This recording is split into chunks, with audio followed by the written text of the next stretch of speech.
Welcome to Hojo Radio. Our next broadcast is a supernatural fantasy series that ran from 1943 through 1945. There were 78 episodes produced altogether. The show's strength was stories from famous writers of the two genres, including Robert Louis Stevenson, Victor Hugo, Edgar Allan Poe, and even Charles Dickens.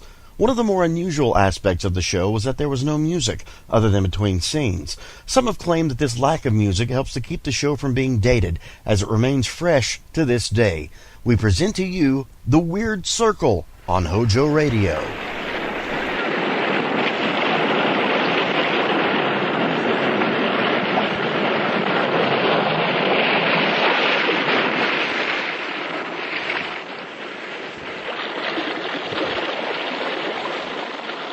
The Weird Circle. In this cave by the restless sea, we are met to call from out of the past stories, strange and weird. Bellkeeper, toll the bell, so that all may know we are gathered again in the Weird Circle.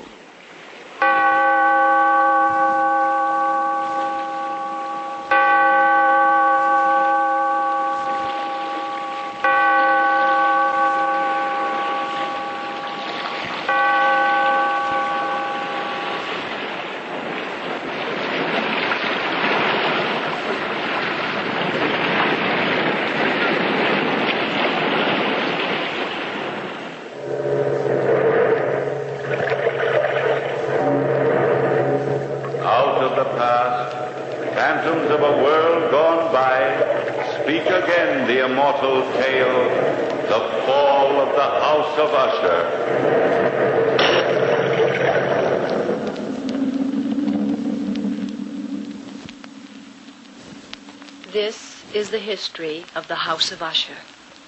I am leaving it as my last will and testament, because before this year is over, the cavernous tarn will close over the gables of our decadent home. It was written by our ancestors many years ago that when the rains are blood red, the House of Usher will crumble to the earth.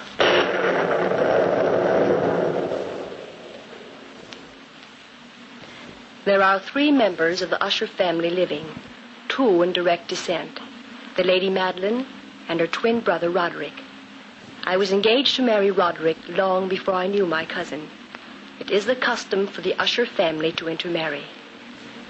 The Lady Madeline has been confined to bed these many weeks, waiting for death, waiting for the last days of her life to pass quietly.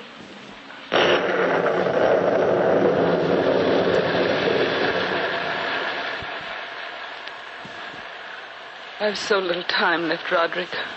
I must see Charles before I die. Charles Wilson is tied up in London on business. He can't come down here every time you've a whim to see him. Oh, this is no whim. It's just a matter of days before I...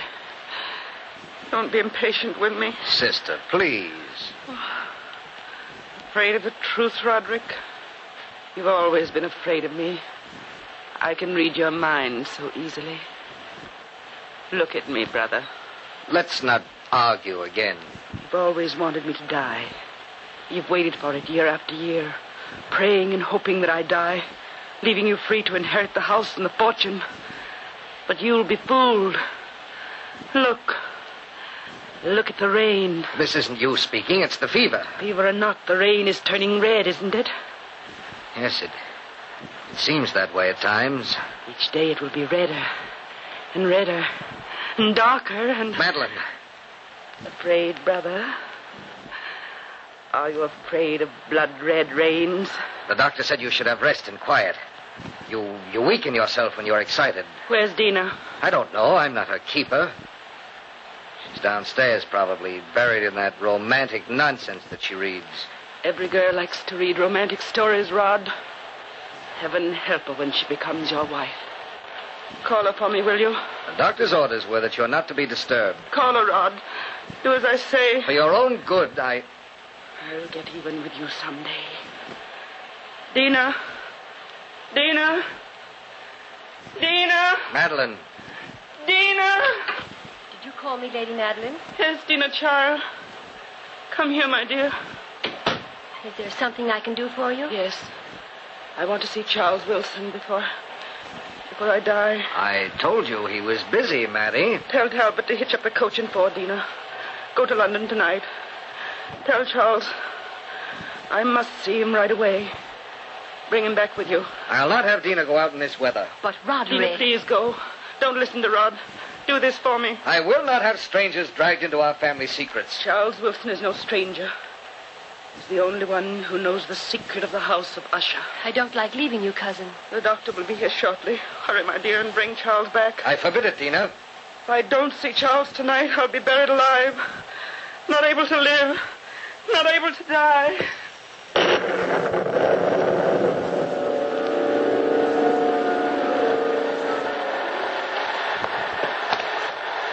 Whoa. Here, we'll never get through to London tonight, Mum. Not in this weather. Not in a million years. It ain't a night for humans to be a bat. The Lady Madeline is dying.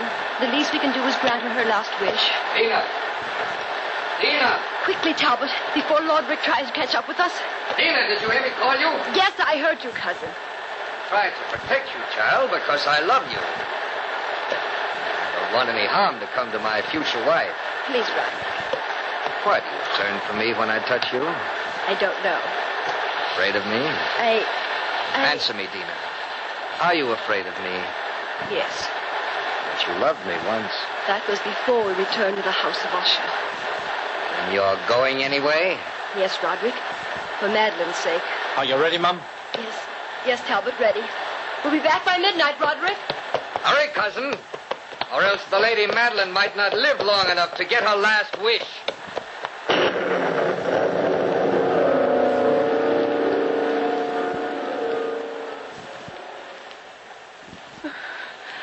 Did she leave, Roderick? Yes. Madeline, why don't you confide in me? Why must you call in strangers when you know how it humiliates me? I can't trust you, Roderick. Ever since we were children, you've kept one secret from me. What is that secret, Madeline? That's one thing you'll never wheedle out of me. What is that secret, Maddie? Leave me alone, brother. I'm ill. You're dying, Madeline. You know you're dying. The secret won't do you any good. Now, what is it? Please, Roderick. Tell me, Madeline, or you won't live to die the way you think you will. Have pity. Tell me, or by heaven, I'll force it out of you.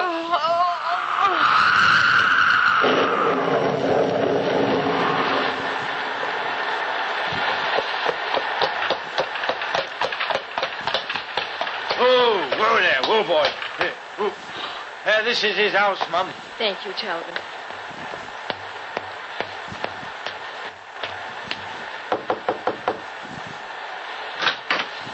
Mr. Wilson, is he here? Yes, Why, Dina Usher, what are you doing in London at this hour of the night? Come in, my dear. The Lady Madeline sent me. Great heavens, child, your clothes are dressed. Come on in. I'll fix you some hot tea. Oh, we haven't time, Charles. Madeline wants to see you at once. Please come with me, right away. The doctor doesn't think she'll live through the night. Madeline? Dying? Oh, she's been ill for months.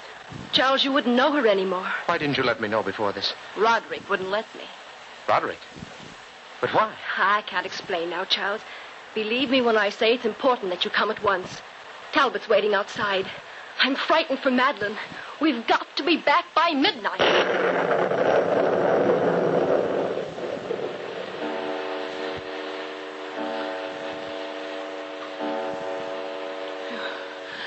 You came in time, Doctor.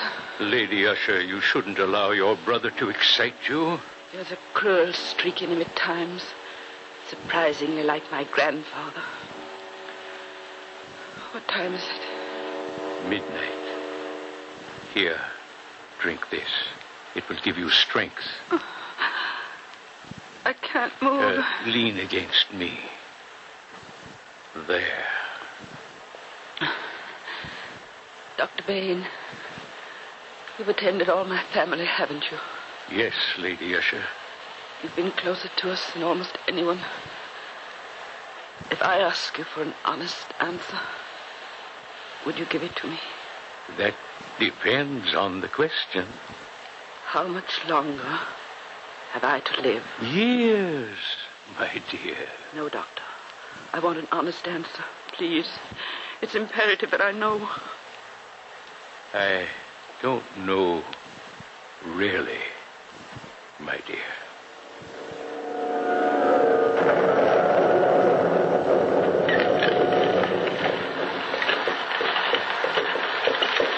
Hurry, Talbot.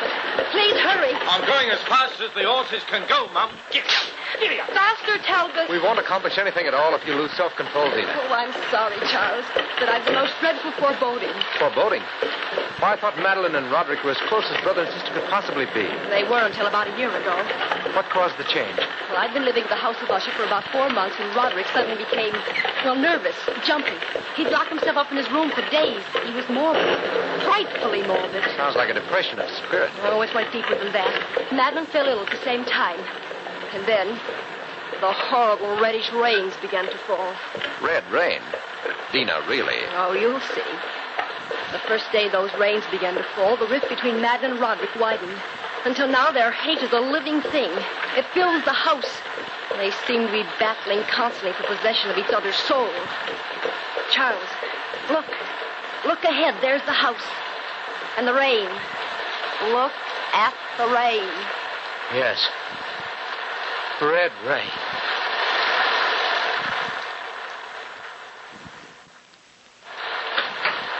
Well, Charles, do come in. We've been waiting for you. Oh, it's good to see you again, Roderick. Come in, Dina. Don't stand there staring at me. It's been a long time since I've last seen you, Rod. Yes, a long time. Let me take your coat, Charles. I'll hang it up. Thank you, dear. My sister's waiting, Charles. You'd better go right up. Yes, of course. I'd better warn you. Madeline's delirious. She doesn't quite know what she's saying sometimes. Rod, why don't you come up with me? She expressed a desire to see you alone.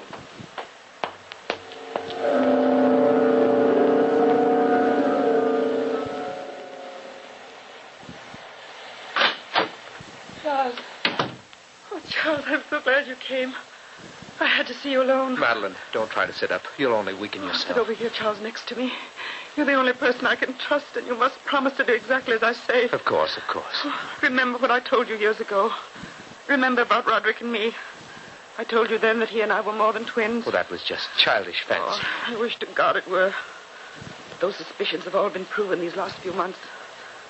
Roderick and I are only one person, not two. We have two earthly bodies, but we share one soul. When Charles and I were born, our shoulders were attached. The day of our birth, we were separated. Well, that doesn't necessarily mean you share one soul. I've never been able to feel anything for myself. His thoughts are my thoughts. His tears are my tears. His weaknesses are mine. Don't you understand, Charles? Are you sure of this, Madeline? Positive. His mind has the initiative. He doesn't respond to my emotions. Because I have none. None. I'm cold without him. Don't you see, my earthly body is wasting away. But my soul is not my own. As long as he's alive, Charles, the power of his life will keep me living. Madeline, Lady Madeline, you mustn't even think of it. Oh, it's true, though. I'll have a living death. I'll be buried alive. Unable to live. Unable to die. Madeline. That's why I called you here. Promise me now, Charles. You'll never allow my coffin to be sealed. Keep my body in this house. You must rest, Madeline. Stop talking. Do you promise, Charles? Promise. Yes, of course I do. Don't tell Roderick, Charles. Ever. He'll seal me in my tomb alive. Madeline, my dear. Every mortal is entitled to his own soul. If I can't rest in death... If I can't rest in death, I'll return from the grave and take him with me.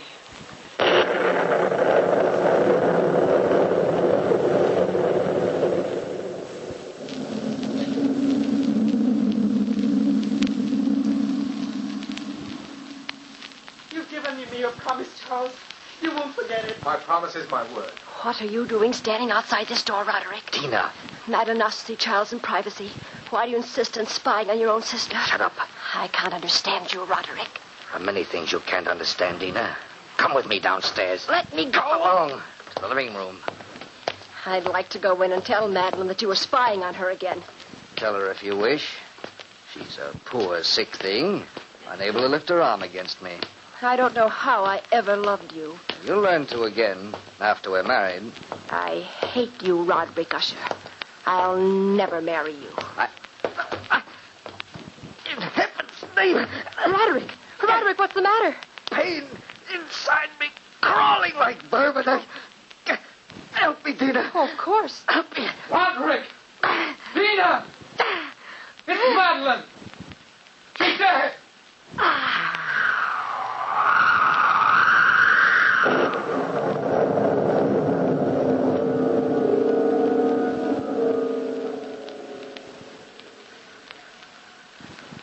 Here I am, Madeline, beside your bed. You're dead, Madeline. Dead. 2 people fought for the possession of one soul, and you've lost. You'll try to drag me to the grave with you, but you're weaker than I, Madeline. You'll never return. Never. And that was her last request, Doctor. It's a peculiar request, Mr. Wilson. I know it is, Doctor, but it was the Lady Madeline's last wish. Oh. Roderick. What are you doing here? Taking a last look at my beloved sister's face. Oh. Doctor, I'm not quite sure that the Lady Madeline is dead. Look at the flush of life in her cheeks. Stop speaking like a fool, Charles. Look for yourself, Roderick. What are you trying to do, frighten me? No. I've asked the doctor to verify her death. In cases of this kind, Mr. Wilson, death from catalepsy, the deceased often retains a lifelike flush, but it's merely symptomatic. Nothing supernatural about it. Of course she's dead. Isn't she, Doctor? However, if you feel the slightest doubt... No doubt at all. I'd suggest delaying the burial for a week or 2. As her nearest of kin, I want the funeral held at once. She'll be laid to rest in the family catacombs beneath the house. Roderick, I gave her my word. Your word isn't valid. You're not one of the family. But it was my word of honor. Don't mix in family affairs, Charles. But the least you can do is grant her last wish, Roderick. This is nonsense. The dead are best buried. But, Rod, your own sister. No. As the doctor in the case, I don't feel justified in making out a death certificate for 2 weeks. The Lady Madeline will lie in state in her coffin in the catacombs.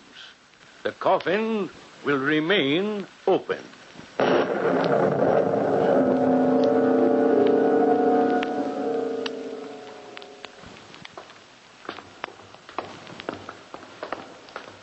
For 30 years, these catacombs have been unused. Look at the walls, Dina. Time has encrusted them with niter. It's cold in here. Cold and damp. Let's take the coffin this way, Talbot. Watch out, Charles. Don't fall. Be careful. Catacombs have always been soft with slime and niter. Hard to breathe in here at times, isn't it? Where's the room, Roderick? Ahead. The end of the corridor. Are you positive we can keep a fire burning in there? Yes, Charles. Talbot, Yes, sir. did you start the fire? Oh, yes, sir. I did that early this morning. The room ought to be warm by now, sir. Talbot's a dependable man. He starts warm fires to bring life to death. Roderick, how can you act like that? Your own sister. Yes, my own dear, beloved sister. There, Charles. Look ahead of you. Tiny room at the end of a corridor. The fire is blazing. Careful. Careful with the casket. We'll place it on the table. Center of the room. All right, sir. We can place it down. Yes. Yes, Talbot. Down there. I know that my Redeemer liveth, Rest in peace. and that he sister. shall stand at the latter day upon the earth. And though this body be destroyed, yet shall I see God, whom I shall see for myself, and mine eyes shall behold, and not as a stranger. We brought nothing into this world, and it is certain we can carry nothing out. The Lord giveth, and the Lord hath taken away. Blessed be the name of the Lord.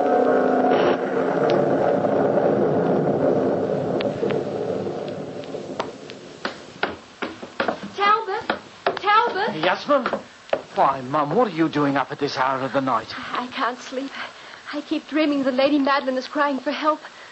Where's Lord Roderick? Well, he couldn't sleep either, Mum. He said he was worried that his sister was cold, Mum. Whatever does he mean by that? Did he go down to the catacombs? Yes, Mum, that he did. He said he wanted to stir the fires a bit. Down there? Wait a minute, Mum. Later, Talbot. I must stop him. I wouldn't go down there, Mum. It's ever so cold at night and damp. I wouldn't go down there myself. I advised Lord Roderick against it, Mum. I did. I told Roderick! The door slammed shut. It's so dark in here. Cold and dark. Roderick! Roderick, where are you? Rod, answer me! Roderick, I can't see. Please help me. I'll get lost in the catacombs. Roderick, please.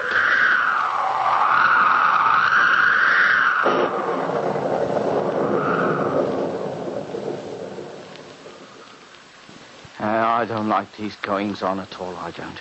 People dying and not getting themselves properly buried. It ain't normal. No, that it ain't. Talbot. What are you up to, Mr. Wilson? Don't nobody sleep proper in this here house? Where are Miss Dina and Lord Roderick, Talbot? Well, I was sitting here as nice as you please, sir. But where is Miss Dina, Talbot? Well, yeah, that's what I'm getting to. I was drinking this here cup of tea when Lord Roderick comes in a little past midnight. Or was it a little before midnight? Where is he? Well, I'm getting to that. He comes in and he says he wants a flame. Yes? Yeah. He says, as calm as you please. He wants to go down and keep his sister from getting cold. And Miss Dina? Well, as for her, she came down a little later and said she dreamt that the Lady Madeline was calling to her. So she follows Lord Roderick to the catacombs. It ain't proper, sir. It ain't proper.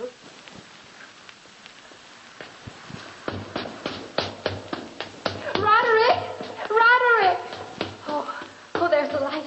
There. Are you calling me, cousin? Oh, Roderick, I was so frightened. I thought I was lost. Why did you come down here? I dreamt Madeline needed me. Well, what did you do, Rod? Be quiet, Dina. You closed the coffin. Oh, how could you? Don't you approve? You were going to drive a stake through her coffin. She was a witch, Dina. A witch. Isn't it the custom to drive a stake through the heart of a witch? Watch, Dina. Watch. No. Watch me drive the hammer through her heart. What? Stop, Rod. Stop that. Roderick, put that stake down in heaven's name. Don't. Leave it alone. Take your hands off. Oh, please, Roderick. Please, it's so horrible. Don't you understand? It's your own sister. You'll pay for this, Dina. You and Madeline together. Oh, Roderick. Talbot, help me with him. Yes, sir. Pardon me, Lord Roderick, but... Oh, Charles, darling. You came just in time.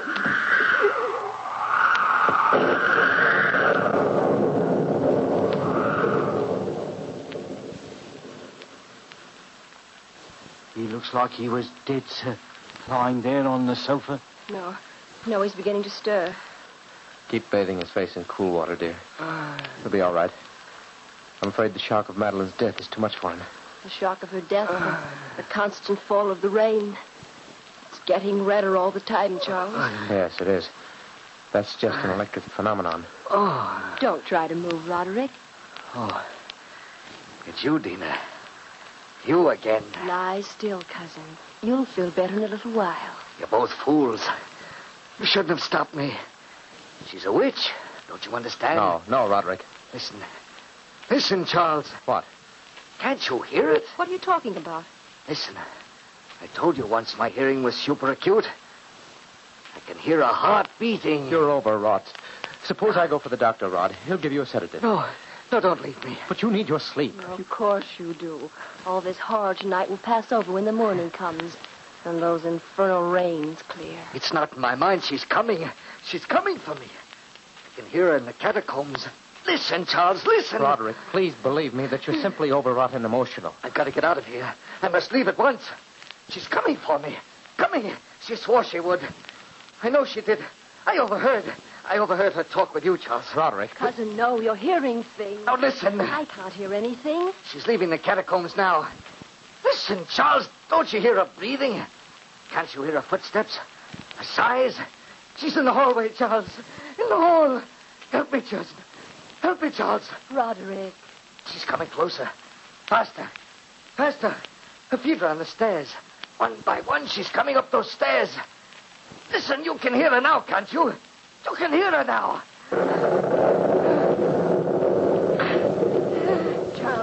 Look out the window. The rains are blood red. She's outside the door. Listen. Listen, cousin, listen. Madeline! Oh, sister. No. Leave the house of Usher, Charles. You and Dina, leave this cursed house at once. The rains are blood red, and I've come to reclaim my soul. Madeline. No. No. And you, Roderick, you will be soulless forever.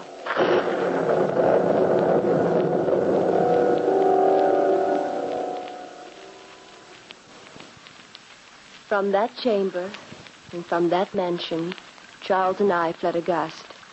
The storm was still abroad in all its wrath as we crossed the park to the highway. The moon above the house of Usher was blood red. And Charles held me close as we walked on and on into the night.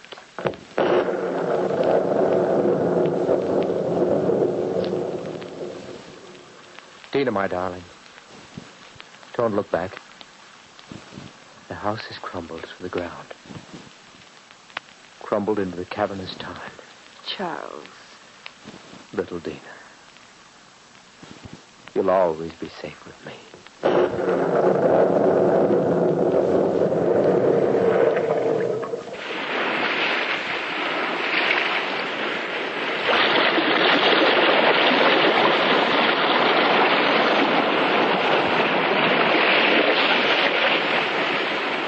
From the time-worn pages of the past, we have heard another immortal tale in The Weird Circle.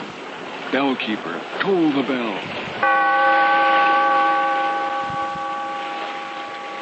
Be here in this lonely cave by the restless sea once again next time for another immortal tale in The Weird Circle.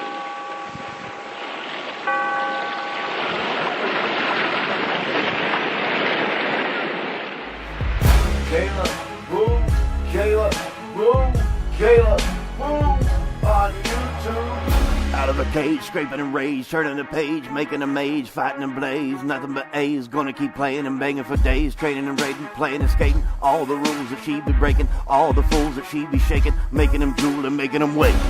Retro gaming long plays like you've never seen before.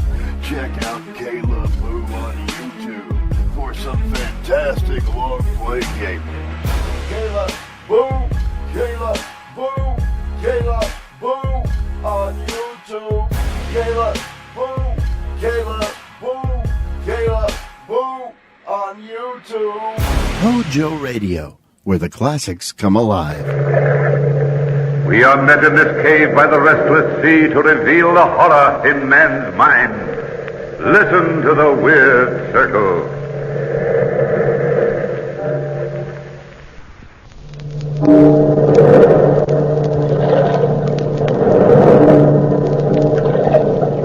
Listen to the waves. Listen closely, for you will hear the crying of lost souls.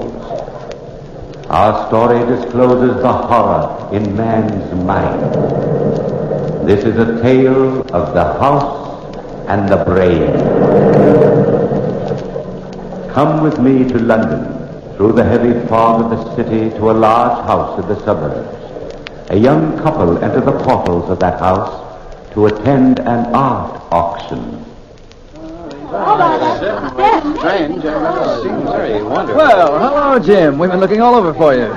We've got quite a crowd here today. Paul Whitney, Sandra, I'm glad you've come. I thought you two were refugees from this sort of thing. Well, frankly, Jim, I've suddenly conceived a passion for good oil paintings, and I'm going to buy this fabulous painting of the ancient cutthroat. Well, to tell you the truth, Jim, she suddenly conceived a passion for cutthroats, ancient or otherwise. Oh, my husband abuses me. I'm too nice to her, or she'd never be interested in any other man. But, darling, the man in the portrait's been dead 400 years. Dead or living, he's not beyond your charms. Oh, but my husband loves me, Jim.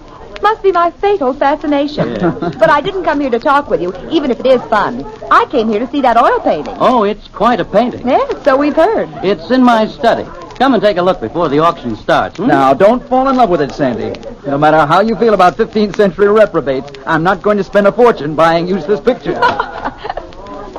Well, there's the picture. What do you think? He has a face you'll never forget. And a reputation. Yes, sir. He lived a full life. You know, he was supposed to have been fabulously wealthy.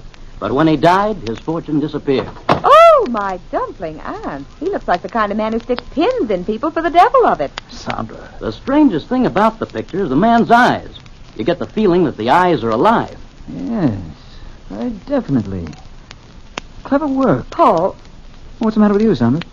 I could have sworn I've seen that man in London recently. What man? The one in the picture. What? He's been dead 400 years. Stop snickering at me, Jim. I know what I've seen. Impossible. The only thing left of the Honorable Cutthroat Richards is the house on Orchard Street. He built it 450 years ago, and it's never been really habitable since. Why? Well, this is your chance to laugh at me. It's haunted. Haunted? Oh, not really. Really? Oh, Jim, I've never met a ghost. And you never will, Sandra. Jim, please, oh, please, imagine a really, truly ghost. Wonderful, Jim. Take us over. Or better yet, I'll rent the place for a week. I've heard a lot about ghosts, but I've never been able to pin one down. You know, I've been a student of the occult for a long time. Jim, please. Oh, Sandra, I'm serious. It's dangerous business, this ghost hunting. Please, fella, anything to get Sandra's mind off buying that picture. Very well, but you'll find some very real ghosts over there. The housekeeper, Mrs. Browning, will rent you a room if you want one. But she's the only person who's ever been able to stay in the old house. Thanks, old man. Come along, Sandra. But the picture. Hang the picture, my sweet. I've got a genuine ghost for you.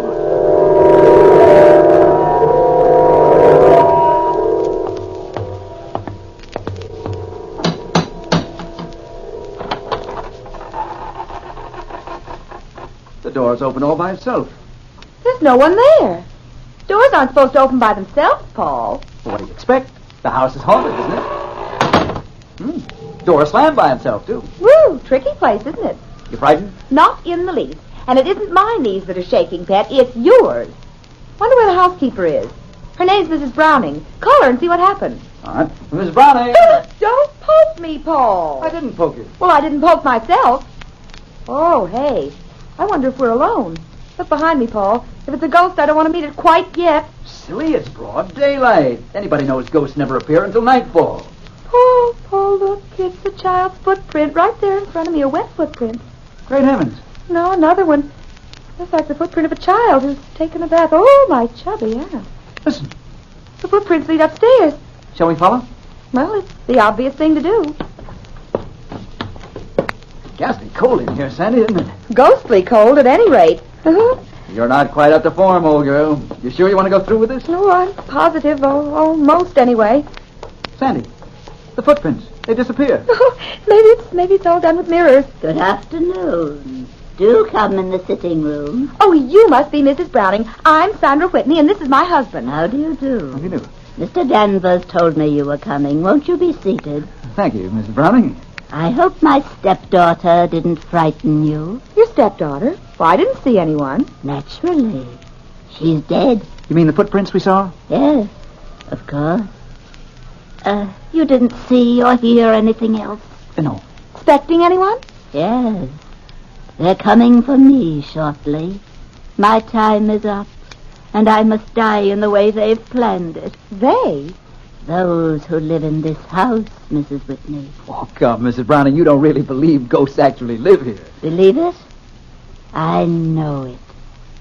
You see, Mr. Whitney, when I was first married 40 years ago, my husband, my stepdaughter, and myself moved into this house.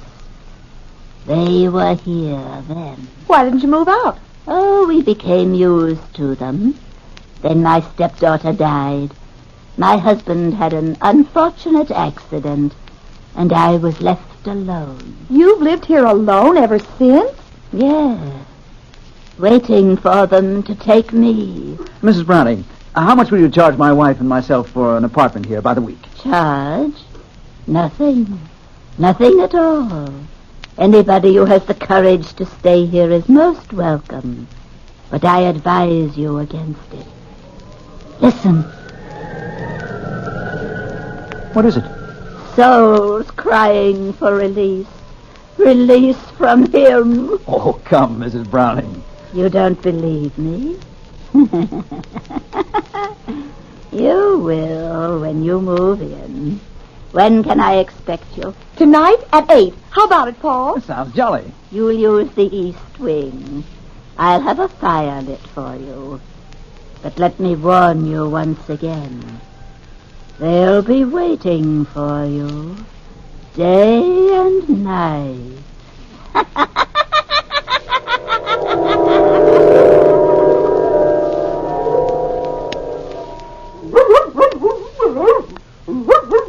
Sandra, all back? Of course, Paul. Down, Blackie. Down, I say. Oh, if you keep squirming, I'll never get you on a leash. I'd better take some pistols along with us. Well, I'm not at all sure you can shoot a ghost, Paul. I'm not at all sure it is a ghost. Something awfully phony about all that. Oh, no. My intuition says there were ghosts in that house, darling, and I've a very perceptive intuition. Sandra, you're not going to take Blackie with you.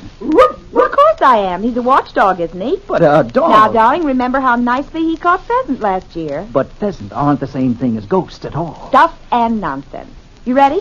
All ready. Here's your coat, dear. Oh, look out the window, Paul. So peaceful out there. You've always been partial to twilight. Oh, reminds me of the time you courted me. It was such a nice time. Paul, that man, the one on the street. What man? The one standing right out there. Look at him. That's the same man whose portrait we saw at Jim Danvers' house today. Sandra, where are you going? To talk to him, Pat, of course.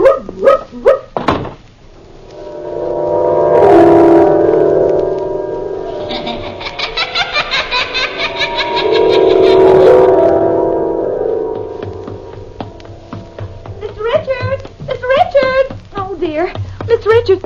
Oh, my chubby aunt. It is him. Oh, excuse me, sir. I couldn't help noticing you, and... You noticed me? You are Mr. Richards, aren't you? I've been known to many, by many names. Oh, dear, please pardon me if I'm rude, but... Well, how in the devil did you manage to stay alive for 400 years? You will notice my eyes. Look deep. Deep. Oh, let me go. Let me go.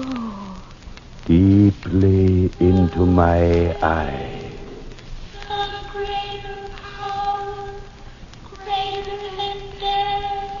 You've never seen me before. You don't know me. You can never remember me again.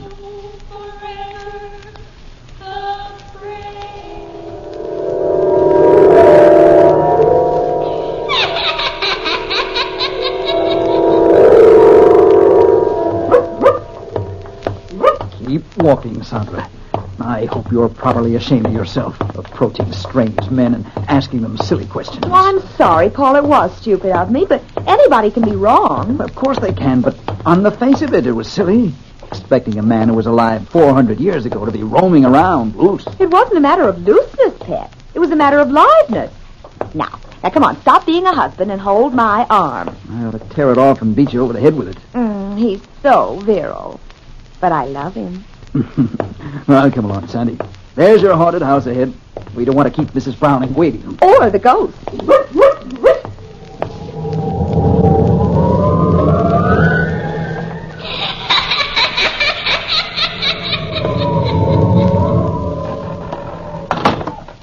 That door again. Insidious feeling, doors opening and slamming. Mrs. Browning! Mrs. Browning! I'm in the east wing, Mr. Whitney, just lighting the fire. You better go on up. This hall's drafty. Hey, Paul, more than cold in here. It's almost as if something or somebody is draining your body of all warmth. That's a pleasant thought, Sandy. Now that you've scared yourself stiff, move. Well, I was just getting in the mood for ghosts. Where's the east wing? This way, Mrs. Whitney. Oh, hello, Mrs. Browning. Well, this room looks cheerful. It's as gay as my mood. Nice fire, nice candles. Quiet, Blackie. You'll scare somebody. A dog scare somebody? Not tonight. They came tonight. What came tonight? You'll see. Better make yourselves at home while you can. Blackie, sit down. Over here, Blackie. Look at him, Paul. The hairs on his head are standing on end. Be quiet, Blackie. Blackie! Look. I told you they were here. A luminous mass. A blue mass.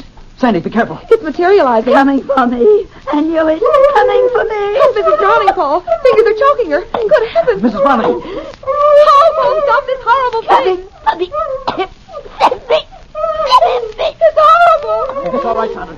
All right, darling. Oh, it's gone, hasn't it? Yes. It's gone. But Mrs. Browning, she's dead.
Mr. Danvers, I'm going to reconstruct the scene of the crime. Nobody tells Detective Hodges that a flesh-and-blood woman gets bumped off by a ghost. But I saw it myself. Oh, be quiet, Blackie. If you'd only relax, Detective Hodges, and go away, we'd catch the ghost for you. Quiet! I'm only trying to help, but Blackie, stop! Sandra, you're only confusing the issue. Paul's right, Sandra. Sit down over here. Jim Danvers, if you side with Paul, I'll never speak to you. Now, Mr. Whitney, if you don't mind, we'll go over the details again. What happened? Well, Mrs. Whitney and I were here in this room with Mrs. Browning when a blue mass suddenly floated in the door. The lights in the fireplace dimmed, the candles were extinguished, and Mrs. Browning began to scream. Why? Because she saw a ghost. It's really all so simple. Sandra, my dear. And then what happened? The mass suddenly materialized, at least sufficiently for us to see two hands. Two hands without a body. The hands reached out, grasped Mrs. Browning by the throat, and... That was that. Thank you, Mrs. Whitney. I suppose you expect me to believe that story? There's no reason for you to doubt Mr. Whitney's word, Detective Hodge. I'm not saying there is. But there was only 3 people in this room, and one of them is dead. Everybody's under arrest. Everybody, do you hear? Oh, Paul, it's here again. Look, Detective Hodge. Paul, Sandra. Oh, Paul, for heaven's sake. What is it? An axe murderer. An ectoplasm. Sandra, don't be funny. Let's get out of this house before it gets all of us. It's gone. Yes, it's gone. Now do you believe us, Detective Hodge? Yes. Yes, I believe you. I'll have Mrs. Browning's body removed to the morgue right away.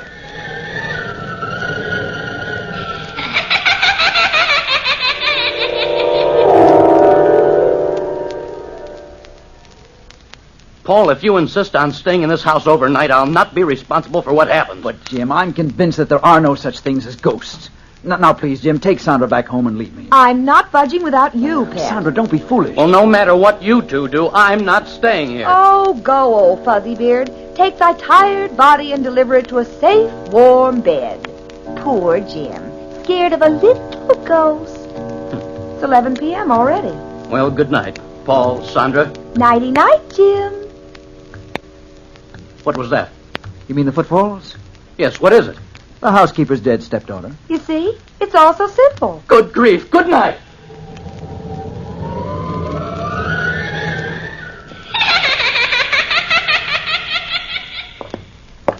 Oh, we've been all through the house, Paul, and I'm dead tired. Come on, let's go to bed. You go to bed. I'll sit up and read these letters we found in the attic. Here, Blackie, come here, come here. Now lie down next to me. There, poor Blackie, poor doggy. You don't like the ghosties, do you, Pet? Poor Blackie. Hey, this letter's interesting. What is it? Evidently a letter from the housekeeper to her husband. A love letter. She talks about her brother's child. It seems her brother left his money to his daughter, and she handled the estate for the child. That's jolly. Maybe that's the child she calls her stepdaughter. Let's see what it says. Listen. Since we have managed the child's end, you and I are more than lovers. We are partners in many things. Sounds as if they murdered the child. Yes, it does. Sandra, I wonder if my theory's right. If people felt strong passions, and if those passions linger in a house after the people have gone, couldn't that create a heavy psychic atmosphere? Well, those fingers that murdered Mrs. Browning were more than heavily psychic. Unhook the collar of my dress, Paul. Where'll I put the letters down on the dressing table here? Just a top hook. Better keep these pistols handy just in case. Something about a gun that gives me courage.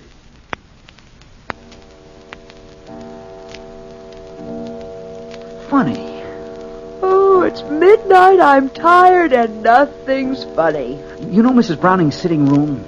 It seems to be an extra addition to this house. It juts out from the rest of the building like a sleeping porch. What's funny about that?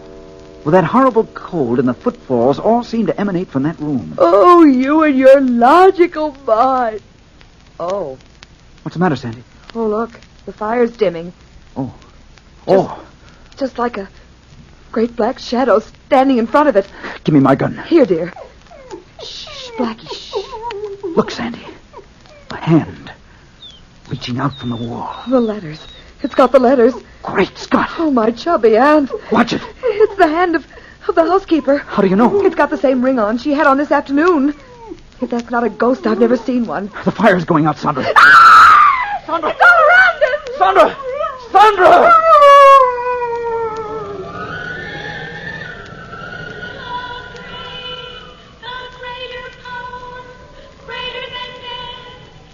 You can't get your will against mine. My will is greater. No. Succumb. My will is greater. No, you're a shadow. And you are a mere mortal who knows no secrets beyond the veil. I control the world of shadows. Succumb, fool, succumb. No, go away. You're nothing but an image. You will die by my command in this house. You will die before morning. Admit my will. No, I will not admit your will.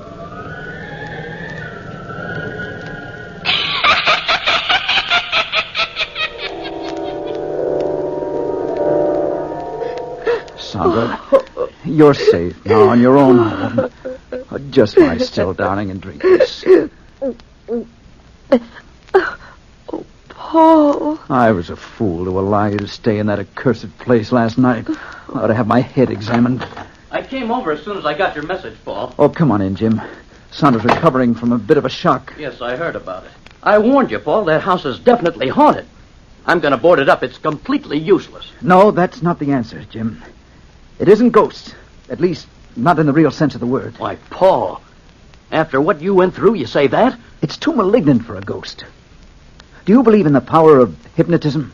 Well, I've heard some amazing theories about it anyway. Well, I believe some power controls that house. Well, that's still ghosts. No, because the brain that controls the house is still alive. I'm convinced of it. Well, where do you think this man who controls the house is? He might be thousands of miles away. Remember you said that the eyes in the picture of the fabulous Richards seems alive? Oh, that's ridiculous. Not at all. In some crazy, mad manner, Richards has kept himself alive all these 400 years. In some hypnotic way, he controls that house. Well, if your theory is right, how can we break his control? Well, I'm certain that his control emanates from the little sitting room which once belonged to Mrs. Browning. Yes? Now, if you'll let me, I'd like to hire workmen and tear that room off the rest of the house. Oh, but Paul, the room is only an extra addition, Jim. It can't do any harm to try.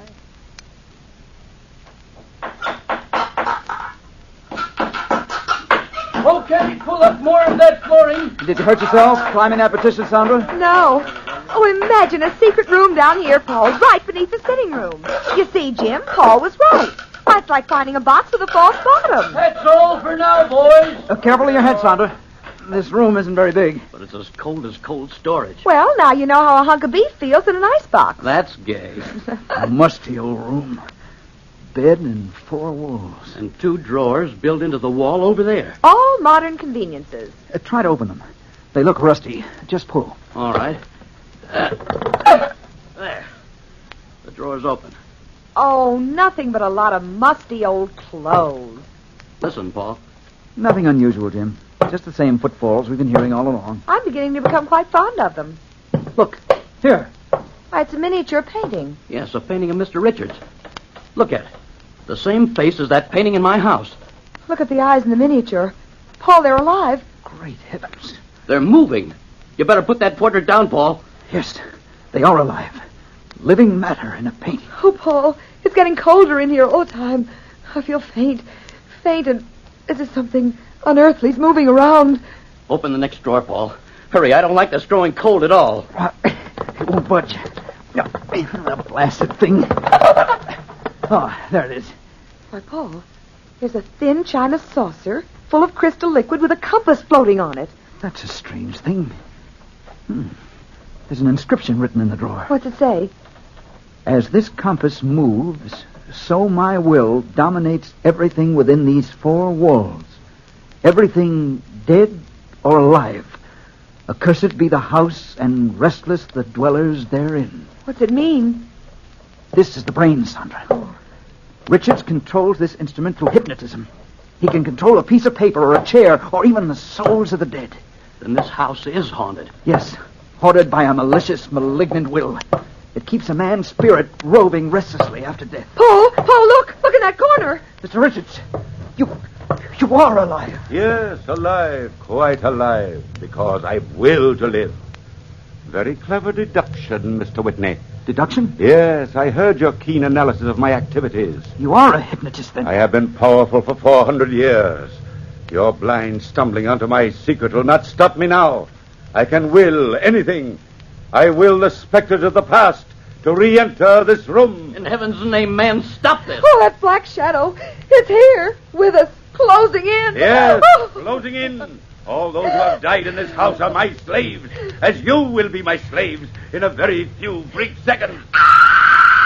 You are not the brain controlling this house. You gave that power to this compass. You transferred your power to this moving needle. Am I right, Mr. Richards? Put that compass down! Oh, no, I'll destroy it, Mr. Richards! No, you're completely powerless to harm us. Watch out, Paul. This partition's going to crumble. Paul! Sandra!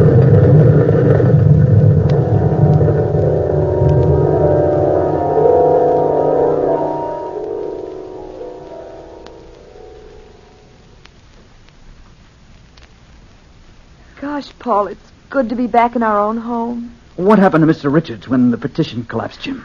Well, the workmen searched the debris around the house for Mr. Richards' body, but no trace of him was found.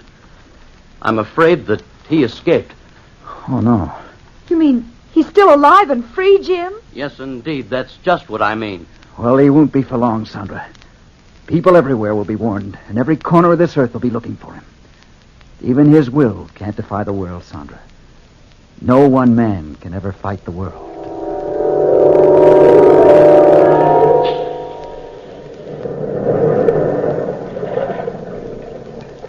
From the time-worn pages of the past, we have recalled the house and the brain. Bellkeeper, toll the bell.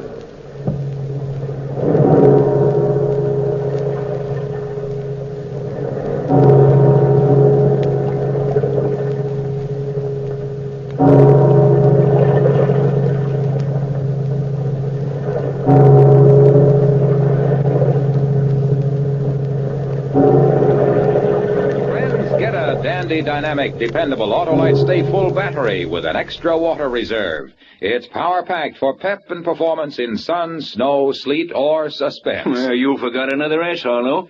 Service. Service indeed, Hap, and that reminds me, Autolite makes complete electrical systems for many makes of America's finest cars. Generators, batteries, starting motors, coils, distributors, all ignition engineered to meet the highest standards of leading automotive engineers. So, folks, tomorrow's the day to treat your car to an expert motor tune-up. Visit your local Autolite service station listed in your classified telephone directory, or the dealer who sells your make of car, and be sure to specify original factory parts, the lifeline of your car. Always remember, Autolite means batteries. Stay full batteries. Autolite means spark plugs. Ignition-engineered resistor spark plugs. Autolite means ignition system. The lifeline of your car.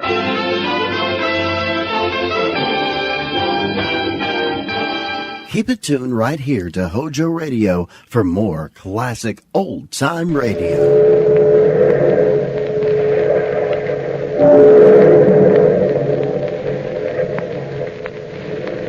of the past, phantoms of a world gone by, speak again their immortal tale, the Vendetta.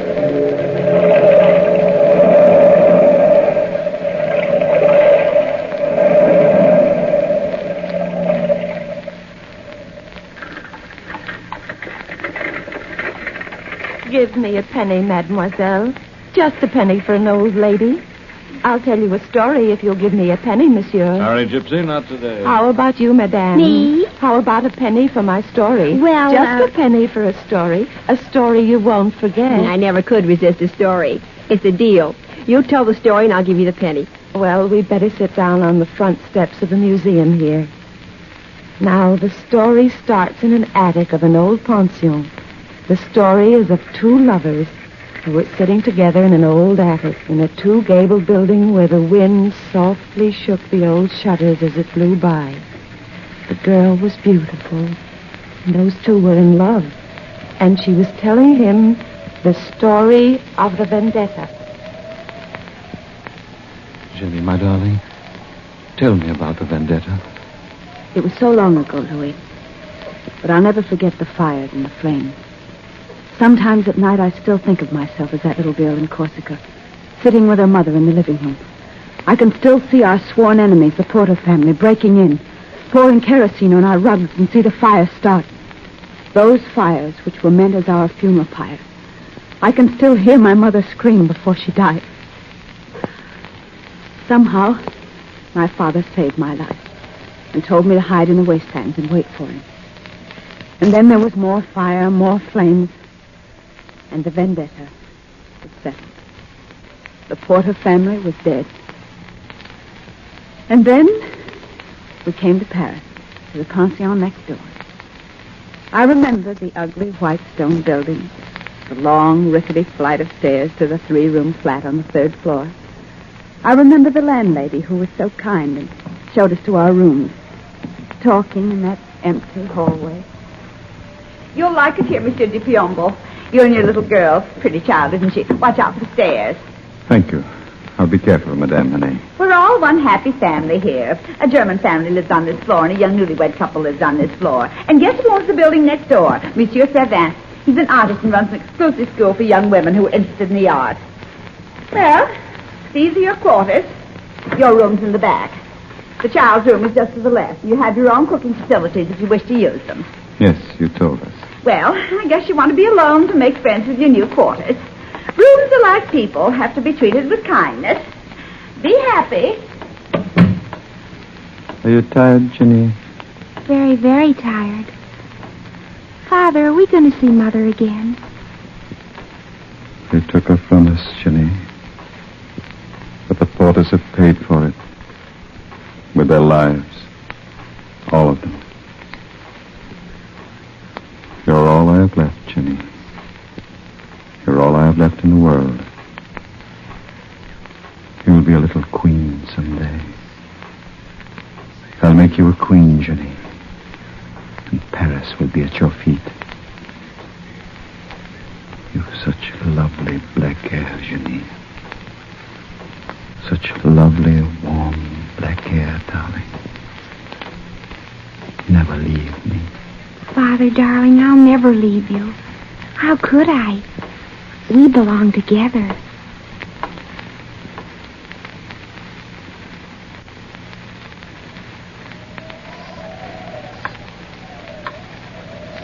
And so you and your father lived in the pension? And you were happy, Jenny? Oh, so happy, Louis. You've no idea. Well, when I was 20 years old, I started to paint. Our landlady showed my painting to Monsieur Servin, and Monsieur granted me a scholarship in his school. My easel was in the corner of the studio, and when I climbed on a chair, I could peer through the skylight into Monsieur Servin's attic across the way in the other gable. The attic always fascinated me. It was dark and lonely, and struck a responsive chord somewhere inside me. And then last week, I saw you there, darling. And I knew you were wounded. I started to paint you. I stood on the chair looking at you. Laurie was singing behind me, and Amelia was talking too much. The little chime clock on the wall chattered, too.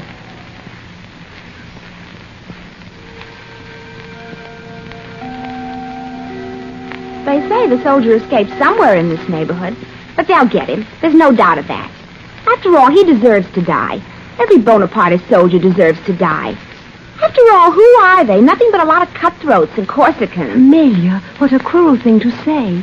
Think of our darling Ginevra. Oh, honestly, Laurie, you make me sick. What are you doing standing on a chair, Ginevra? I was seeing something in my mind's eye. You were talking about Napoleon, Amelia. I'm interested in your views. Oh, of course. You're a Corsican. Are you for or against Napoleon? Since Napoleon's been banished, it doesn't make much difference, does it? Well, maybe not. Except there's a soldier of Napoleon's army hiding out in this district. The police might be interested in you, Ginevra, if you're a sympathizer. If somebody were to tell them about you. Amelia, stop it. Let's see what you're painting, Ginevra. Oh, no, Laura, please. Darling, it's a lovely piece of work. Who is he? Who is who? This man Ginevra's painting. A man? Well, we didn't know. Mademoiselle, would you please return to your easels?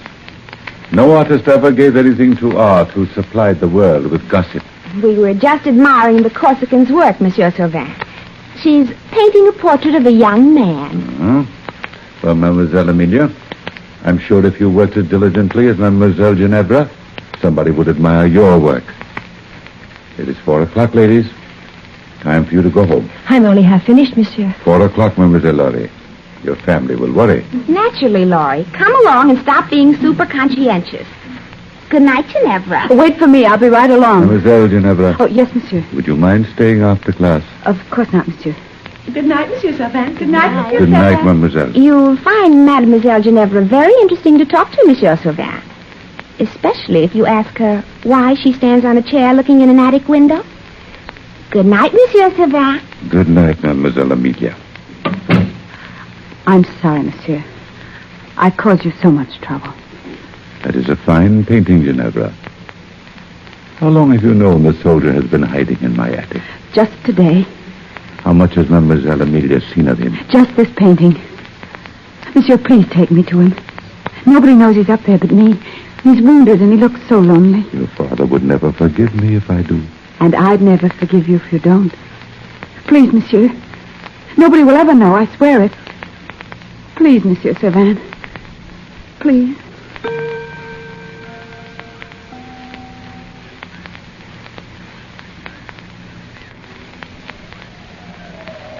And so he brought me to the attic. And I met you and loved you from the first time I saw you 2 weeks ago, Louis. Oh, I know all the words that rhyme with your name. I know all the funny little wrinkles in your face. And the way you smile and the way you talk. Oh, Jenny. Jenny, darling, you don't know what you're saying. I'm a hunted man. If I'm caught, I'll be hung. If you were killed, I'd be by your side. I'm sick and wounded. And you know so little about me. I know everything about you. We're fellow Corsicans. You're a brave soldier, and I love you. Oh, where you go, I shall go. And your people shall be my people. Jenny, I wanted to tell you. I wanted to tell you so many times. Oh, darling. Don't stop me, please, darling. We can't be married. Don't you understand? I love you. I love you so much. Oh, Louis, Father can help you leave the country, and I can join you later. And we'll return to Corsica. Corsica, Jenny. Warm sun and green meadows and the yellow pasture land. Oh, darling, you'll like Corsica so very much like it. Tempestuous and warm. And your eyes are brown like the trees in the fall, and when you're happy, they're brown with red flames. Those are the fires of the Vendetta, Louis. And when you're sad, the light dies. Like the sun on the ocean. I love you. I love you, oh, Jenny. If only I were brave enough to own you. I'd own you in a little bit of Corsica and a world of our own. Oh, don't make it any more difficult for me than it is. What's wrong, Jenny? Look at the skylight in the studio. I could have sworn I saw somebody at the skylight window. Nothing more than the cleaning woman, Jenny. my little darling. My darling Jenny. Jenny va bella. Bella, bella Jenny.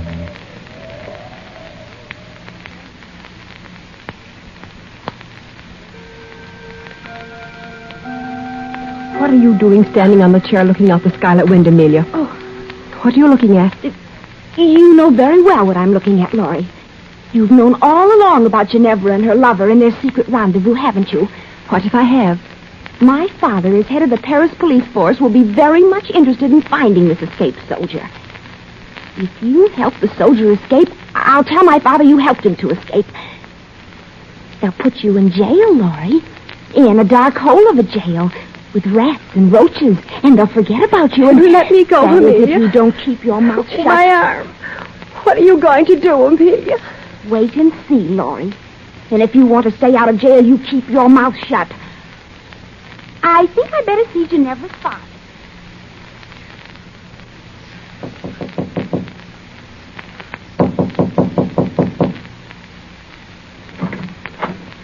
Monsieur de Piombo? Yes? I'm Amelia Farrar, a schoolmate of your daughter's. Oh, please come in, mademoiselle.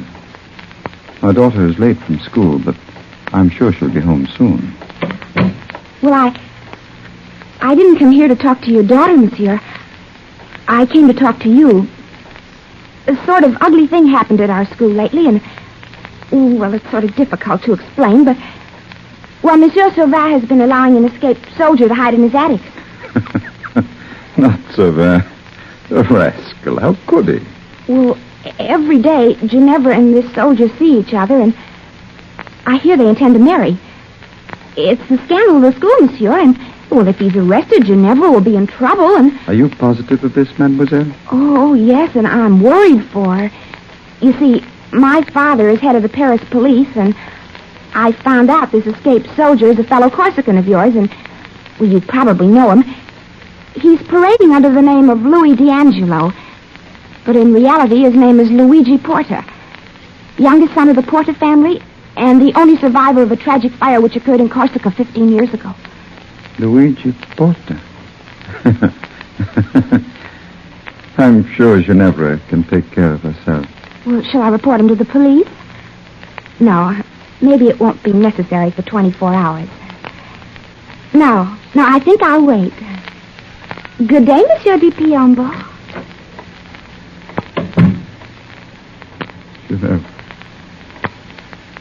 Ginevra, Bella. Not a porter. Oh, no, Ginevra mia. Not marrying Luigi Porta. Not my own daughter.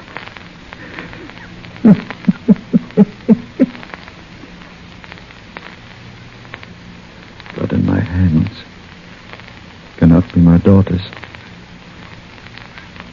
But if she be married to a porter, she must die by my hand, by the terms of the vendetta.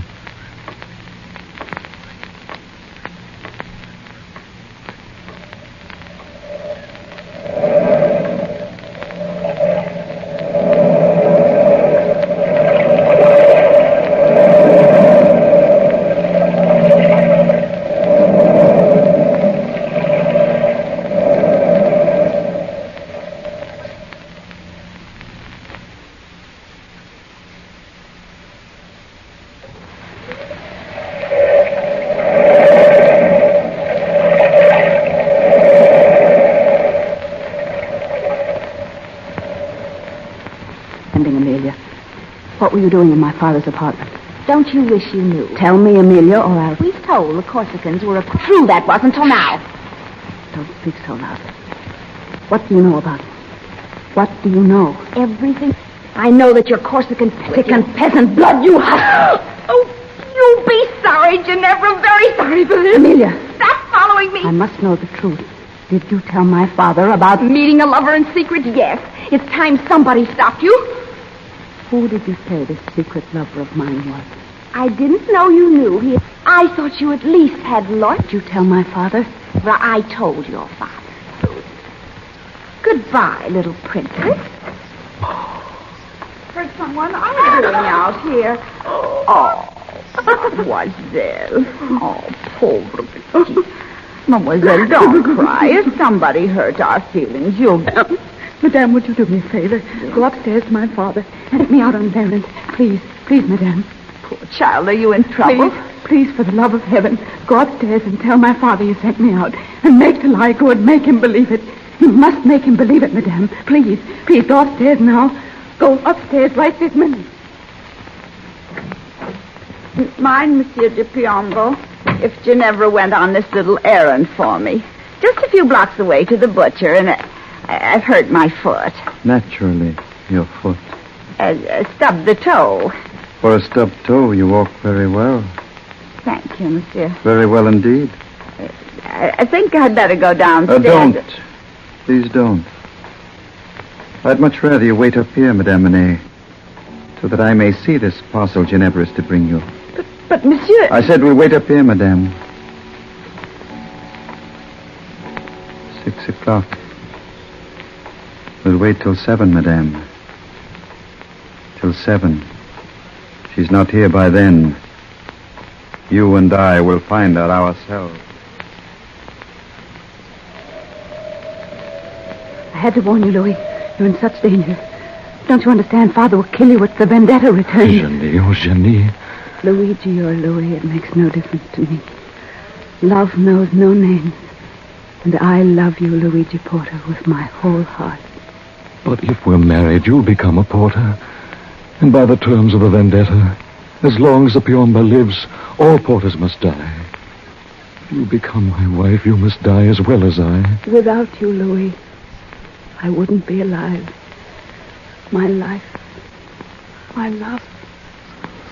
We'll take our chance. If only Monsieur Servin is right. If only he can get us out of the country at midnight. You must believe it. Darling, as soon as the priest arrives and we're married, I'll return home and wait. I'll wait until midnight. Be careful, darling, be careful. Nothing can go wrong, Luigi. The carriage will be waiting and Servin has our passports already. How can you get out of the house without your father suspecting? I'll find a way somehow. Oh, Monsieur Servin, you frightened me. I'm sorry, my dear, but the priest is waiting for you. Darling Ginevra, take my arm, my sweet. Oh. Lead the way, Monsieur Servin.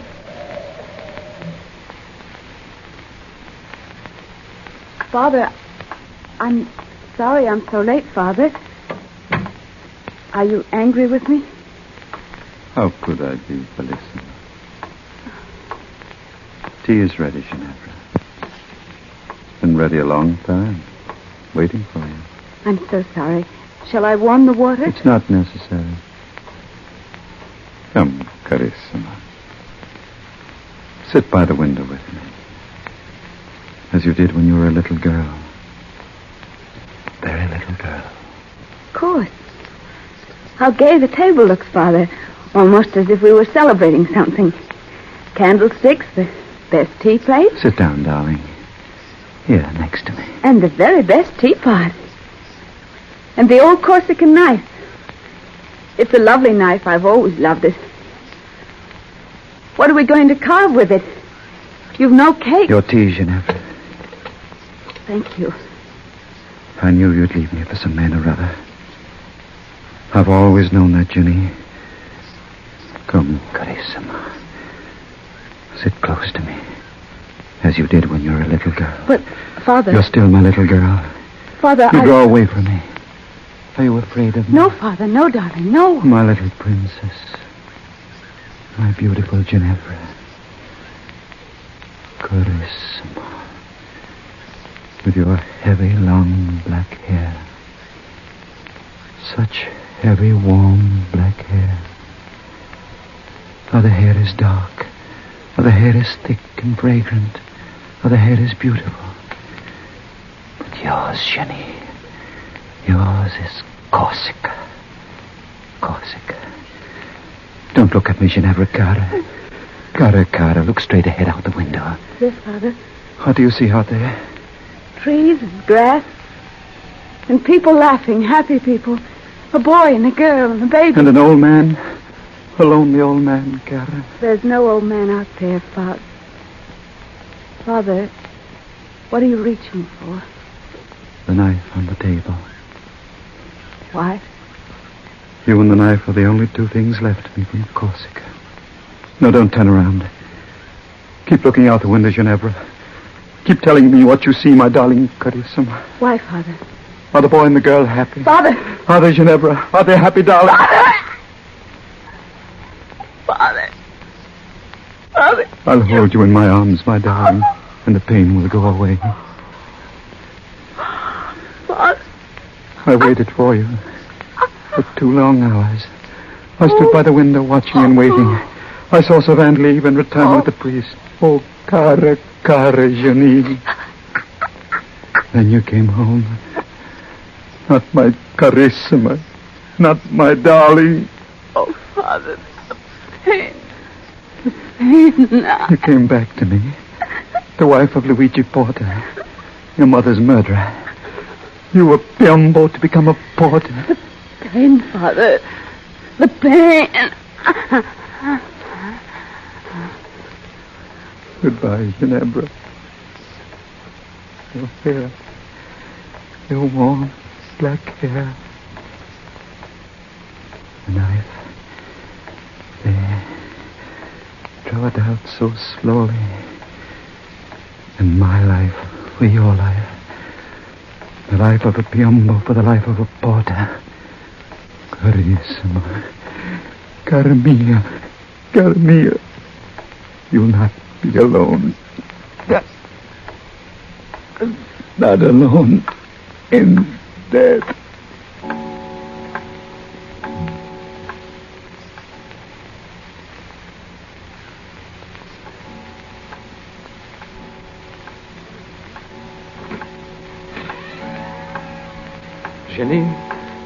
Jenny, we've waited so long.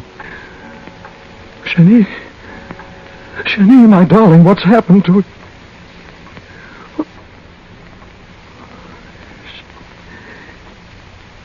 She's dead. Both of them. Vendetta. Oh, how could dead hates come out of the past and murder the only beauty in my life? Oh, Jenny, my darling Jenny. My wife for 5 short hours. The knife. Yes, that's the way. Yes. The knife. Here. Where it'll be sure. Goodbye, my Jenny. Luigi. Jenny,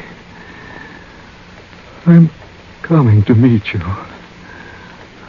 I hear your voice. Luigi, what have you done? Luigi! I'm coming, Jenny. Luigi. Oh, Luigi, could you wait? I'm not going to die, Luigi. I'm not going to die.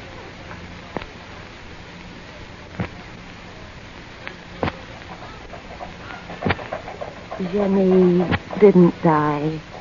She lay for months in a hospital, trying to die, not caring to make any effort to do anything. The doctors made her live. She had no will to, and she hasn't since. She hasn't since. What happened to her, Gypsy? What did she do? She lived in memories. But who cares? Who cares about Ginevra now? She might be wandering the streets. An old woman telling stories for pennies. Here, Gypsy. Here's your penny. Thank you, madame. Thank you. A story? A story for a penny? Just a penny, please. Just a penny.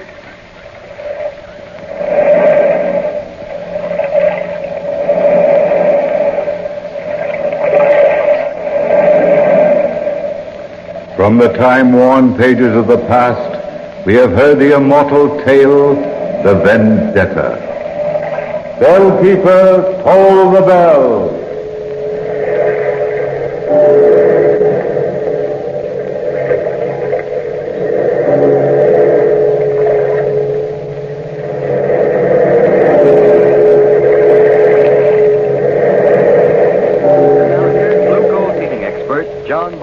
Thank you, Ken Roberts, and good afternoon, friends.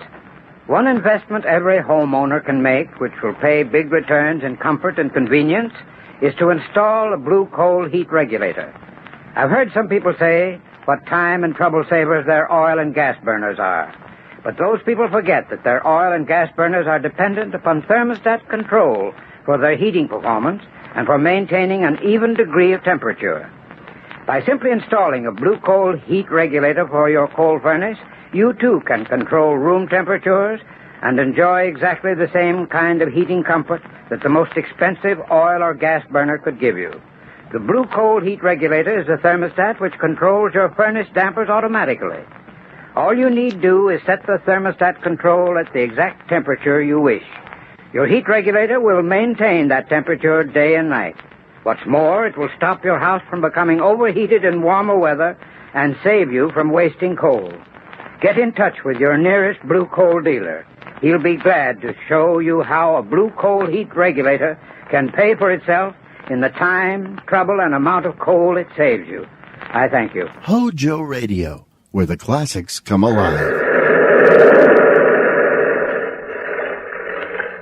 The Weird Circle.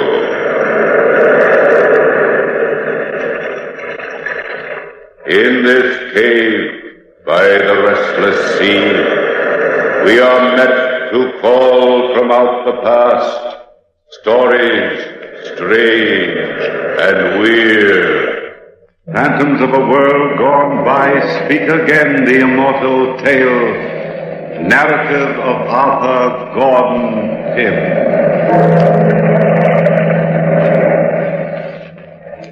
I was down on the waterfront looking for the old whaling vessel Grampus. Captain Bernard was in charge, and though I hadn't seen the old captain in more than 10 years, I still felt he was a pretty good friend of mine. I could remember him telling Dad and myself some pretty wild tales. I drank it all in, main rig, compass, and anchor. Maybe I never would have seen the old captain and his son Weston if I hadn't been visiting some friends in Boston. I was reading the shipping news one morning, and there it was. Benjamin Bernard. Experienced whalers wanted to man vessel Grampus, sailing July 13th, 1 a.m., 1881. Well, I packed my digs, slung them over my shoulder, took a lungful of salt air, and, 6 hours before sailing time, I was looking for the ship. It was dark as I walked down the waterfront, and I stopped the stranger. Yeah, Bud? What do you want? I'm looking for a whaler known as the Grampus, and I think I'm lost. There it is, right in front of you. What's the matter? Can't you read? Yeah, it seems that way. Thanks, fella. Do you happen to know if Captain Bernard's on board? Yeah, he's there. You shipping out on her? I'm looking for a job. I'm pretty green, but I'm an old friend of his. So. I'm an old friend of his, too. I was out in his last voyage. I wouldn't ship out again under that yellow curve. I was to starve first. When Dirk Peters says, don't go, don't go. What's the matter? Is the ship haunted or something? Nothing's the matter with the ship. The captain's nuts. Are you sure you're talking about the same man I am? There's only one Captain Bernard, and that's him. He and his son both. Two of a kind. Don't take my word for it. Ask any man that was aboard the Grampus last trip. Ask Sanford Allen, our second mate. Talk to the cook, little Tony Mateo and Sale. Ask him. The captain got playful and cut little Tony's arm off. Look, I'll take you aboard. I've been trying to collect my scratch ever since we landed 2 weeks ago, and I get word tonight it's ready. Watch out for the loose boards on the gangplank. Yeah, I see what you mean. I'm right behind you. I don't think this ship's sailing tonight, Mr. Peters. Look at that sky. Little squall don't bother Bernard. Human life's cheap.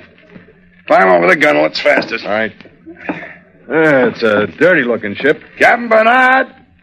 Captain Bernard! I guess he's in the cabin aft. Follow me. That doesn't sound like a little squall, does it, Mr. Peters? Yeah? Oh, incidentally, my name's Gordon Pym. Everybody's got a name. Life is like that, I guess. Now we get down the passageway here.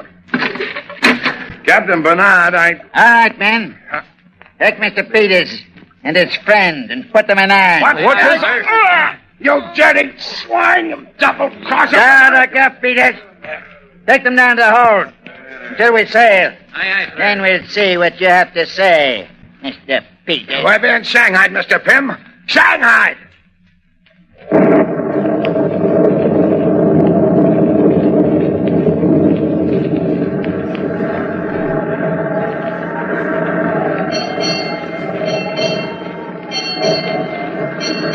4 in the morning.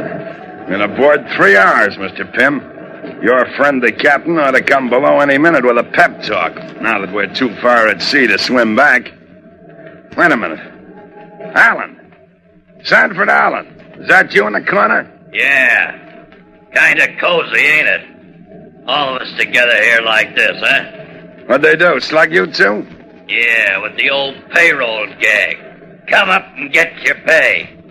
And they slug you. Guess who else is here? Tony? Yeah. Tony, how's it going, Tony? I stick the knife in his belly someday. That's what the Tony Manseo do someday. Stick the knife. Yeah, you better not stick in a knife or you get swinging the head on the gallows. They call that mutiny, Tony. Oh, meet Mr. Allen and Tony. This is Pym, Gordon Pym. Hiya, Pym. Hello. How long are we out for, do you know, Allen? Sure. 6 months. You listen to Tony, Peters. Listen to Tony. We stick together this time, you know? He cut off my arm. Someday I cut off his head. Ah, shut up. It's a lot of gab. That's life, I guess. The captain says for you to go on deck. Well, if it ain't the kid. What you doing aboard ship, Weston? Playing sailor? Mr. Peters, I didn't know that... I'm sorry that... Sorry. He's sorry. You didn't know that we was going to get shanghaied when you come down and tell us the payroll's made out? You lying, sniveling yellow pig. Well, honestly, Forget it. You're in the same boat. Oh, here's a friend of yours, Weston. At least, that's what he says. Friend of mine? I have no friends. No friends at all. Watch out, Mr. Manseo. Don't touch me. Tony, not touch you. I don't want to get my hands dirty. We don't want no dirt in our food, huh, Tony? I can't help what Father does. I never wanted to be a sailor anyway. You know that, Mr. Peters. You know that. I hate the sea. Hate the doggone thing. I'll leave the kid alone. Come on, Allen, before the captain begins to howl like a bull. Hello, Weston. You don't remember me, do you? No, I don't. The name's Gordon Pym. I used to live next door to you in Nantucket 10 years ago. You remember? Gordon. How did you get here? I came aboard looking for a job, and I got one, but not the kind I'm looking for. Oh, I hadn't any idea, Gordon. Gordon, wait till you see Father. Wait. He's so changed. All of us are so changed. You'll see.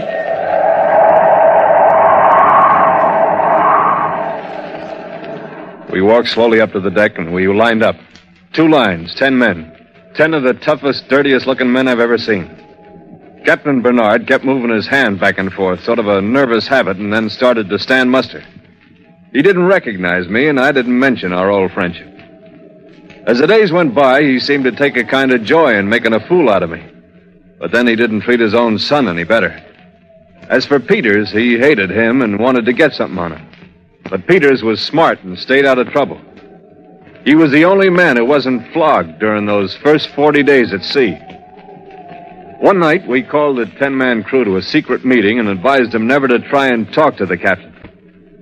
Well, a storm was brewing on the 42nd day of the journey, and I was called into the captain's cabin. I opened the door. You called for me, Captain? Yes, Mr. Pym. I called for you. Shut the door behind you. Instead of standing there like an idiot. My son tells me that you're giving out free advice these days. Gordon, I didn't. I swear. Shut up, you sniveling swine. Calling you my son makes me ill. Father. Now, Mr. Pym, I heard you've been advising the men to obey me blindly because you think I've an idiot mind. Captain Bernard, I said nothing of the kind. Don't lie to me, Mr. Pym. I've known you for many years. Oh, so you do remember. I couldn't very well forget, could I? Despite my idiot mind. I tried to treat you as I've treated the other men. You've taken advantage of me. Whispering behind my back. Trying to turn my son against me. Plotting with Mr. Peters. I'd have none of this on board my ship. Gordon, he's making it up. I never said it. Are I never said you calling me a liar, Weston? No. You see, Mr. Pym? My son denies it now. That I checked his story through our cook. Why don't you admit it, Mr. Pym? I thought I was helping. That's what I told him, Gordon. Shut up. Helping me. Since when have I asked for your help? Answer me, Mr. Pym. Answer me. Well, you didn't, sir, but... But what? What did Mr. Peters say to you about my idiot mind? He said nothing at all, sir. Nothing, is it? No, sir. Tell me the truth. It is the truth, Captain Bernard. Liar! I'll cut your lying tongue out with my own hands. What did Peter say? Nothing, sir. Nothing. Leave him alone, Father. He's telling the truth. Don't hurt him. He's my friend. My only friend. The only one I ever had. I'll leave him alone. Since you love this friend, my son, I'll allow him the pleasure of trying to make a man out of you. Mr. Pym, you take this sniveling son of mine and tie him securely to the mainmast. No, Father. For 48 hours. No. Then, when he's securely tied, you will report to deck for 40 lashings until I get the truth about Peters out of you. Yeah, but it's suicide for a man to be tied to the mainmast in this weather, If anything Captain. happens to him, Mr. Gordon, you'll pay for it with your life. So be sure he's tied securely.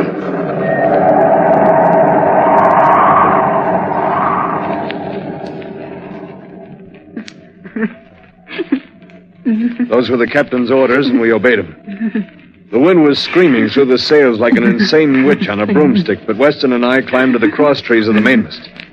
It was a tough climb, and I think he knew then it was the end for him, but he was afraid to disobey. When we reached the cross trees, I lashed Weston's arms and legs firmly, hoping he could survive the storm. By the time he was made fast, I patted his hair and tried to soothe that poor lost boy. The last I remember of him was his tear-streaked face and the look in his eye. I waved goodbye to him and climbed slowly and carefully below to report for 40 lashings. Captain Bernard, Mr. Pym reporting, sir. Take off your shirt. Yes, sir. Place your hands behind the whipping post and hang on securely, Mr. Pym. And think carefully.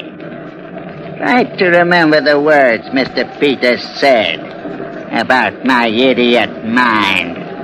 Yes, sir. The mainmast, Captain Bernard. It's the mainmast. I'm going for the mainmast! He's cracking! Get out of the way! Weston, up, my son. You fool. If you want overboard, save him. What's overboard? My son. That's your son, Captain Bernard, and you killed him. You dare say that to me? You murderer. Yes, I warned you of this, but you wouldn't listen. I'll say it. I'll say you're insane. Peters!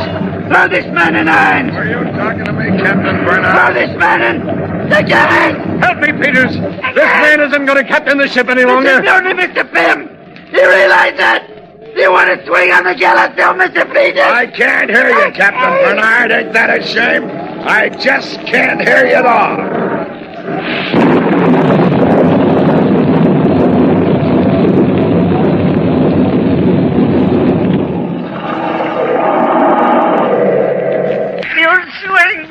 Shut up. There. I'll tie this gag around your mouth. That'll keep you quiet. Crew's coming topside. Storm's let up for a little while, and the course is set. Do they know, Gordon? I thought we'd tell them when they got here. We gotta work fast. This calm ain't gonna last, and we won't be able to steer no course at all with the mainmast gone. What's this special meeting about? Look, Alan. Look at the captain. Peter. Look at him. Did you? Yes, Mr. Allen. It's a mutant. Are you with me? I cut his head off, no? Shut up, Tony. I ain't getting mixed up in no mutiny. Is this your idea, Gordon? Yeah, that's my idea, all of it. If any man swings around here, it'll be me, so listen to me. You should have asked us, Gordon. We don't like getting dragged into something like this. Now listen to me, man. Nobody will swing for this if you use your heads. Nobody has to know this is mutiny. Sure, he's right. We'll kill the captain. Turn him on sail, cut his head off. And then we say he chooses to die, no? No, Tony. We can make this look like a shipwreck. The captain gets put in a lifeboat and set adrift. No, Tony, cut his head off. Shut up, Tony. Go on, Gordon. And we all know the captain's nuts. In 2 or 3 days alone on the ocean, he'll be a babbling idiot. Idiots don't talk sense even if they're found. And even if he is found, he'll look like a shipwreck victim. What about the boat? We're going to scuttle her. Get off in lifeboats when we're near land. Within 2 days, we'll be 10 miles off Cape True. We can row to safety, and it'll be up to you men to keep quiet. Now, are you with me, men? We're with you. We're with you. All right, let's go. And work fast, you monkeys, because we're in for a whale of a blow tonight.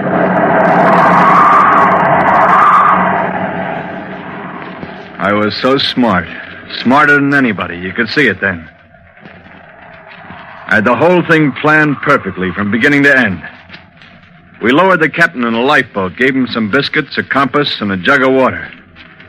But I didn't figure on the storm that was to come. But the storm broke soon after in all its mad, screaming fury. We couldn't control the Grampus. She was like a wounded animal, and I thought for a minute she'd sink by herself that night. There were 8 men left then, being the kid and the captain was gone. We had to lash ourselves to the deck to keep from being swept overboard. But during the night, 4 of the men were lost. It seemed to me that the ocean was fighting back the mutiny. Water poured into the ship. The entire belly of the ship was waterlogged, and only the top deck was riding above the ocean. There were 3 lifeboats on the Grampus before the storm, but we lost them during the night. And then, toward morning, Alan screamed out, You blasted fool, Gordon! We can't scuttle this ship even if we want to now. What do you mean we can't scuttle it? It didn't sink, did it, Mr. Peters? Ah, shut up. The hold of this boat is filled with empty oil casks, isn't it, Mr. Peters? Yes, Alan. I forgot about that. Well, what's the difference? Difference? You landlubber. Them empty oil casks is full of air. They'll act like a balloon and keep this rotten whaler from sinking. Is that true, Mr. Peters? Yeah, it's true. Oh, we can set the ship on fire. What good will that do? We're burnt alive. Only Mateo knows set the ship on fire. There's no lifeboat. Yes, trapped. Ah, shut up, Ollie, and let me think. Just gonna have to set tight and wait. Wait for what, Peters? Wait and pray we get saved. Maybe a ship will pass by. You'll hang, Peters, if we're saved. You and Gordon will hang. I had nothing to do with the mutiny. Me and Tony's free and clear. Ain't we, Tony? Yeah, nothing to do with the non-mutiny. Just wait. Wait. Wait and pray.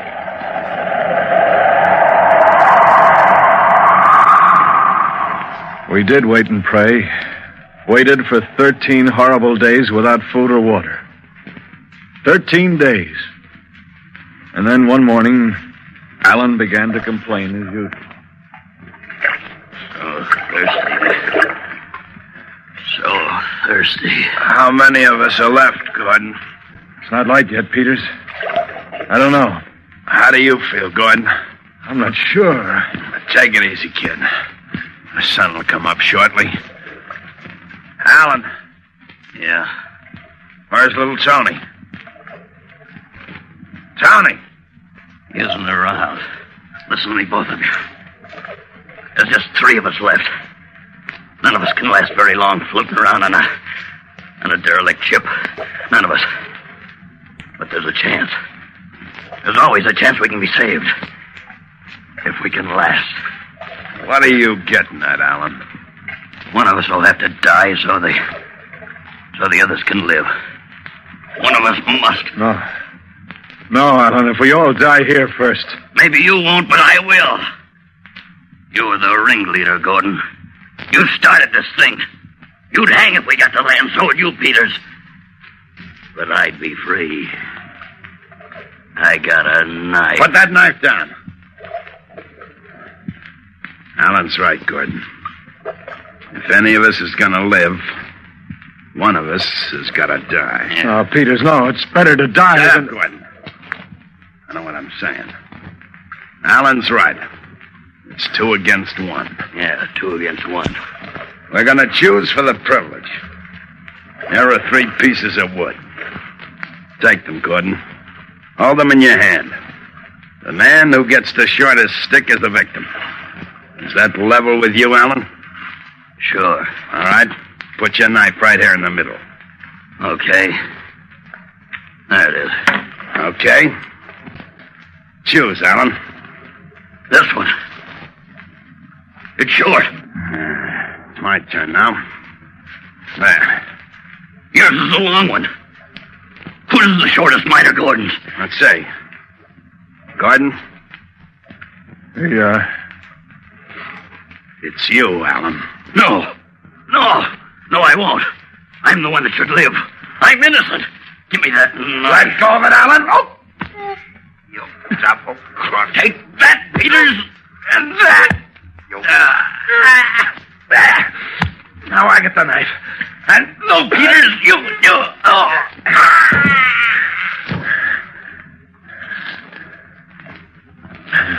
Dead, Peters? Yeah. Peters. What's the matter with you? You all right? I'll be all right. I'll always double-cross. Alan wounded you badly, Peters. I'll get some salt water and wash the blood off you. That'll keep the wound clean. It's too deep, Gordon. Look ahead. Look, Gordon. I see the outline of land ahead. Land! It's just a mirage, Peters. You think it's land? No. Look straight ahead. You're right. Land. Land ahead. We'll be saved, Peters. Peters. Peters!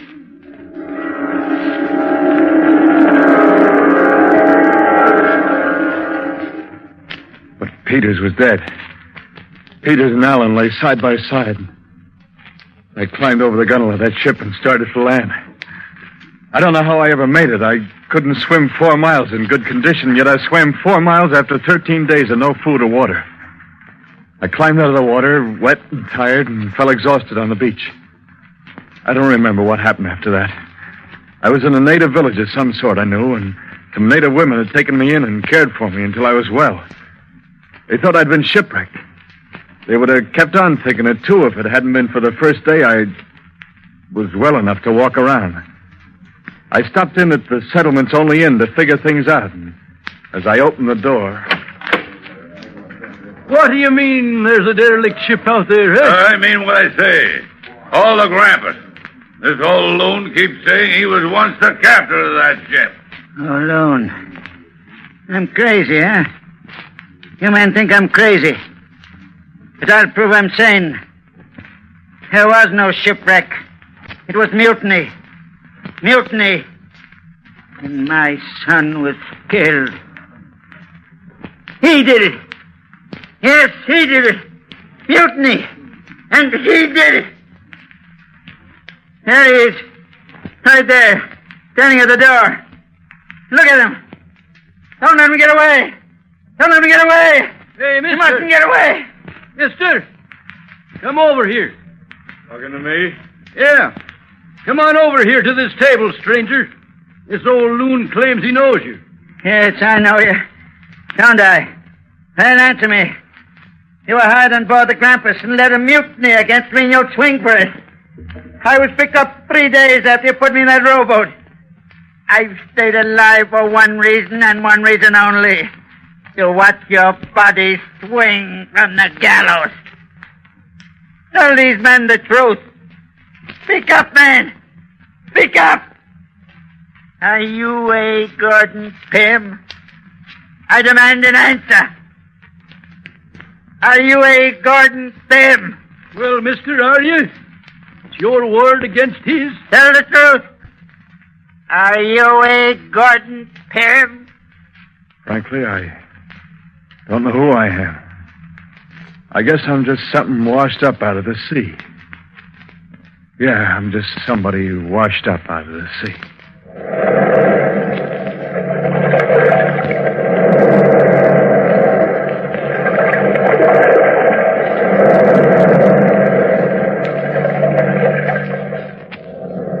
From the time-worn pages of the past, we have heard narrative of Arthur Gordon Pym.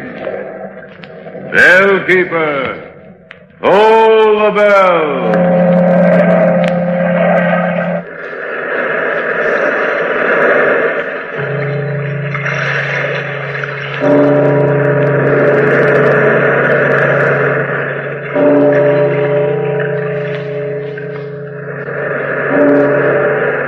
This is the United States Armed Forces Radio and Television Service.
That's a mighty good idea for you. Just make sure you eat a big bowl of Cheerios and milk every breakfast, and you'll get Go Power, too. Because a Cheerios breakfast is loaded with proteins, vitamins, and minerals. The very things that help build healthy bodies, strong bones, good red blood, and muscles. Why, they'd be the sort of breakfast you'd go for even if they didn't taste so good. And they do taste delicious. Cheerios are a real oat cereal already cooked with that delicious toasted oat flavor. So that's for you. Swell-tasting Cheerios and milk for Go Power. Eat 'em every morning, and you'll hear... He's feeling his Cheerios. Stay tuned to Hojo Radio.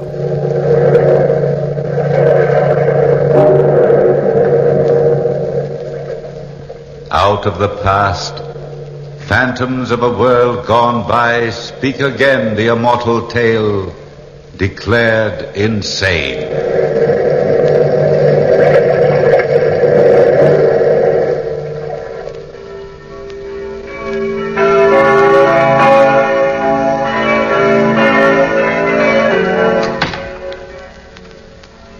This is the church she comes to. There she is, Renee, kneeling in the pew, third row from the left. What do you think of your rival for your husband's affections? Are you positive that's the same Madame Jean Renaud? I'd stake my honor upon it. Cecil, you've staked your honor so often there's nothing left to it. Madame. Amazing. I wonder how a woman like that could extract such huge sums of money from my husband. She might have certain charms you don't understand. But she's fat and pockmarked. True, Renee. But powerful enough to make you and your children penniless within 10 years. How can we break her hold on Pierre? I've tried. Pierre won't listen to me, either as his brother or his lawyer. So there's only one thing left. What's that? Simply that you ask for a commission for lunacy against him. Imply that he's insane and have him locked away. But Pierre is With as your sane political as... prestige at Louis XV's court, I'm sure we can convince a young, ambitious judge to the contrary. Pierre's many eccentricities can bear fruit. His monomania on Chinese customs could easily be misinterpreted. Do you understand? But, Cecil, Now listen to me. Tomorrow morning, I want you to pay an unexpected visit on your husband. Drive out to that country hovel and... Is your master in, Roger? Madame la Marquise, we weren't expecting you. Do come in. Monsieur is in the study. If you follow me, he'd be pleased to see you, madame.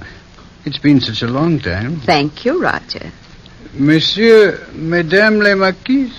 Renee. I'm sorry to disturb you, Pierre, but you know what the court says. This separation of ours does not do my reputation any good. Your reputation?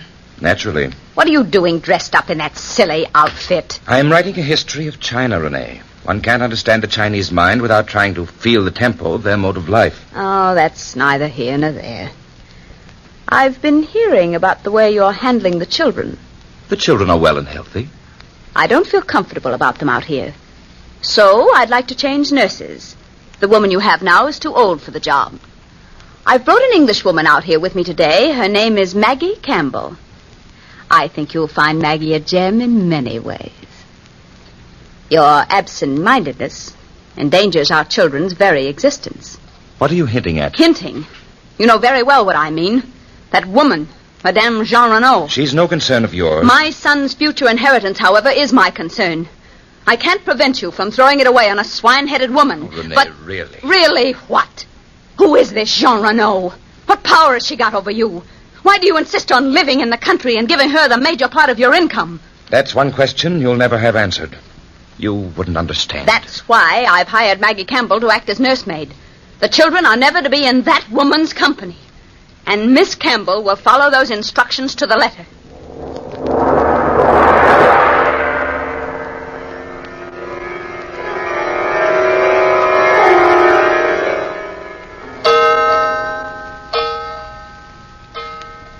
Well, Renee, I didn't expect you to come back so soon. It didn't take me long to sell Pierre on the idea of hiring your fatuous Miss Campbell, Cecil. What did he think of her? Nothing much. My story was completely believable. We can depend on Maggie Campbell to weave an interesting web for Pierre to stumble into. In the meantime, you've work to do. Work? I've invited young Bianchon for a party at your house this evening. Aren't you presumptuous? Not at all. That fool has always been in love with you. His uncle is a judge of the inferior court, Monsieur Popinot. If you can convince Bianchon to bring his uncle into our camp, our commission for lunacy against Paupière is won. You're in a position to do both of them a great deal of political good. It might be wise to remind them of it, gently. The party is to start at 9.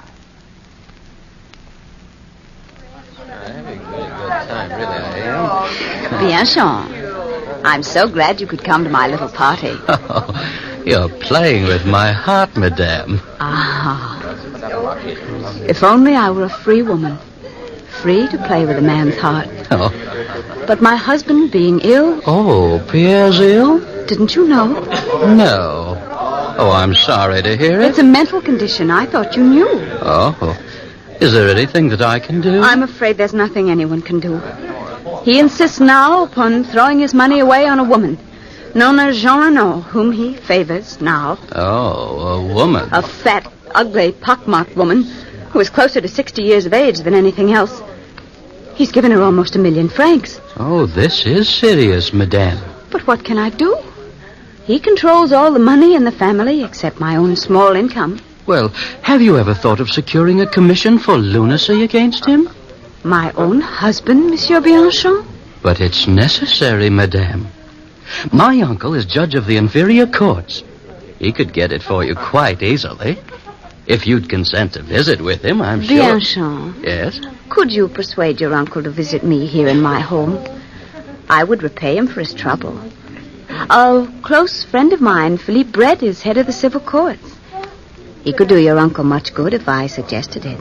Oh, but of course, Renee. I shall pay my Uncle Popinot a visit this evening. Would tomorrow night be a convenient night for you? So convenient.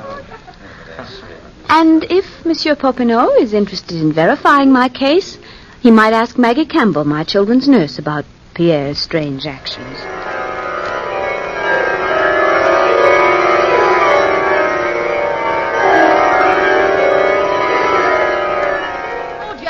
Roger, if you're the butler in this loony house, come over here and bottle.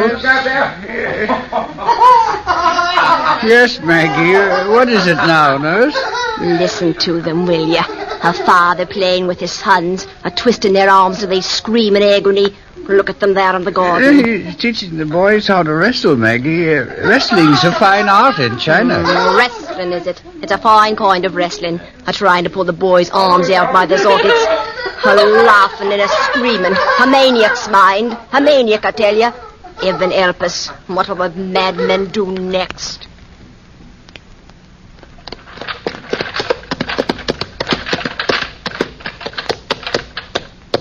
Thank you, driver. Uncle Popinot? Uncle Popinot? Well, if it isn't my nephew. Well, Bianchon, come in. Oh, how can you live in this rat trap? And if this is a rat trap, Bianchon, then you should throw your old uncle a piece of cheese. What brings you down here on the banks on this hot day? Oh, a matter of urgency. A friend of mine is in trouble. Trouble. Life was ever thus. Her husband is stark staring mad. And the poor woman hasn't the faintest notion how to go about getting a commission for lunacy. Who is the lady? Madame la Marquise d'Espard. Madame de la Marquise? Yes. She probably knows more about these things than you do, nephew. Nevertheless, I'll see her when she arrives. She's not well, Uncle. You can't expect her to visit you in a place like this. Besides, she's a close friend of Philippe Brett, and he's the head of the civil courts and can do you a lot of good. That crook? Oh, Poppy, no. Madame la Marquise had the kindness to invite us to dinner at her house tomorrow night. Bianchon, I'm surprised at you.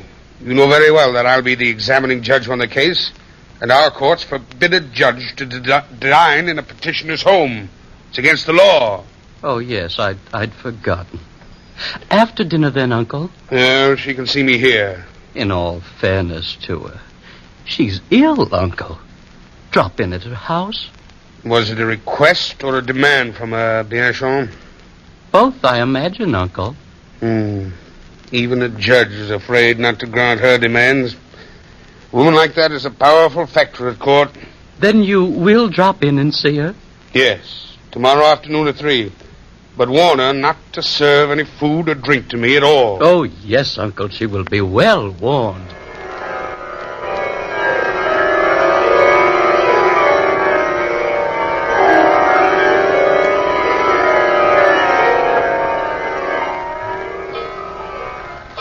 Maggie, what are you doing, prowling about the master's bedroom? I was looking for a good tonic for the children. The master keeps all the medicines locked up here. While I'm about it, you ought to take the tonic, Roger. You don't look so well lately. I never felt better. Spring's coming, Roger. Everybody should take a tonic. Yeah, drink this. You'll feel like a new man in a few seconds. I'll fix another drawer for the children. I can't figure you out, Maggie. One moment you shout, and the next you worry about my health. That's just my way, Roger. Go ahead. Drink it. I'm a nurse. I ought to know what's good. Go ahead. Drink it. Well, if this will make us better friends, Maggie, I'll drink it.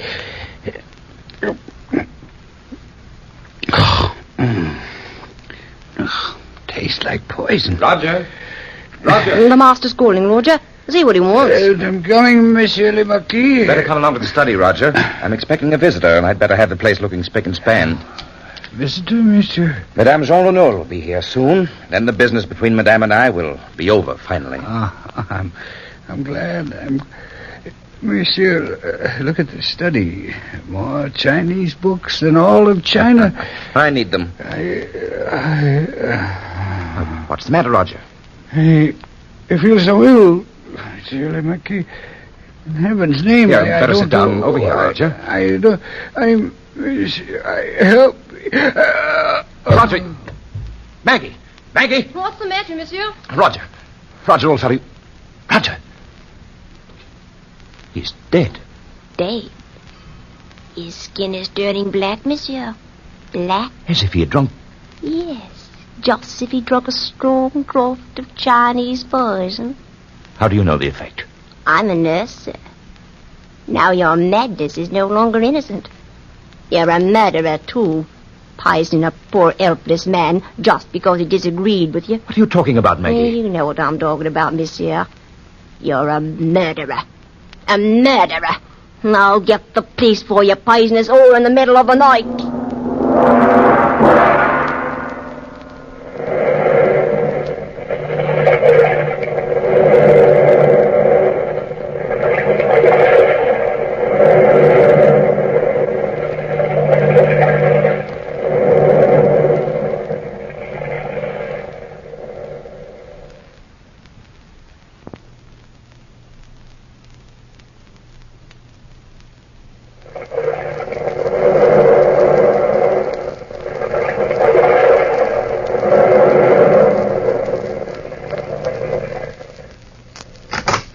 Madame la Marquise, may I present my uncle, Judge of the Inferior Courts, Monsieur Popinot. Good afternoon, monsieur. How do you do? This is my brother-in-law, the Chevalier d'Espard.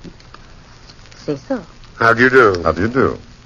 Won't you be seated, Monsieur Popinot? My uncle will do everything in his power to help you, Renee. I'm sure he will, Bianchon. Tell me, madame, when you and the Marquis separated originally, how much money were you allowed? Just my original income of 26,000 francs a year. You say that the Marquis had given a certain Madame Jean Renaud considerable sums of money? Almost 1 million francs. Is there any reason for him to give her money? None. None but an imaginary one dictated to him by his twisted mind. Does Madame Jean Renaud live well? Live well?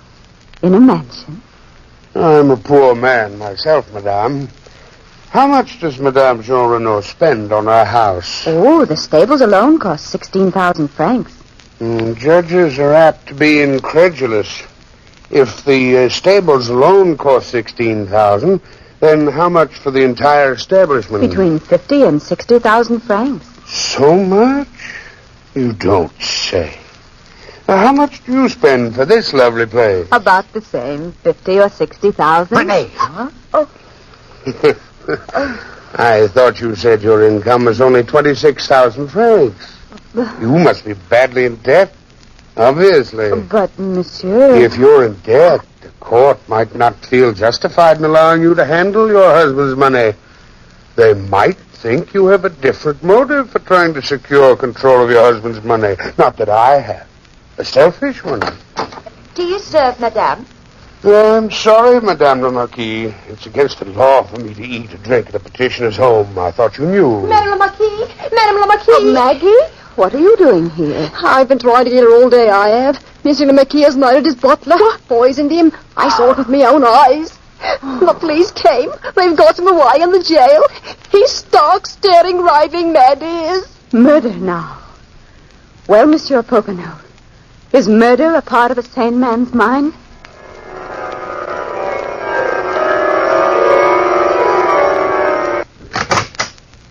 Such a place for a judge to live. Oh, if I lived here, I'd never make old bones. Monsieur Popinot. Yes? I got your summons to come and see you in your house. Well, here I am. Here you are. But who are you? Madame Jean Renaud. Kind of a judge are you, anyway, living here? Huh?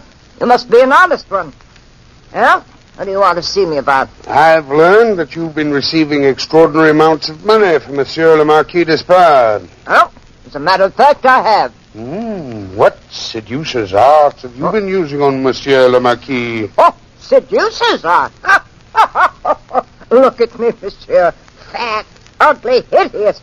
What kind of a vamp would I make? Well, that's a question I can't answer. But you'll have to. Monsieur, I'm sorry, but I am under oath. I can never divulge the reason that monsieur gives me the money. Madame, if you have any pity for your benefactor, you'll tell me. A commission for lunacy has been taken out against him. Huh? And you're named as having some strange power over him. Power which is supposed to have driven him mad. Oh, great heavens. I am as good as Monsieur le Marquis had warned him. He's a saint, that man. A saint, monsieur. Yes, but he isn't at home. He's in jail. Madame Jean Renaud.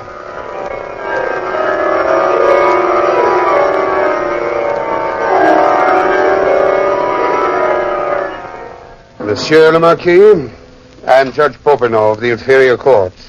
You're most welcome to come in and share my prison cell. Are you here to accuse me of murdering a man, too? No, monsieur.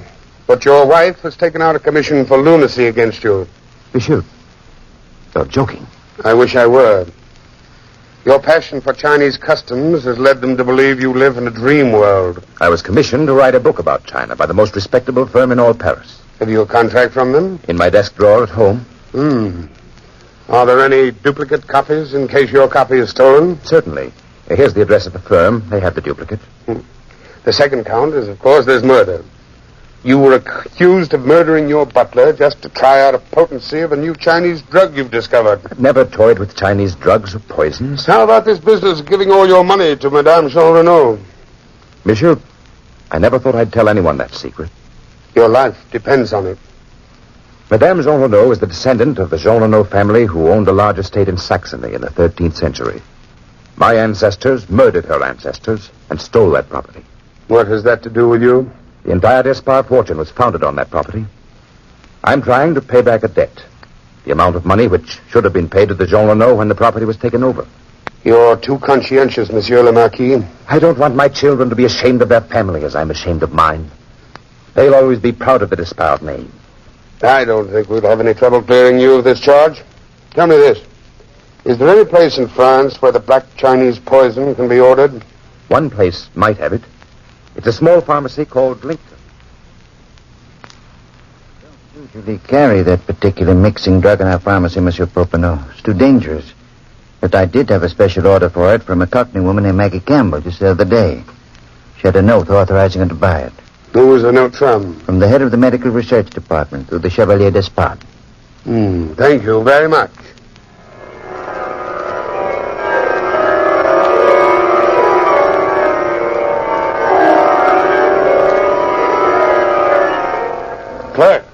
Clerk, has Monsieur le Marquis Despard's contract arrived from Paris? Yes, Monsieur Popinot, this morning. Where's Madame Jean Renaud? She's waiting for you now, Monsieur Popinot. Just have her sign this legal bill of sale for the Saxon property and ask her to appear in court tomorrow morning. Yes, Monsieur. And, clerk. Yes? Send this letter to the Marquise Despard. After this note, I don't think she'll appear to press charges. Come along, Renee. We'd better go inside the courtroom. It's almost time for the sessions to start. You go ahead, Cecil. I'd like to see Monsieur Philippe Brett before court starts. See you later, then. Oh, my dear Renee, you look charming. I hope I haven't kept you waiting. Not at all. Here's the letter Monsieur Popinot sent me last night and the affidavits you asked for. Mm-hmm. This letter from Popinot places you in a very ugly position. It threatens the entire civil courts, besides naming the head of the medical association, Monsieur Brett. Yes, I know, Renee. Leave everything to me. I'll see you in court in a few minutes. Order in the court. The Fifth Court of Inferior Appeals is in session. The first case is a commission for lunacy. The case of Madame de la Marquise Despard against Monsieur le Marquis Despard. Popin. Yes, Monsieur Brett. As head of the civil courts, I cannot allow you to preside on the bench during this case. Cannot allow me? Do you realize, man, you violated the most important law in all France? I have 3 sworn affidavits that you partook of tea and cake at the household of René Despard at 5 p.m. 4 days ago. Now, since Madame is the plaintiff in this case, that renders any decision you might give as invalid. But, Monsieur Brett, they are lying. Your own nephew swears it's the truth. Will you relinquish the bench? Who is to take over in my place? Monsieur Devreux. Devreux? Yes. A man who spends his time currying favor from Her Majesty's? Monsieur, will you give up the bench? I have no option. But if I can't work as judge on this case, I will represent Monsieur de la Marquise Despard as his barrister. Will you ascend the bench, Monsieur Devreux? Naturally, Monsieur Brett. The barrister in charge of proceedings will start. That is you, Chevalier Despard. Is it not, Cecil? Yes. Thank you, Monsieur Devreux. In behalf of my client, Madame la Marquise, a poor innocent woman who has been robbed of her children, her income, and her home by a lunatic husband who is guilty of murder. You only presume he's guilty of murder. I presume nothing, Popinot. He has already been tried and convicted. When? 10 minutes before court started. I signed the papers, Monsieur Popinot. You did, Brett? Yes. You haven't the foggiest notion of what this case concerns. I have definite proof that Maggie Campbell was hired to murder the butler. Here it is. My proof that Monsieur le Marquis is innocent. Judge Devreux, you can set aside this conviction. Chevalier, let us proceed. A woman named Madame Jean Renaud has forced Monsieur le Marquis to give her over 1 million francs. We all know that Monsieur Popinot made up that story about the Saxon property to fool the court. But these are lies, Monsieur Devreux. Continue, Chevalier. And last but not least, we base our claim on the fact that Monsieur le Marquis thinks he lives in China. Ha! Is that a thought for a sane man? Monsieur Lamacquis is writing a book on China. He has a contract for that book. We investigated the contract, Monsieur Popinot. The Paris firm swears they never drew it up. You've done well, gentlemen, to make a mockery of the courts of France. This trial is a farce, a framed farce. Of course, you grant the commission for lunacy, you will be heaped with honors by these weakling fools. That is only your opinion, Popinot. Judge Devereaux, remember, your conscience will weigh heavily on your soul.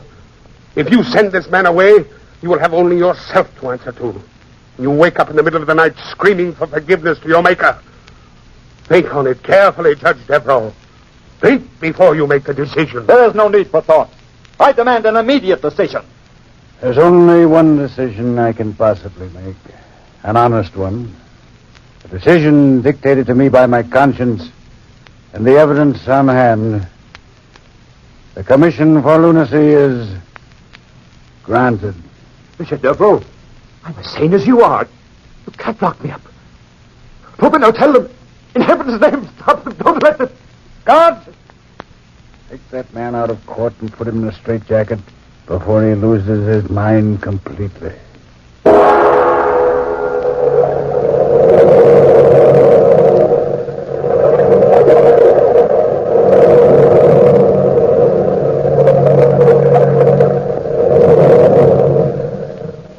From the time-worn pages of the past, we have heard the story declared insane. Bellkeeper, toll the bell.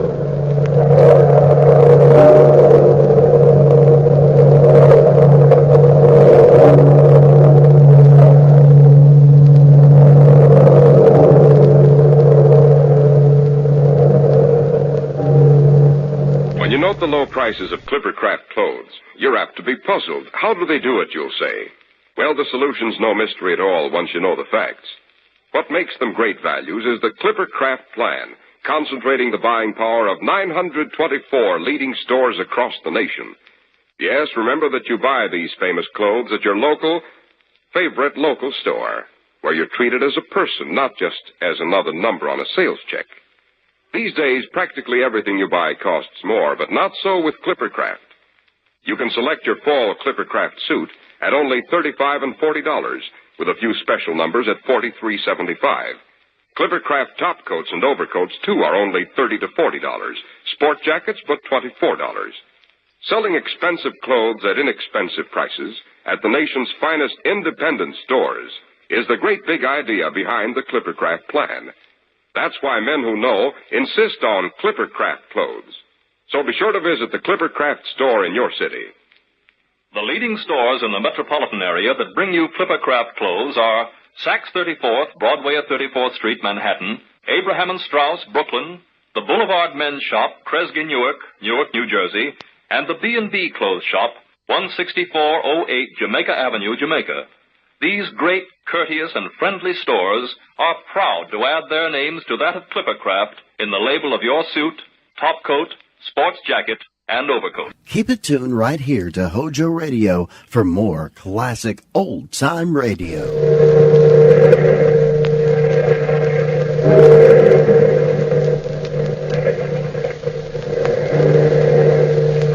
Out of the past, phantoms of a world gone by speak again the immortal tale. A terribly strange bed.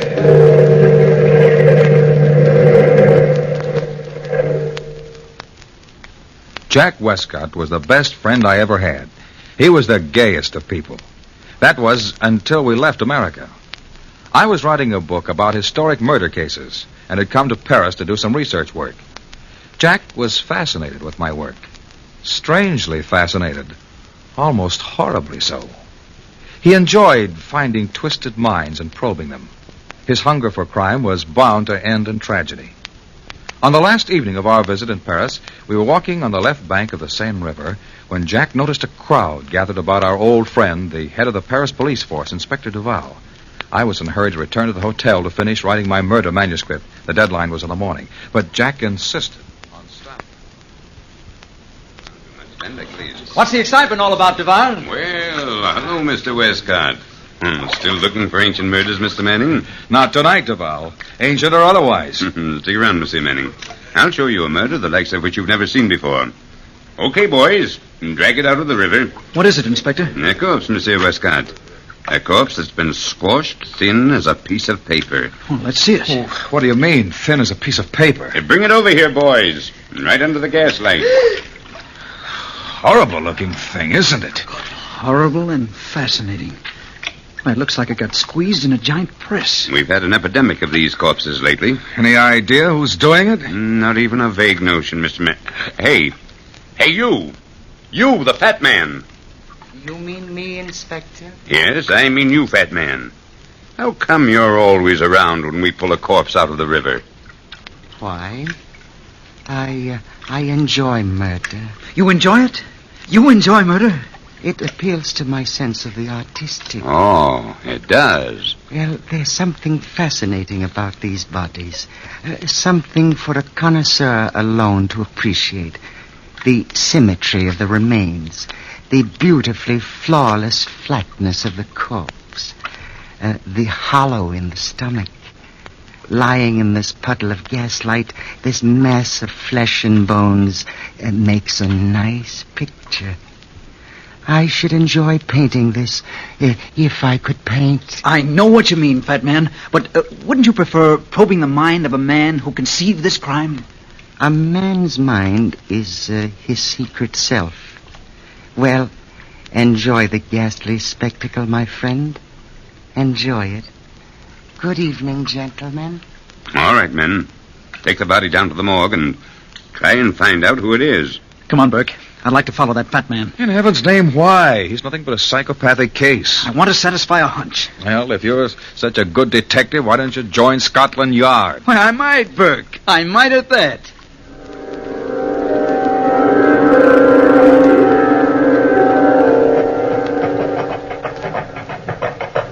Where the devil has that gross piece of flesh disappeared to now? He was right in front of us until we turned this corner. Well, we've lost him, Jack. And I don't wonder. We've passed through every side street in the whole city. If you ask me, he knows he was being followed. Good. If he knows, he'll show his hand sooner. Now, the only place he could have gone around here is into the back door of this house. I wonder what house this is. It's a gloomy dump. Let's go back to the hotel, Jack. I've got to finish that manuscript tonight. Looks like a public bar to me. The La Belle Tavern. Are you coming with me, Burke, or are you going home? I'm with you, old boy. I brought you to Paris, and by heaven, I'm going to return you to America. Now, this must be the doorbell. Here goes. And Burke, no matter what I do tonight, don't worry. Come in, gentlemen. Come in.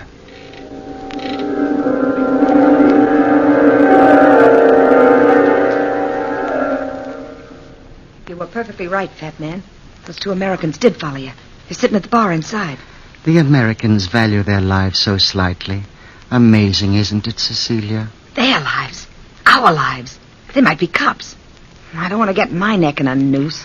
To be quite candid, I am not interested in your neck.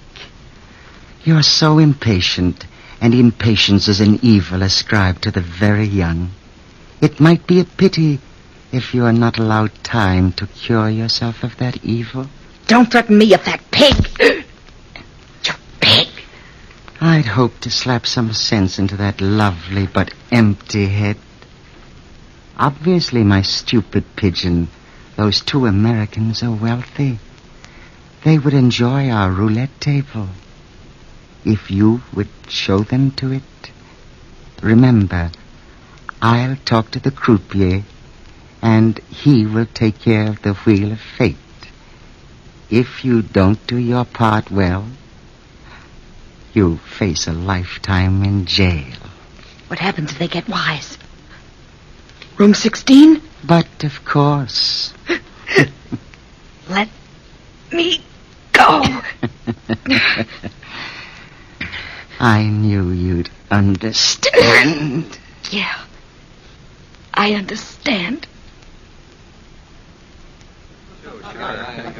There's something so gay about Americans, I always say.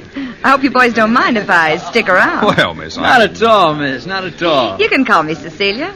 How about another drink? Oh, that's fine. 3 more of the same, bartender. What do you do for a living, Cecilia? Oh, I model in a dress shop. I don't believe you, Cecilia. Jack, stop ribbing the girl. She's a good kid. I'm on the level. I'm interested in it. Here's the drinks. Thanks. Why do I interest you? Well, because you're fairly easy to figure out. Am I? Why? You really want me to tell you? Sure I do. Well, here's mud in your eye. Touche. Oh. Potent stuff, Jack. Potent stuff tastes like cyanide. Well, Cecilia, I'd say you're a poor girl who lives in the slums. But you're pretty. Prettier than anybody in your entire neighborhood. Well, let's see. Then you must have met a man. What of it? I'm no saint. He promised you a lot of doodads, and suddenly you found you'd committed your first crime. Let's say murder. What'd she do? Set her mother on fire? Oh, well, for that, let's have 3 more drinks. Bartender, 3 more. Well, now, let's say it really was murder. The second murder wasn't so hard. And the third was easy, wasn't it? I never had nothing to do with a murder. Well, for the sake of argument, let's say you have. But inside of you, all the time, is this wanting to be liked, wanting to be on the level. But your so-called friends, they don't trust you, Cecilia. Someday they'll double-cross you. Here are the drinks. Thank you. Nobody'll ever double-cross me. Well, here's mud in your eye. Drink up, boys.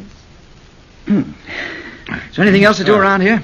You seen the gambling rooms? Gambling rooms? Ah, that's me. Who runs those gambling rooms, Cecilia? I don't know. One of your friends? A fat man, perhaps, with a long nose? I don't know the owner. Gosh, you're real nice. Is the fat man in the back room now? Probably.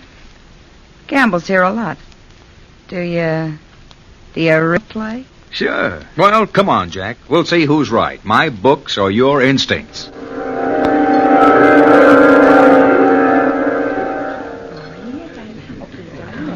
Number 21 wins. Jack, the fat man's in the corner of the room. Yeah, I saw him, Burke. And he saw you, old boy. Don't think he didn't. Come on, boys, let's play. Money, money, money. Place your bets, gentlemen. They'll make some room for us over here. Come on. 25 here. Hello, Cecilia. Hello, Monty Loriard. You playing again? I thought you lost every cent you owned last night. A desperate man finds desperate ways to raise money. Even murder, eh? We heard about it. Perhaps. And perhaps not. I'd like you to meet some new friends of mine, Monty. This is Jack Westcott and Burke Manning. Monty Loriard. How do you do? Money, money, money, gentlemen. Place your bets. I bet 30 francs on odd. How about 100 francs on number 13? Good boy, Jack. The play is dead. Round and round the little ball goes. Where she stops, nobody knows. Hey, Burke, I feel a little dizzy. You had too much to drink, pal, and those drinks were strong. Number 13 wins. What? I won! Good for you, American. Lucky for you. I won the first time I ever played here, but never again. Money, money, money, money, money, money, money. That was the first time Jack won in that incredible evening. But as the ball spun, his winnings increased. The table seemed to have gone crazy. Jack became gambling drunk. The croupier seemed desperate as that wheel spun round and round, each time increasing Jack's winnings. The room was tense with excitement, and even the little thin loser Loriard seemed surprised. Monsieur Westcott, your luck is phenomenal. You've won 30 times. 30 times. Jack, you've won a fortune, man. Stop now before it's too late. Leave him alone, Burke. Let him play if he wants to. Sure, let me play if I want to. I want to break the bank. Careful, monsieur. Let me warn you. Careful. Jack, it's almost midnight, and I've got a lot of work to do tonight. Please, let's go. And remember the fat man. The fat man be hanged. Here, Jack. Have another drink. Thanks, is it? Jack, be sensible. Ah, stop being an old auntie, Burke. I'll see you later at the hotel. Make the book have a bloody ending. I'm in the mood for a good murder tonight. Remember, Jack, I warned you. Goodbye. Money, money, money, gentlemen. Place your bets. I told the croupier you wanted to see him back here, fat man, but it wasn't the croupier's fault the American broke the bank. That is for me to decide. Where is the American now? Outside. Buying drinks for the house. Good. That ought to keep him busy. You called for me, monsieur? Yes, I did. I'll need you too, Cecilia. Shut the door. I don't like to frighten our patrons. I'm sorry about the wheel, monsieur, but it was broken and I couldn't control it. That is unfortunate for you. What are you going to do, monsieur? Come here. Don't put your fat hands on me, fat man. Let me... Don't fight the fat man. You can't move, can you, croupier? Because if you move, my arm will break your neck. Call my men, Cecilia. I might need a little aid with this stupid fool. What are you going to do, fat man? Have his brains pressed out of his body in room 16. His mind is no good where it is now. No, no, monsieur. Please, monsieur. Not room 16.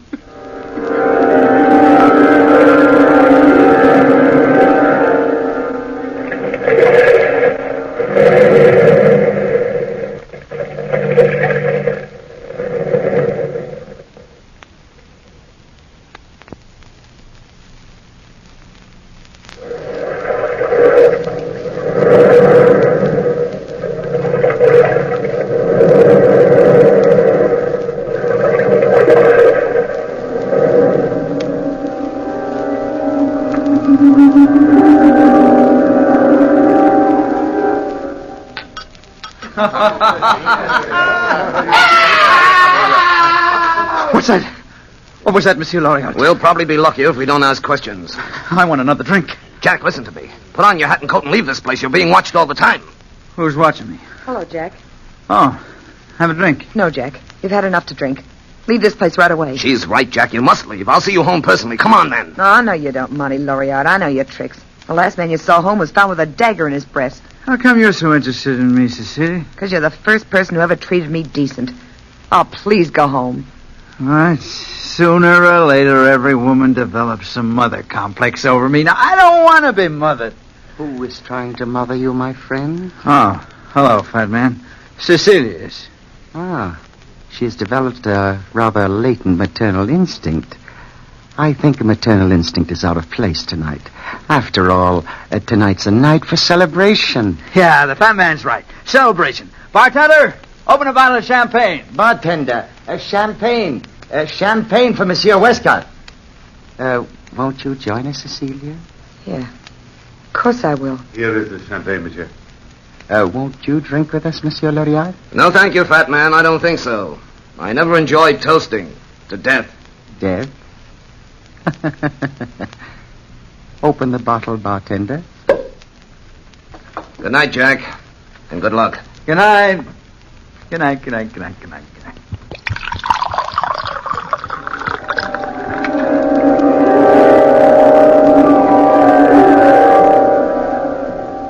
Here's the handkerchief, fat man. Oh, Jack, your money is all tied safely in your handkerchief. Thank you, Fred. Thank you, thank you, thank you. Where'll I put the handkerchief? It would be wisest to tie it to your belt. I feel dizzy, fat man. Oh, you need a cup of good hot coffee. That will straighten you right out. Cecilia, go in the kitchen and fix our friend a cup of coffee. But I really... Don't tell me, my little pigeon, that your hearing is failing you. I'll get it right away. I'm glad we're alone, fat man. I want a chance to talk to you. Talk away, Jack. Tell me confidentially. Why do you enjoy seeing a mutilated body dragged out of the river? There's beauty in death. In the act of death? Or in the recovery of a body after life has left it? In both. Then, do you enjoy committing a crime? Perhaps. Perhaps it would be pleasant to watch a man die. Slowly. Very slowly. In order to see life leave the body. Say that you and I watched a murder by pressure. What would happen? I'm interested, fat man. What would happen? The face is the first part affected. It would turn red. And the victim would probably feel hot blood pounding in his brain. Pounding like steel hammers. Mm-hmm. Then his eyes would feel sore, as if the fluid creating sight were ebbing slowly away. That would be painful? Painful but glorious. His face would discolor. The pressure on his chest would be so great he'd try to scream, cry out, but he couldn't. He wouldn't be able to move, not a limb, not a muscle. He'd be paralyzed. I'd see to that. And in that moment, all the horror that is in man's mind would be indelibly imprinted on the brain until a sudden crushing noise would blot out thought. And what would that crushing noise be? The pulverizing of the human bone. Here's the coffee, fat man. Ah, let me see it. Tastes all right. Here you are, Jack. This will fix you. No, I don't think I want any. If you'll pardon me, I'm so dizzy. So frightfully dizzy. Oh, of course you are. Here, Jack, drink it. Drink it, my friend. My good friend. If you don't want to drink it, Jack, don't. Open your mouth, my friend. It will sober you very quickly. No, Open your mouth. There. Now, how do you feel? I'm sick. I'm sick. It's dope, isn't it? It's dope. Let me... Oh. Our friend Jack is asleep, Cecilia. Call the bartender. I think our friend will spend the night with us in room 16.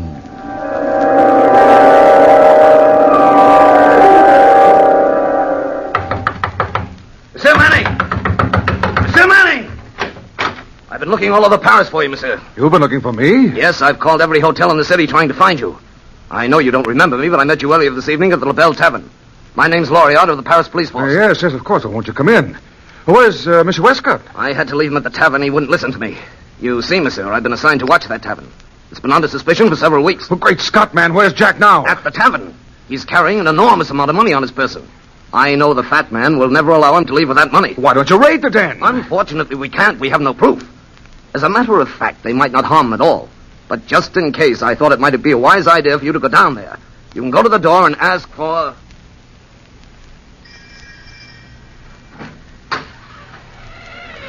Yes? What do you want? You're the bartender, aren't you? I am not Napoleon's grandma. What do you want? My friend Jack Westcott hasn't come back to the hotel as yet. We've been waiting for him, and I thought that he probably decided to spend the night here at your place, and Your friend is not here. Go home, American, before you get yourself in more trouble than you can handle. Who was it? The other American asking about his friend. Where are you going? Upstairs. To take Monsieur Westcott a candle, like the fat man told me. Be sure the fat man told you, or else... I'm sure. Very sure. Jack, I brought you a candle. Are you asleep? Wake up, Jack. Please wake up. Please. Maybe if I shake him. Wake up. Oh, I hate to slap you, but your life depends on it. What is it? Oh, wake up. Cecilia, my dear. Jack. Luckily, he's still asleep. Come, Cecilia. Let our friend sleep. I'm so sick. So dizzy and sick.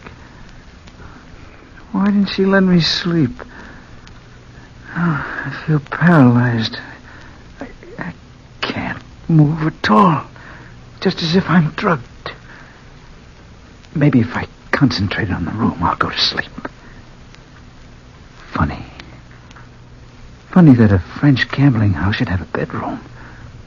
What is an old English four-poster bed doing in a French room anyway?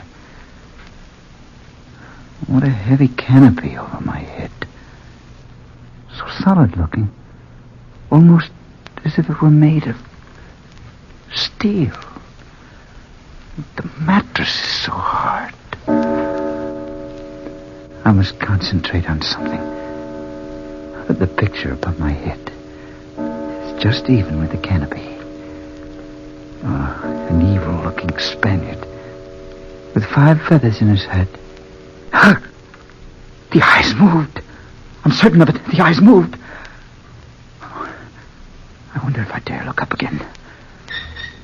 I was sure there were 5 feathers. Now there are only 4. 4 feathers. 4 feathers. No, 3 feathers. I wonder who's outside my door.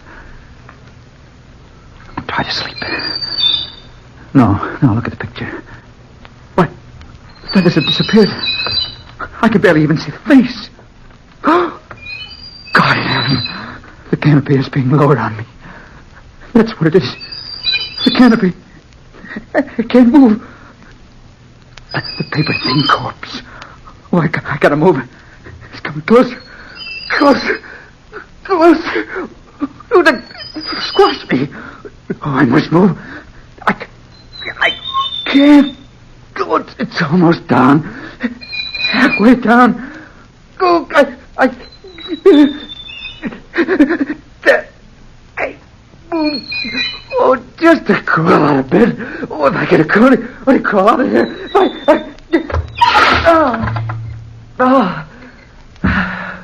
I'm safe. Safer than that horrible contraction. Now to get out of here. The window. Open the window slowly. I'll crawl to the window. Now, I can push the window open slowly.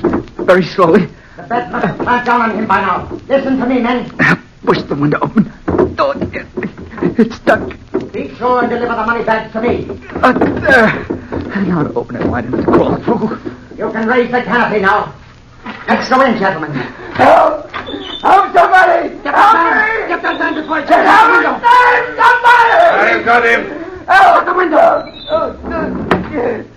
If the bed didn't work the first time, Mr. Westcott, I've ways and means of making it work the second, and perhaps it would be more pleasant to watch life ebb out in front of me. No. Place him carefully on the bed. Let me go. Let me go. Good. This ought to prove most enjoyable, Mr. Westcott. It's a pity you haven't my detached viewpoint. Let me go. Put him in. Then lower the canopy. No. This way, Bert! Up this way! Hurry, Mr. Loriot, I can hear the bed moving! Cecilia, you fool! Look! Get Jack out of that bed! Jack, boy, here, hold on to me. I'll drag you out. Don't you put your hands on me, Loriot! March into there! I'll take care of the bartender for a long time. I'm all right, Burke. Don't worry about me. Oh, Cecilia. I'll help her. Let me go, Cecilia. Don't push me. Help me, Loriot! Help! No, you don't, fat man! You little... No, you don't! Your own device will be a Frankenstein! There! Try to get out of your own bed now!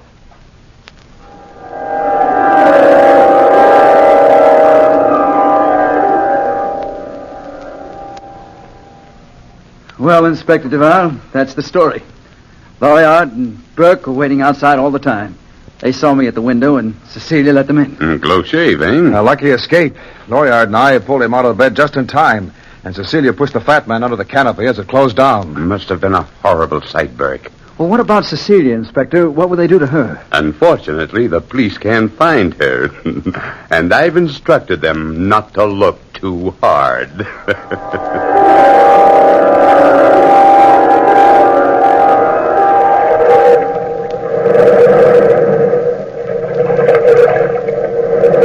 Time-worn pages of the past, we have heard the story, A Terribly Strange Bed. Bellkeeper, toll the bell.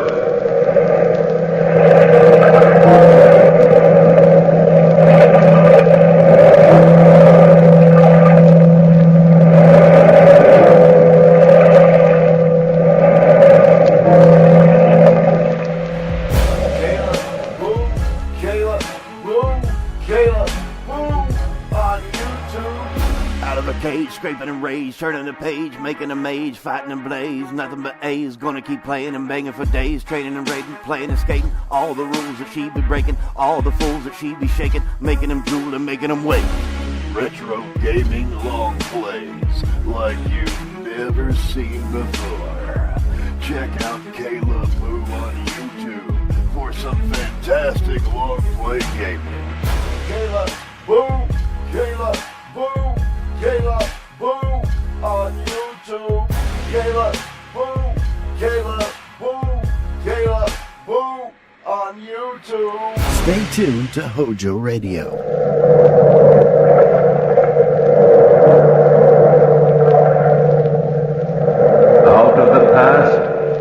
Phantoms of a world gone by speak again their immortal tale. What was it?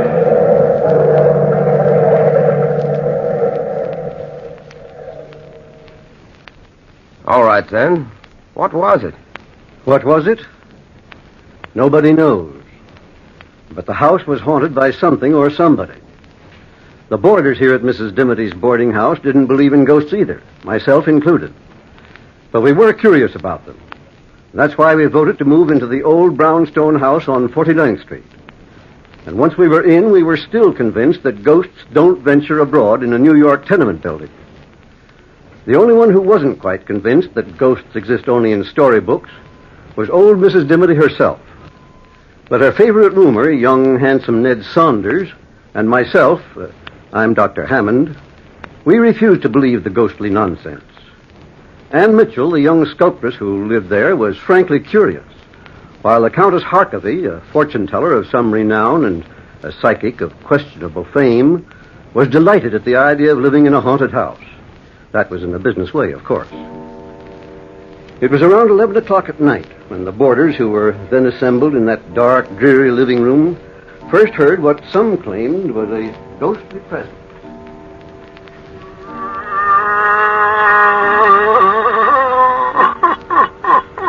Listen to that, Dr. Hammond. I hear it, Ned. It's an uncommon sort of sound for the wind. That is not the wind, Dr. Hammond. It is the cries from the spirit world. I feel it in the marrow of my bones. Oh, say, Countess, can't you feel things in a more comfortable place? Bone structures always struck me as a most uncomfortable place to have a feeling going on. Listen, all of you. Listen. Oh, skip it. Ned, will you pass me that magazine on the shelf next to you? I think any kind of reading will be preferable to listening to old psychic ears rambling. Sure thing. Here you are, dear. You really think this house is haunted, Countess? Yes, I do. It would be a fortunate thing for your business if the United States of America could be made ghost-conscious. Dr. Hammond, you'll live to regret that remark. The Countess will take you seriously. I am serious. And talking of taking things seriously, when are you going to start taking me seriously, Anne? When you start to make a living, Ned. Oh, someday I hope I won't have to try and sell my sculptures. All art is conceived out of the fires of struggle. Well, I'm tired of struggling. Oh, if I could just create something out of the ordinary for an art exhibit, I could make a couple of $100. I've been working 3 months for an idea, and I haven't done a thing. My poor dear Anne, as long as you doubt the extraordinary, how can you create it? She's got you there, Anne. Yes, she has, Dr. Hammond. Well, what would you suggest as a good subject for Anne to sculpt, Countess? Well, a denizen of the other world, perhaps? Oh, sure. That's rather a hot place for a girl to venture in order to sculpt the devil, isn't it? Don't speak so lightly of his satanic highness. No one knows where the devil's hand may be next. How about sculpting me, Anne? I'm an extraordinary young man. That you are, darling. Extraordinarily broke, at any rate. Oh, the woes of the world revolve on that ugly stuff called money. People take money much too seriously, Ned. Well, frankly, Dr. Hammond, if I had some of it, I wouldn't take it at all seriously. I'd scatter it around the world like a veritable windmill. Oh, frivolity. That's your trouble, my dear friends. Frivolity. You feed on it. Here in this very house is a poor, earthbound spirit, and yet you ignore it. Come, Countess, you don't expect us to take it seriously? I expect nothing. What do you expect us to do? Call the spirit in and ask him to sit for me? Possibly, Anne. Possibly. Come, Countess, you're joking. I have never been more serious in my life. I think we ought to hold a seance and command the spirits to enter the room. That would be interesting, at least scientifically so. Oh, nonsense, Doctor. Besides, Mrs. Dimity'd never stand for it. Ever since she moved us into this house, she's been scared stiff of the very idea of spirits. Have you seen the amulet she's been wearing? Yes. She carries it around like a sword. Why don't we ask her? Oh, we were just talking about you, Mrs. Dimity. Oh, dear. I tell you, I just can't stand being alone in my room. I just know something was in there with me, Anne. I just know it. The spirits probably have been attracted to you, Mrs. Dimity. I've always felt you're strongly psychic. Oh, don't say it, Countess. Don't even think about it. It was all a mistake, moving into this house. All a mistake. I've just never been as nervous. Dr. Hammond, feel my pulse. Feel it. It's practically non-pulse, so to speak. Well, I wouldn't take it seriously, Mrs. Dimity. We all know there are no such things as spirits. You see, we've been talking about the ghost for so long that at times we half believe, but that's purely imagination. It wasn't imagination at all, Dr. Hammond. You know very well there are only 5 of us living here. You 4 were downstairs, and I was alone upstairs, and... Oh, I did hear footsteps in the hall. I opened the door, and I felt something cold touch me. Ah, you see, I knew it. Oh, listen. Oh, it came from upstairs. Listen, all of you. Ah, and was that also the wind, Dr. Hammond? I don't know, Countess. What do you think, Ned? Well, I think the Countess' idea of a seance is a good practical suggestion. I'm all for it. A seance? Oh, dear. Yes, let's give it a try. Well, we're all agreed. Yes, come on, Les. I think it's a good You're idea. in charge, Countess. Now tell us what to do. Well, now, for the first thing, bring your chairs into a circle, please. I think I want to Now, hold hands. Will someone turn off the lights? I'll get the switch. Good.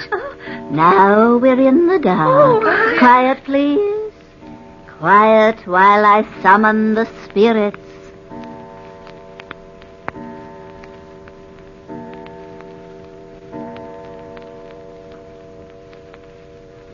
It is midnight, O spirits, midnight. Enter the portals of our room and speak to us. Speak to us. We are gathered to commune with you who have passed on. Withhold not your secrets. Speak. Speak. It is I, Countess Harkavy, asking you to descend to this mortal plane. Answer me. Answer me. If my Uncle Ezekiel's in the room and wants to talk to me, I'd talk to him, Countess. Yes, Mrs. Dimity. Ned, stop squeezing my hand. I'm not squeezing your hand, Anne. Or whatever you're doing, stop doing I'm not doing anything. Ouch, doggone it. What's the matter with you, Anne? Oh, you're so coy, pinching me now. I'm not pinching you. My hands are in my lap. Well, who's ever sitting next to me? Stop it. Dr. Hammond. I'm sitting across from you, Anne. Mrs. Dimity. Oh, dear. I wouldn't have the courage to squeeze anybody's hand at this point. Ouch. Well, whoever it is, turn on the lights, somebody. Turn on the lights. No. Somebody's got hold of my hand. Don't turn on the lights. The spirits have entered the room and are attracted to you, Anne. To you. Oh, please turn on the lights, please. I'll do it, Anne. I'll do it. Oh, let go. Oh, there. Who? There's nobody sitting next to you. That's a vacant chair. But I felt it. Anne, did you imagine it? Imagine what? That somebody squeezed my hand? I imagine nothing. Look at my hand, and tell me that's imagination. Let's see it, darling. What? Dr. Hammond, look. Her hand is bruised. Yes, it is. Pretty badly bruised. Countess, where were you sitting? Exactly where I'm sitting now, Dr. Hammond, and I haven't moved. You had your chance to do something extraordinary, Anne, but you muffed it. A pity is all I can say. A great pity. The seance is ruined. But, Countess, wait a minute. What for? To try another seance and have you become hysterical all over again? Good night. Dr. Hammond, is it possible that I really was holding the hand of something, or... Anything's possible, Anne, but not very probable. Oh, dear. Oh, dear. I said not very probable, Mrs. Dimity. I think perhaps the Countess has been playing a trick on all of us. It's a cute trick, Doctor. A pretty difficult one. If she wasn't playing a trick, she shouldn't have been so upset when you turned on the lights, Ned. Oh, Doctor, I think you've got a point there. Nothing like a good dash of logic to take the cold chills out of my spine. Well, how could the Countess do it, Doctor? Well, Mrs. Dimity, psychic phenomena is the Countess's business. After all, she makes a living out of calling imaginary spooks from the outer world. I don't think it's very nice of us to try and pry into her secrets. I hope you're right, Doctor. I do hope you're right. Well, I wouldn't worry, Mrs. Dimity. Well, I'm going upstairs to bed. I've had enough spooks to last me for years. Oh, wait for me, Mrs. Dimity. I'll go up with you. Good night, Ned. Good night, Anne. Good night, Dr. Hammond. See you in the morning. Good night, my dear. And don't worry about the spooks. They're purely harmless make-believe. Oh, dear. I'll never sleep a wink, Anne. Well, Doctor, what's the tongue-in-the-cheek look? Oh. Ned, I'm afraid we've had our first touch of real psychic phenomena tonight. But you just said I didn't want to frighten the women. And you believe this house is haunted? Haunted? Well, I don't like the phrase, but in essence, that's the idea. I was wondering if you'd be interested in trying an experiment with me tonight. Certainly, Doctor, anything. But suppose you and I spend the next few nights down here. We'll turn off the lights and wait. Just wait. Perhaps we can invite some trouble. We waited that night through without sleeping, but nothing extraordinary happened, except for the fact that Mrs. Dimity's rocking chair kept rocking all night long, creaking and squeaking as it moved. But the wind could have been responsible for that. The next night and the next and the one after that, we kept our nightly vigil, creeping up to our rooms like thieves just before daylight broke, so that nobody would suspect our secret experiment. On the 5th night of our wait, we heard the rocking chair creaking, creaking, creaking. Doctor. Yes, Ned? That rocking chair couldn't be moved by wind tonight. There isn't a breath of air stirring. I noticed that, Ned. I wonder... Listen. Yes, the creaking stopped. Same as usual. I'll try to get some sleep. I can't. I'm as nervous as a cat over this whole thing. Yes, I'm jittery, too. Ouch, let me... What's the matter, Ned? I don't know. Somebody's attacked me. Help me, Doctor. Help me. It's got its arms around my throat. There, I feel it. We'll find out who this ghost is in a short time. There, I've got his arms, Ned. My throat. Let go of my throat. There. It's hurt. Can you hang on to him alone, Doctor? I think so, but he's as strong as an ox. No, you don't. Listen to him, will you, Doctor? His voice certainly doesn't sound human. Turn on the lights, Ned, while I hang on to him. We'll find out who this practical prankster is. I'm afraid to let him go, Doctor. I can handle him, Ned. You turn on the lights. Hurry, Ned, hurry. All right, of course. There you are. No, wait. No. Doctor, where is he? He's right in front. I've got him by the arms. I'm hanging on to it. Well, this is amazing. Amazing, Doctor. Well, we can't see it. It's invisible. Help me, Ned. He's trying to escape. Help me. If I could only see him. There we are. I've got it. I've got it. But what is it, Doctor? What is this thing?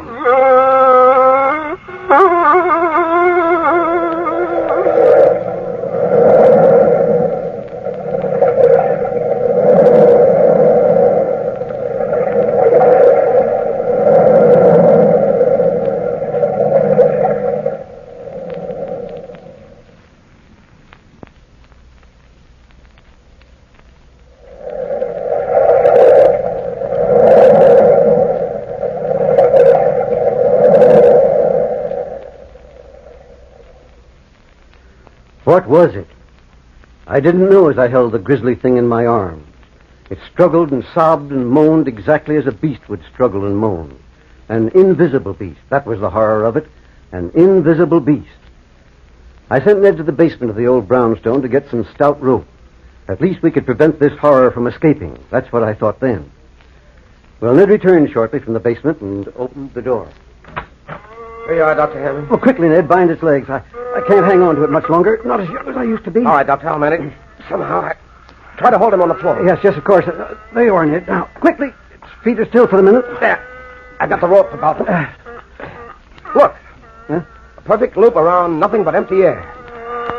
Hold him and I'll bind the rope around him. Oh, quickly, Ned. There we are. That covers his feet. And I'll bring it up here and around his legs. Here, give me the rope and I'll bind his hands. All right. We're getting him bound up like an Egyptian mummy. There, that does it. What a relief to be able to let that awful thing go. All right, I'll take the rope now, Doctor, and bind it to this chair. He won't get away now, I'll guarantee that. It isn't very large, is it? No, about the size of a small boy. Yeah, but what is it? Have you ever encountered anything like this before? Well, frankly, Ned, never. Look at my hands, bitten and bruised. I wonder if I'll ever be able to move them again. What are we going to do with the darn thing now? I don't think that's our responsibility, Ned. I think we'd better call the boarders together and let them in on the secret. Would you like me to get them, Doctor? Yes, wake them up. But don't tell them why. Just ask them to come down here, and I'll throw this rug over the chair so that they won't see the ropes right away.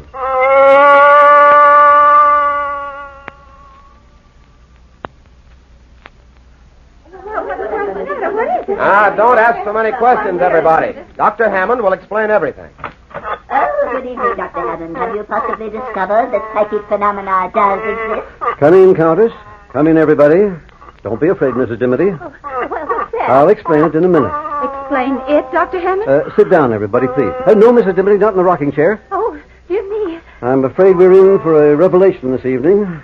Ned, please close the door. Right. Strange are the ways of the world. Yes, Countess. The ways of the world are very strange. Mrs. Dimity, and the Countess has been correct about this house. There is something in it. Oh, what do you mean? There's nothing to be frightened of, Mrs. Dimity. Oh, spirits are often kind. Indeed, they're friendlier than many mortals. This isn't exactly a spirit, Countess. What do you mean? Exactly what I say. It's a beast of some kind. Oh, the doctor, is it in this room? Mrs. Dimity, please. Yes, Anne, it's in this room, in that rocking chair. I threw a rug over it. Oh, unfortunate spirit. If you wish, Countess, remove the rug. Yes, of course. Why, where is it? It's there. You can see the ropes being held in place by it. What kind of a hoax are you trying to play on me, Dr. Hammond? It is not a hoax. There's a living, breathing something bound in that chair. But it's invisible. Oh, why, that's incredible. It's more than incredible. Would you mind if I touched it? I don't see why I should. It's not my beast. The problem is, what are we going to do with it? What do you suggest, Mrs. Dimity? Mrs. Dimity! Oh, she's fainted, Dr. Hammond. I'll get a smelling salts right here in the desk drawer. Oh, I felt it. I felt it, Anne. I felt it. A captured spirit. I must tell my co-worker, Dr. Zarkox, right away. He'll be so thrilled, so thrilled. I'm not sure that we ought to tell anybody about it. Are you, Dr. Hammond? Ned's quite right. We should not. Oh, but Dr. Zarkox is the only living person constantly in touch with the spiritual night and day. Day and night, constantly. The smelling salts should be in here someplace. Oh, here they are. Until we find out exactly what it is, I don't think we ought to divulge the secret. Heaven knows what we've stumbled into. You're right, Ned. Here, Mrs. Dimity, take a deep breath of this. And how do you propose going about finding out what it is? Breathe deeply, Mrs. Dimity. Well, I was thinking it might be possible for Anne to make a plaster cast of it. Oh, that's a gay idea, Ned. Breathe deeply, Mrs. Dimity. You'll be all right. That's quite a good idea, as a matter of fact. No, you'll hold it while I make a cast, huh? If it happens to bite me with a pair of invisible teeth, that'll be my word. No, being a doctor, I shall use a little chloroform and put it to sleep for a while. And we'll be able to make a perfect cast. Mrs. Dimity, are you all right? Oh, I'll never be all right again. Well, Anne, are you willing to give it a try? Oh, I suppose so, Ned. I'll prepare the plaster right away.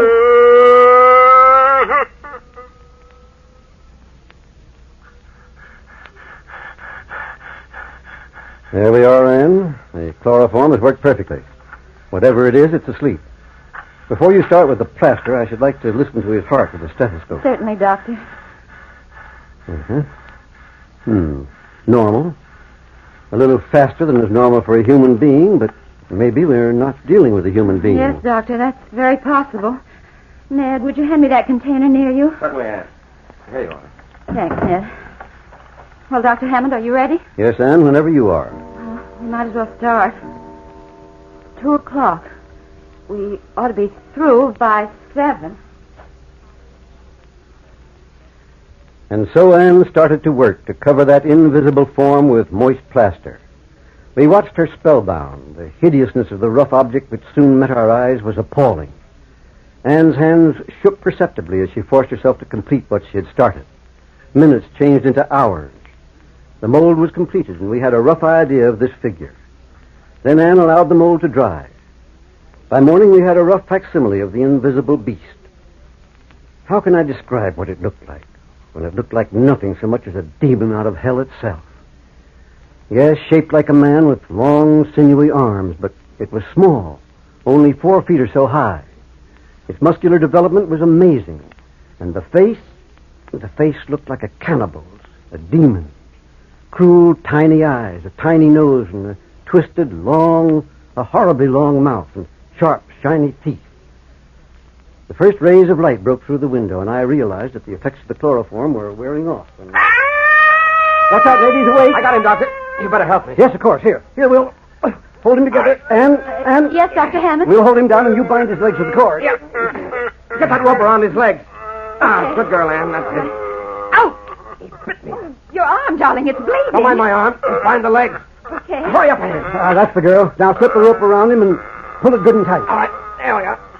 Give me the rope, Anne. I'll secure his arm. Ned, look at your arm. Oh, Doctor, he's badly bitten. Don't bother about me now, darling. We can't let this beast loose undramatic. That face you've done, Ann, looks like the face of a man-eater. Yeah, it does. Give me a hand, Dr. Hammond. We'll put it back in the chair and tie it. Okay, Ned, now, 1, 2, lift. There. Now, tie the darn thing there. What do you think we ought to do with it now? I don't know. You're the doctor. Well, I think we all need some sleep. First, I'll tend to that arm of yours, Ned, and then we'll leave the thing here for a while. Doctor, do you think we dare leave it here quite safely? Well, judging from the way Ned's got it tied up, I think so. Not even a spirit could get out of those ropes. Come on, Ned, I want to take a look at that arm of yours. Oh, I'm tired. I'll leave the little statue in here till morning. You know, Doctor, that makes an interesting study, doesn't it? Yes, quite an interesting one. Extraordinary piece of work, one might say. Well, good night, Anne. Come on, Ned, let's get that arm bandaged. We'll all think more clearly in the morning.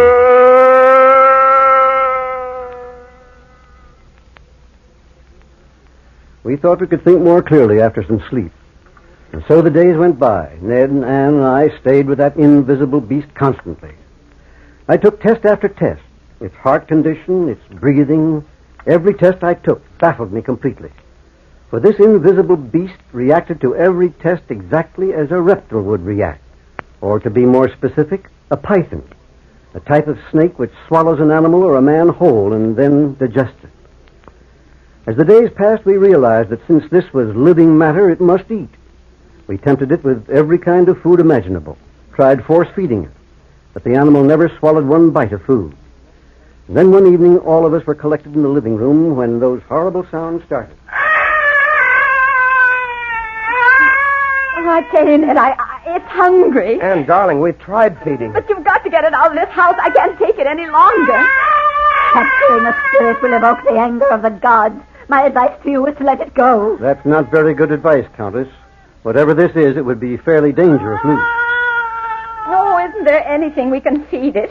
It must be suffering horribly, Doctor. No food or water for 2 weeks. Yes, Anne, there is something we can feed it, but unfortunately or fortunately, we can't. What are you talking about, Doctor? Human flesh, Ned. This creature is a man-eater, an invisible man-eater. There's only one thing for us to do.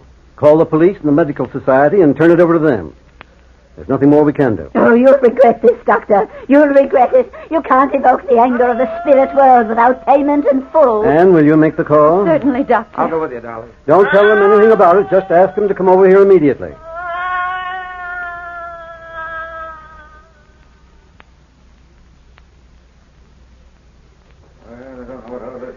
And so, gentlemen, Anne called you and brought you over here. I've told you the complete story of the monster from the very beginning. Well, Dr. Hammond, as a member of the police force, I don't mean to doubt you.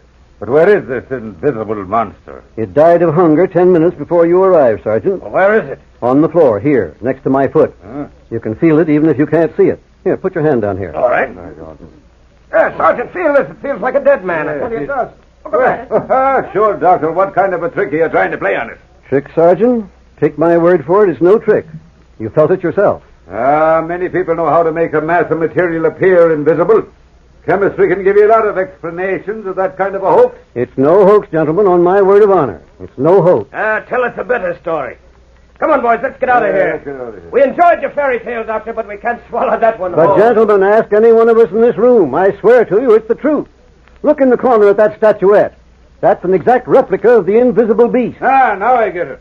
You're trying to get some free publicity for the art exhibition at the museum. No, gentlemen. I made that plaster cast myself from the invisible monster. Dr. Hammond's telling you the truth. Oh, yeah? Well, if it's the truth, what was it? What was it? Frankly, gentlemen, I don't know what it was.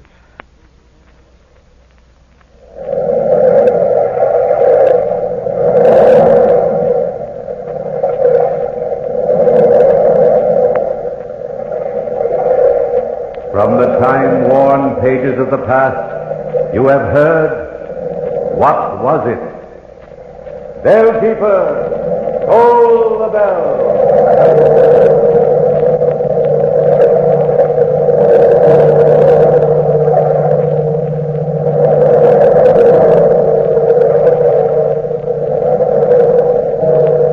Here's sensational news for shavers. A terrific money-saving offer on Colgate Shave Cream and Eversharp Schick Injector Razor. Listen, for only 89 cents, Colgate offers you 1, a genuine Eversharp Schick Injector Razor whose retail value alone is $1. 2, an injector with 10 blades. And 3, a large-size tube of Colgate Shave Cream, either Colgate Brushless or Colgate Lather. And you get all this for only 89 cents. Right. Men, here's your chance to get the ideal shaving combination at tremendous savings. Imagine, only 89 cents buys you a genuine Eversharp Schick Injector Razor. The world's only razor that changes blades automatically.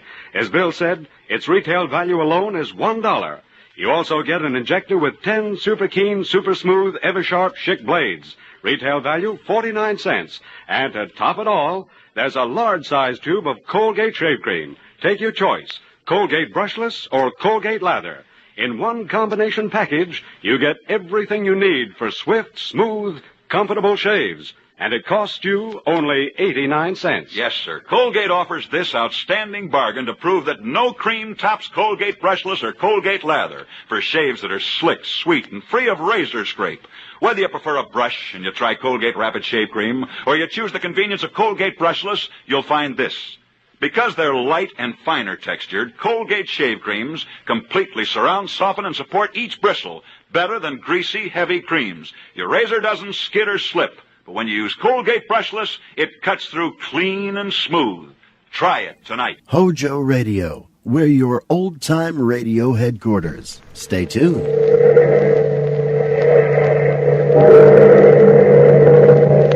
Out of the past, phantoms of a world gone by, speak again their immortal tale, the Knightsbridge Mystery.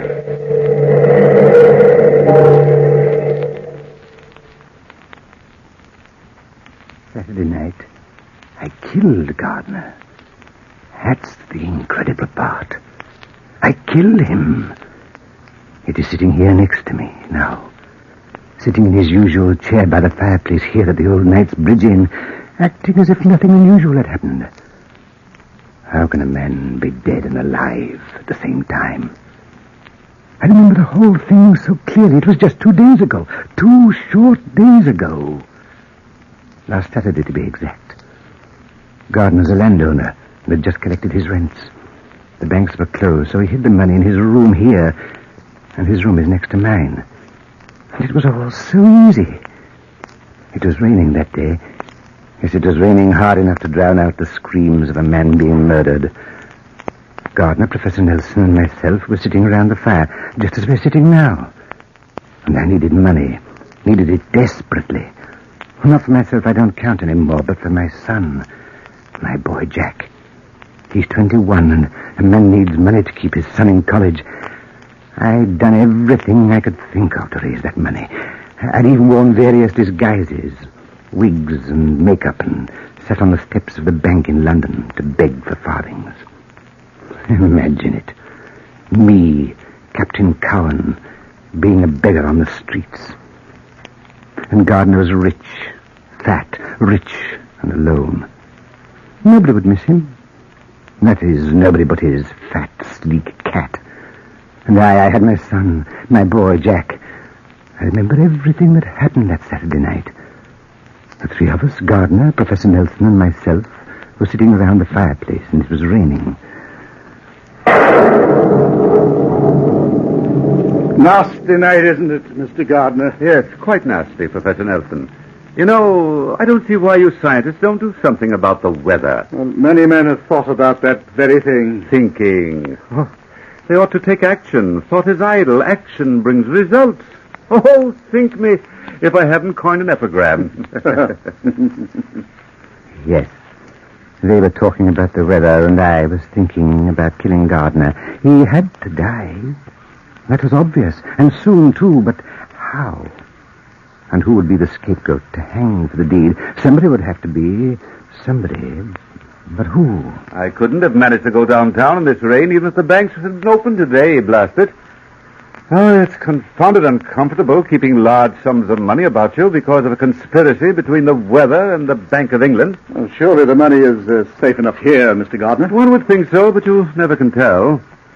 Nothing makes a man more jumpy than keeping a large sum of money in his top bureau drawer. Of course, there's always the danger of robbery. Robbery, yes. Or murder. Murder, Captain Cowan. Oh, nobody in the Gardner family has died for generations. We Gardners just don't die. Rather set against that sort of thing. You've made up your mind to it, eh, Gardner? Quite, Professor. That should have been my first hint. He himself definitely said he couldn't die. Yes, he said it then, but I thought he was joking. Nobody ever knew whether he was joking or not. He had a dry, soft way of joking, but I didn't realize that then. I just sat there when the door opened and the chambermaid came in to tidy up. I was hoping that everybody would remain quiet so I could think the whole thing out, but she came toward us and...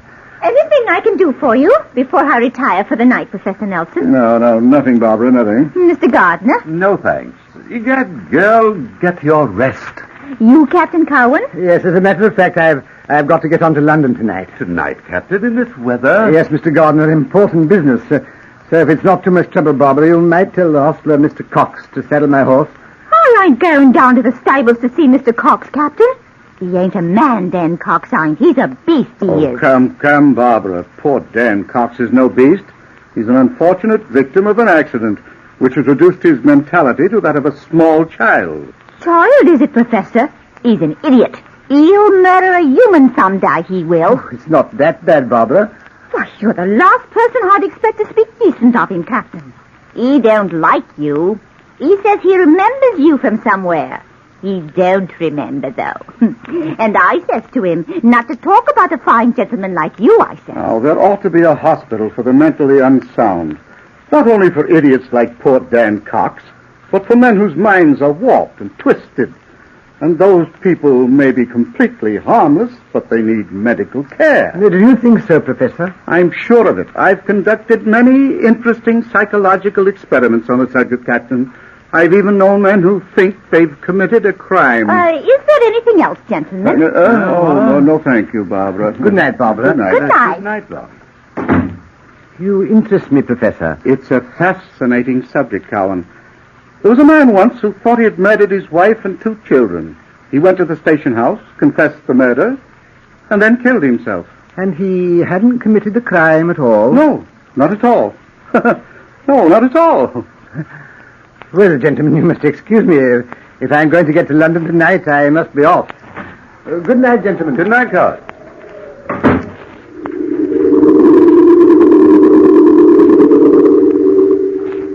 I shut the door behind me, very casually, just as if I really were going to London. I walked to the stable through the heavy rain. You see how clever I was? And they thought I was going to London, and they didn't even suspect that Gardner was going to die. The dark, rainy night was perfect for the murder, and Daniel Cox appeared to me to be a likely victim for the law. He was an idiot, a poor fool who would be completely helpless in my hands, and the townspeople would obviously believe anything against Dan Cox. I knocked on the stable door. Dan Cox! Dan Cox! Hello, Dan. I came down to visit you. Did you? Mind if I come in? In here with me in the horses? Cox, you like me, don't you? I like everybody. Everybody I like. Me and the horses. I saw you once. Somewhere. But where, Captain? Where? You're imagining things, Cox. I've been looking at you, Captain Cowan, trying to remember. I've never seen you before I came to this inn, Cox. Didn't you now? Didn't you? I wonder whether... Well, I didn't come here, Cox, to argue. I came down here as a friend to ask a favor. Favor, Captain? You like this one, Cox. Barbara sent me down here to ask you to do her a favor. Barbara did? Barbara? Pretty Barbara. Yes, she is, Cox. And she likes you. She told me that she wouldn't trade all the fine gentlemen of the inn for you. For me? Nobody likes me. Why, you misjudge yourself, Dan Cox. She asked me to get her a lock of your hair and a piece of your coat. As a going-away gift. Is Barbara going away? Yes, day after tomorrow. She's leaving the inn for good. A lock of my hair and a piece of my coat. I know. Women are funny. Hard to tell what they're thinking. Well, will you give it to me? Are you lying, are you? Are you? Here, take my pocket knife. Here, you can snip it off yourself. Thank you, Captain. Thank you. Here's the claws in the air. Nobody ever liked me before. Just my horses. My horses. Thank you, Cox. Why do you look at me like that, Captain? I was thinking, what a lucky man you are, Cox. Oh, will you bridle my horse before you turn in for the night? I'll be leaving for London shortly. Yes, I'll bridle Queenie right away.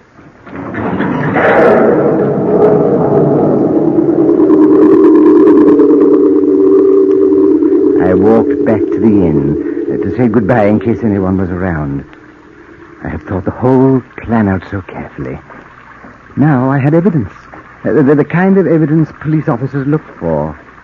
A piece of Cox's coat was to be found on the edge of Gardner's bed, and a lock of Cox's hair in the dead man's hand. That's circumstantial evidence. The plan was working perfectly.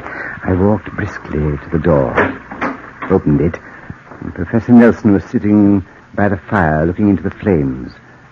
When I walked in, he started suddenly. Oh, haven't you left for London yet, Captain Coward? Not yet, Professor. Where's Mr. Gardner? Oh, he took his cat with him and went up to bed. He was tired. Won't you join me by the fire? Some other time, Professor. But tonight I'd better start if I'm ever going to get there. Oh, yes, indeed, yes. Oh, midnight. Oh, I must be tired. My reflexes work by the clock, sir. Definitely by the clock. I think I'd better retire myself. Oh, well, Captain. Pleasant journey. Good night. Good night. Oh, why don't you sleep here and wait till tomorrow, sir?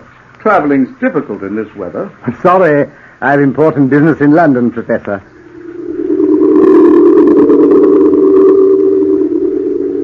I stood in the living room, watching the old scholar slowly climb the stairs. He walked slowly, refusing to be hurried. And then I heard his door open and close. And I knew he was in his room. Then I waited for a short time and started to creep up the stairs to my room. I had to prepare my makeup for the change from the genius Cowan to the idiot Cox. Gardner had to die.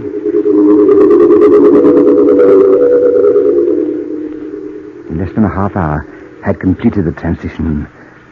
I stood in front of the mirror looking at myself. I'd done a good job. That I knew. The disguise was perfect. I was no longer Cowan. I was Cox, battered, bulbous nose, and a raggedy coat and dagger. I crept slowly to my window and opened it, planning every move, and I was clever. So very clever. Then I crept carefully out on the ledge. Gardner's window was open and barely 4 feet away. I moved slowly over the ledge like a cat in the night, step by step. The panel was slippery from the rain, and the night was dark. Dark. I could hear Gardner's heavy breathing as I crept through his window to his room. He was asleep. And there was no moon in the sky this night to give me away. I walked slowly to his bedside, dagger upraised, and then... Oh, the cat. I'd almost forgotten his fat, sleek cat. Oh, I'd forgotten that mewing, spewing cat. But I was clever. I worked faster. Right to Gardner's bedside, and then I plunged dagger. Oh, the knife. The dog! The knife went in deeply.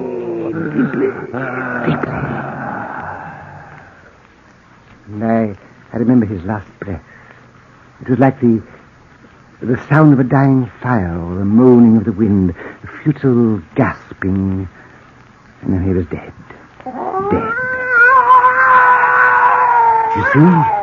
You see, I did kill him. I remember every single detail, and I was so clever. So very clever. I remember my cleverness. I killed him. And yet he's alive. Gardner's alive. Sitting here, next to me.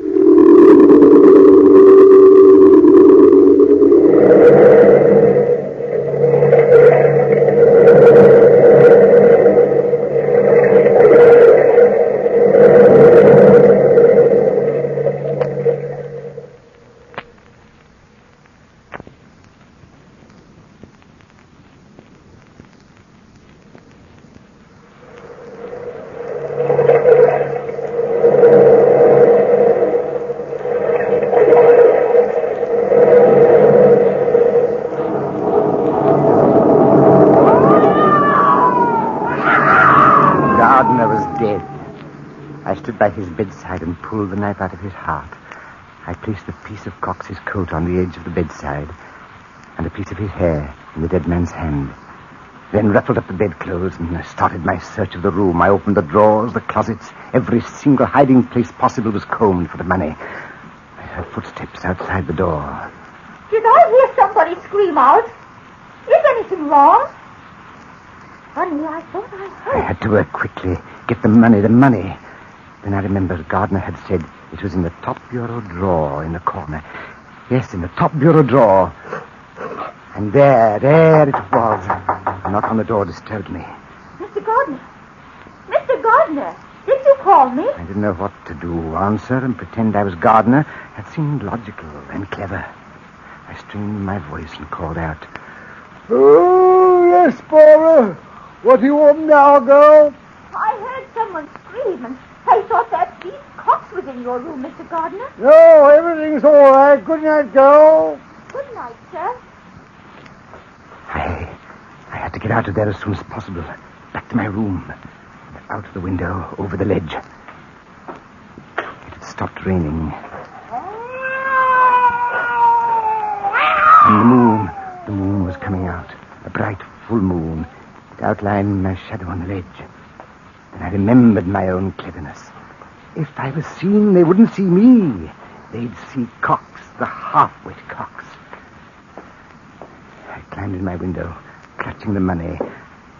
I thought for a moment I'd seen someone on the lawn watching me.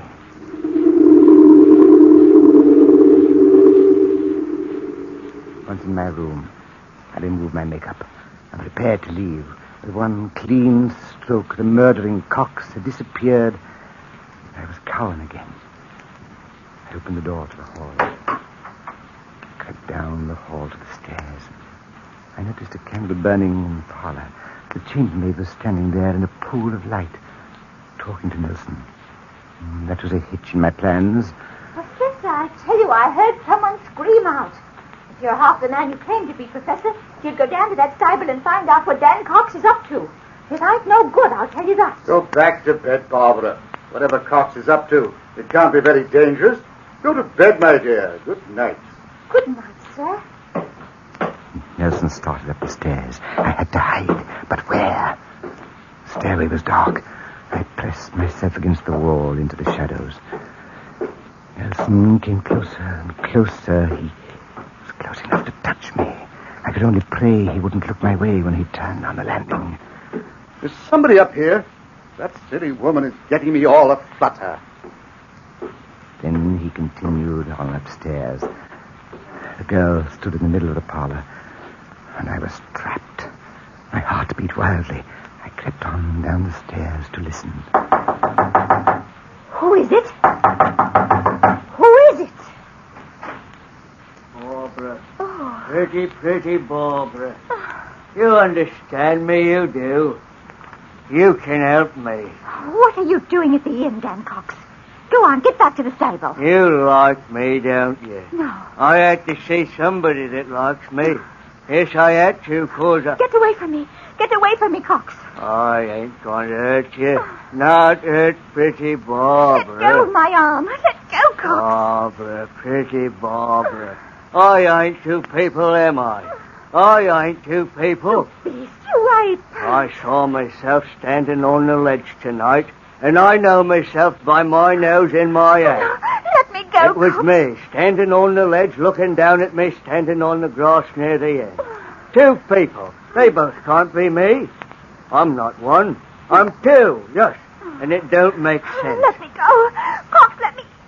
Take your hands off my throat. Pretty, Barbara, pretty. Barbara. Barbara. Gage. I must be dreaming. That's it. Dreaming.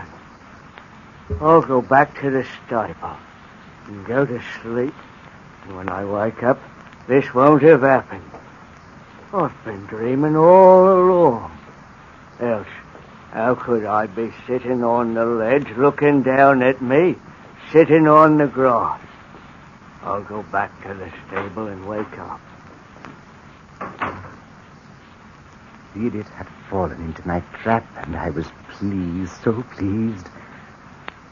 I moved very carefully, very slowly, creeping to the parlor, and I stopped.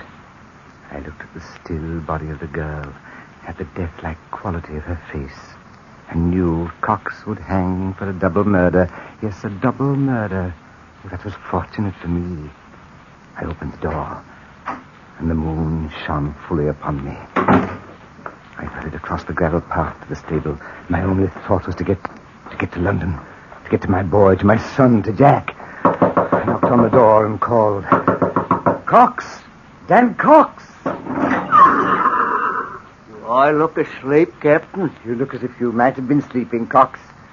Come, man, where's my horse? Your horse? What horse? Queenie. Is Queenie saddled? I must be dreaming. I am asleep, ain't I, Captain? Because if I was awake, I couldn't be on the ledge and on the grass at the same time. Do I have to get my horse myself, Cox? I killed a woman, Captain. I killed her. Why am I two people? I killed her, and it's your fault, Captain. It's all your fault. I hate you. I hate you. What are you talking about, Cox? You don't know, do you? No, you don't know. You told me she liked me. You said she wouldn't trade me for all the fine gentlemen in the inn. You said, and you lied. Because she hates me. Are you insane, Cox? Do you think anyone would believe that story, the story of an idiot? Idiot? I'm not an idiot. I had an accident a long time ago. A funny accident. And sometimes I can't remember. Sometimes I... Stop it, Cox, and get my horse for me. Sometimes I can remember clear. Like sometimes I can remember who you are. And then again I can't. And you made me kill her. And it's all your fault. Fool, I'll teach you a lesson you'll never forget. Get out of my way! I'll saddle my horse myself.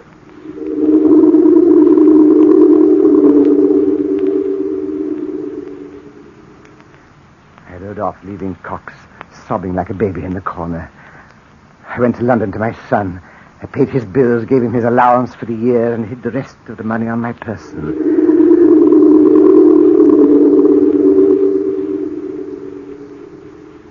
And then, this morning, I returned to the inn and found these men sitting here at the old Knight's Bridge Inn, chatting gaily.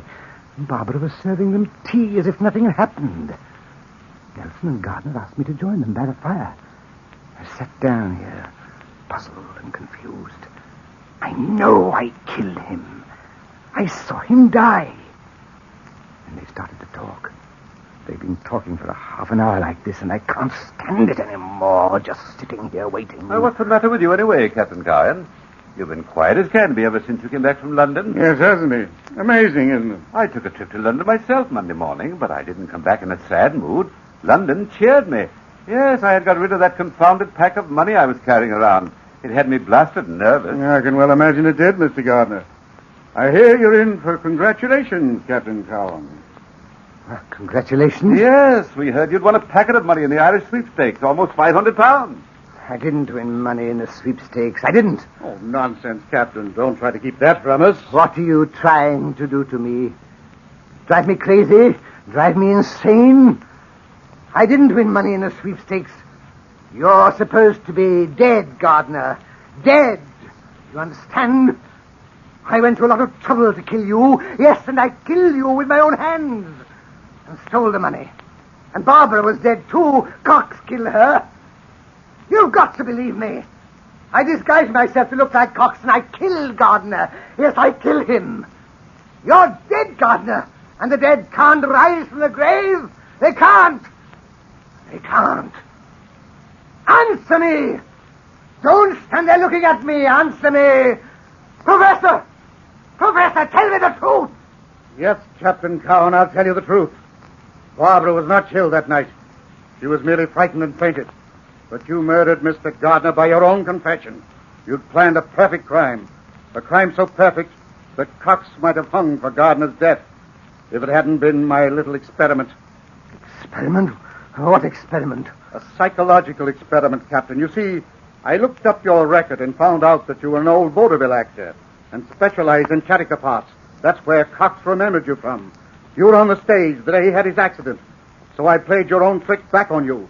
The only way we could get you to admit your crime was to bring Gardner back to life. This gentleman is not Mr. Gardner.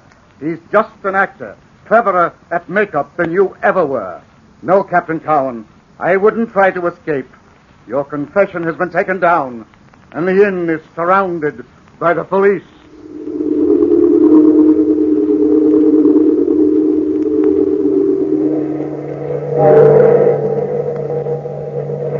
From the time-worn pages of the past, we have recalled the Knightsbridge mystery. Bellkeepers, toll the bell.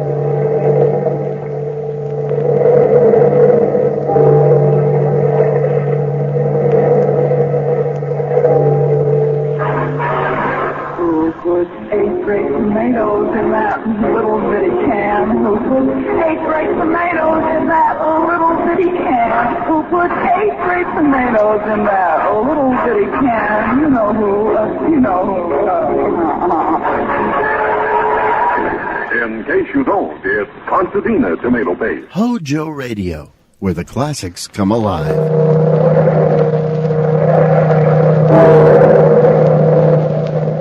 Out of the past, phantoms of a world gone by speak again their immortal tale, the Horla.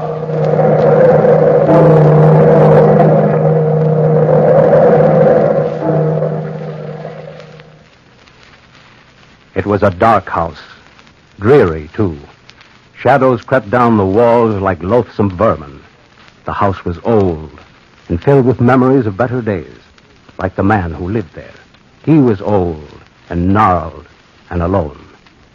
He'd pass the lonely hours by sitting on the porch of his home, watching the boats sail up and down the river. He was happy living alone in that old house, until one day a tall, 3-rigged Brazilian schooner floated past his shores, casting a shadow on the banks of the river. A shadow over the old house. A shadow over the old man. A living shadow which crept into his mind. He wrote a letter to his young cousin, Madame Renée Sable, who was living in Paris, begging her to visit him. She read the letter over several times, then took it to a friend of hers, a doctor, Dr. Perron, to ask his advice. She was young and in Paris, and she didn't believe in the old man. I had to come to you, Dr. Perron, because this letter worries me so. You've known my cousin, Gabriel Bouvet, for a long time, and he's not the sort of man given to hallucinations. He seems to be a very sound old man. But living alone the way he does... Nonsense. Living alone has nothing to do with it. Well, suppose you read me the letter, Madame Saul. Of course. It all seems like so much poppycock. Listen. Be honored by a visit from you at your earliest convenience. Isn't that like him? Yes, very much. You'll find me a changed man, my dear. Changed because he has come. You don't know what I'm talking about, and so I must explain. A shadow has crept into my home, a shadow which dominates me. You see what I mean, Doctor? Well, read on, Renée. Right. He is a creature from a land of shadows, but I tell you he does live. He lives here with me, and I'm afraid of him. Oh, Renée, he will dominate all of mankind, just as mankind has dominated the animal kingdom. We will become his chattel, his food and his slave, as the animal has become ours. You see, Doctor? Yes, indeed I do. I wonder... Renee, how soon can you pack and be ready to leave? In about 2 hours. Well, fine. I'll have the horse and buggy hitched and call for you then.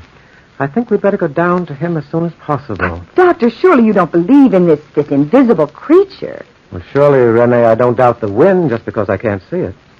We'll be able to judge better after we have a talk with him. You better hurry home. I'm going right down to the stables now.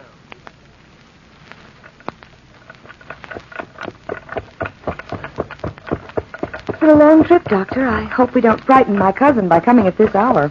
That's his house right over there, isn't it? Yes, right at the end of the road. Huh. Gloomy-looking old place. Very gloomy. It's so dark and so very old. Tell me, how long has Bouvet's wife been dead? For about 6 years now.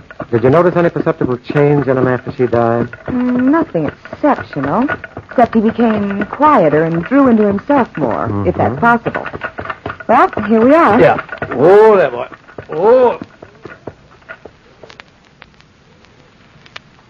And so the doctor and the old man's cousin, Renee's son, entered the old house, expecting to find a man weakened by illness, haggard with lack of sleep. But instead, Gabriel Bouvet was in high spirits as he conducted his guests into the house. He made a special pot of tea, and then, as he passed the cream and sugar. Drink your tea, Renee. Stop being so nervous. Fidget. Always were a fidgety youngster. Makes me nervous. You were talking about the Brazilian boat, Monsieur Bouvet. What has the boat to do with this unknown shadow? You don't know, then? Frankly, no. Well, here. Look at this book. Huh? Study of a Scientific World. Open it. My eyes aren't as good as they used to be, or I'd read it to you myself. Page 72. What has this to do with the shadow which you see? Allow your friend the doctor to read the second paragraph. Well, listen to this, Renee. Sao Paulo, Brazil. A contagious madness has spread throughout Sao Paulo. The victims claim they are being possessed by creatures of darkness who feed only on milk and water. Medical savants have been rushed to their aid. But that's in Brazil, cousin. I know. But the Brazilian boat sailed by my door. It's possible for this, whatever it is, to have escaped from the boat. Well, anything's possible, but this does seem a little improbable. But possession, that's talking of demons. This is a modern world. No one man can possess the power of ordering another's will.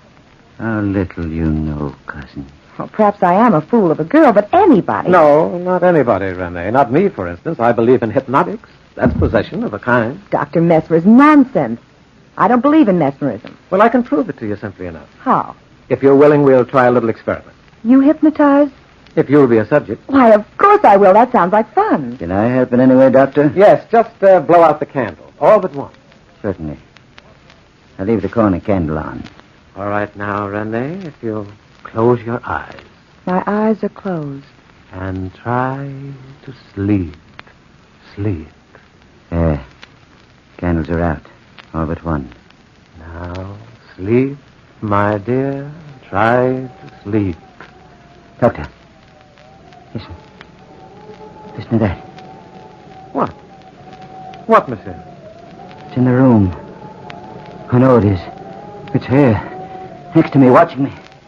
Can't you hear it crying? This is madness. You don't believe me, do you?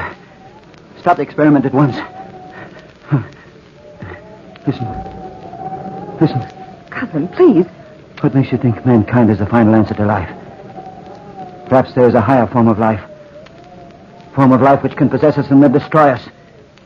Isn't that possible, Doctor? Well, yes, anything is possible. Then take my word for it. Humanity is lost unless we destroy it. Look.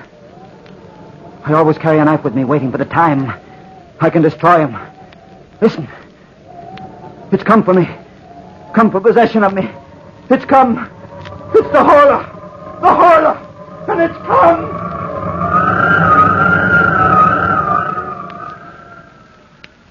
Doctor, won't he ever wake up? He's been unconscious for over an hour. Well, it's best to let him sleep right now, my dear. This is an exhausting emotional strain for a man of his years. But what can we do? As soon as his heartbeat is normal, I'll take him back to the Paris hospital. You'll have to stay here for a few days and close the house. Just pack his belongings and bring them on to Paris as soon as you can. Anything you say, Dr. Perron. Well, come, Renee. We must let him sleep. I'll prepare the coach for the return journey. And so they left him, lying on the old bed in his room. And the shadows on the walls cast purple shadows on his gnarled hands, and the hands clutched the air and thrashed the sheets as if the old man were fighting. Fighting a being, fighting a presence, fighting for possession of his own will. The old man's face was a mask of horror. And then the wind, that strange, unholy wind, started to sneak in the room. It oozed through the door, the keyhole, and the window. It slid to the bedside.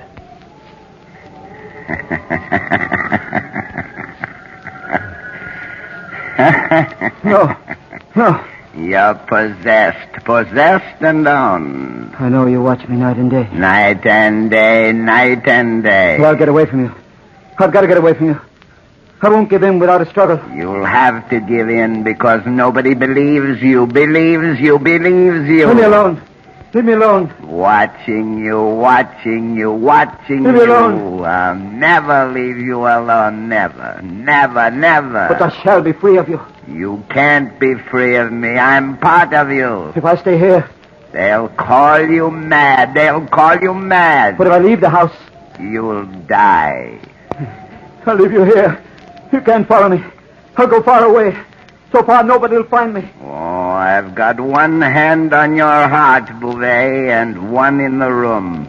If you leave, your heart will be torn from you, torn from your body, torn from your soul.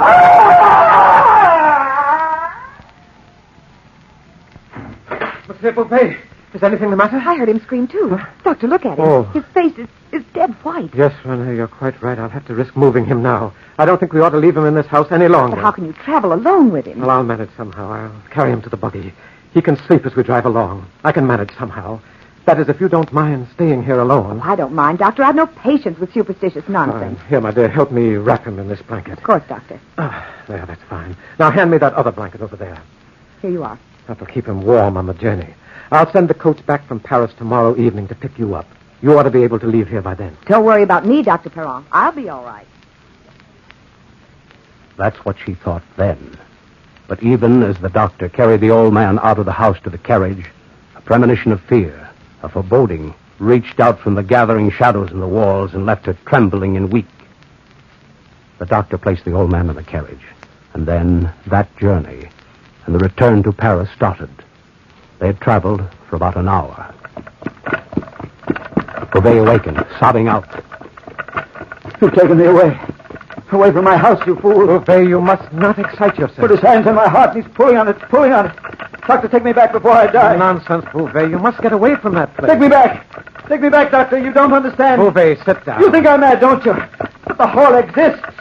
They exist, and I'll die if I don't return. Will you try to rest, monsieur? We're doing everything we can for you. Turn this carriage around, Doctor, and return to the house. Bouvet, put those reins Did you down. hear me? Let go of the reins, you fool, before you take us off the road. Turn the carriage around. I shall plunge this knife into you. Bouvet, put that knife down. Put that knife. That will teach you to interfere with a Horla, Doctor. That will teach you. Now, get out of this carriage, Doctor. Bouvet! Before I plunge the dagger into your heart. Bouvet, you can't leave me here like this. I must leave you here. I must return to the house at once to destroy him. But he doesn't exist except in your own mind, Bouvet. He exists, and I'm going to him. Bouvet! Doctor.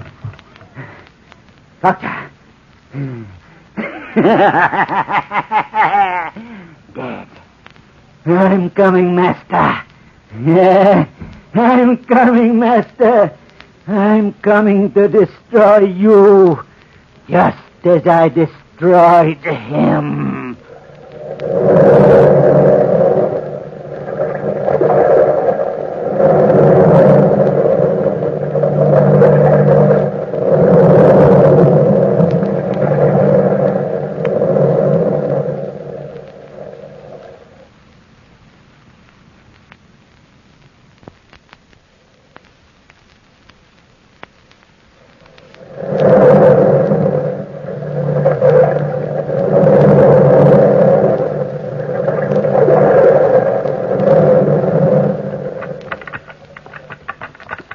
So Bouvet drove off in the rambling carriage, leaving the badly wounded doctor lying on the roadside, more dead than alive.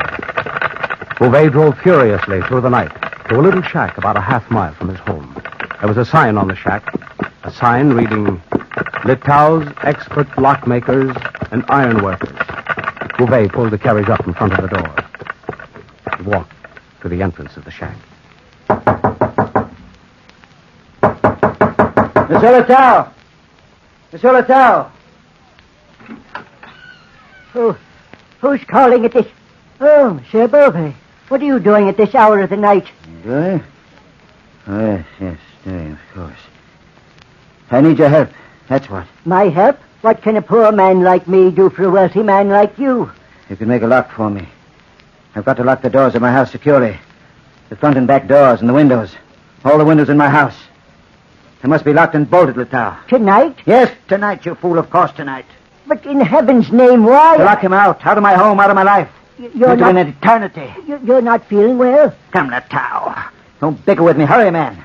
I'm prepared to pay any price you ask. Of course. She'll be as you say if you'll only just give me time to get my instruments together. Of course, but hurry, Litau. Hurry. He's waiting for me now. Monsieur Litau and the old man returned to the lonely old house by the river in the dead of the night. They crept into the house and worked in the half-darkness near the shadows. And that strange, unholy wind was quiet and didn't disturb them while they worked. Bouvet felt safe and free for a while, only a while. And a girl slept upstairs, slept undisturbed and quiet. The hours passed this way, passed quietly, as the locksmith worked and the old man muttered. Hurry. Hurry, Litau, hurry. It's almost morning, man. I'm hurrying as fast as I can. I'm almost done except for the windows in your cousin's room. Now, don't worry about her. I'll wake her up when the time comes. Finish that lock, man. Just 2 more nails will hold it in place. Good. 2 more nails. There you are. Gabriel, what are you doing here? Oh, good morning, youngster. Good morning, my dear. But the doctor was to take you. Away from my house. But he couldn't, René. Where is the doctor? In Paris. He's going to return this evening after my work is done. Yes. Yes. A job in life. Kill the Horla. The doctor let you return alone? He had to let me. But I wasn't alone. Who is this? I'm Monsieur Litau, mademoiselle, the most famous lockmaker in the world. I don't understand all this. Naturally, my dear. Come along, Litau. You must finish your work. Only 2 more locks to fix tonight. And I'll be able to lock him in and kill him. Hell, what are you staring at me for? Go ahead to my cousin's room and start to work. Of course, I'll start right away. Gabriel, look at me, cousin. I'm looking at you, René. I see you. Are you lying to me? Why should I lie to you? What did you do to the doctor? Nothing, René. That knife in your belt. What about that knife in your belt? I always carry a knife to protect me against the Horla. There's blood on that knife, Gabrielle. What did you do? Be quiet, René. Cousin, my arm. I can't let you go. What are you going to do to me? I have to bind you up. Tie to a chair until I've killed him. Don't you understand? Yes, I'm old, but I'm strong, cousin. Stronger than you. Oh, no, don't struggle against me. Monsieur Bouvet, you in trouble? I thought I heard you. You heard nothing. Nothing, monsieur. Go back to work. All right, I'm almost done. Now, come along, cousin. I'll have to tie you in the kitchen where you'll be out of harm's way until he's dead.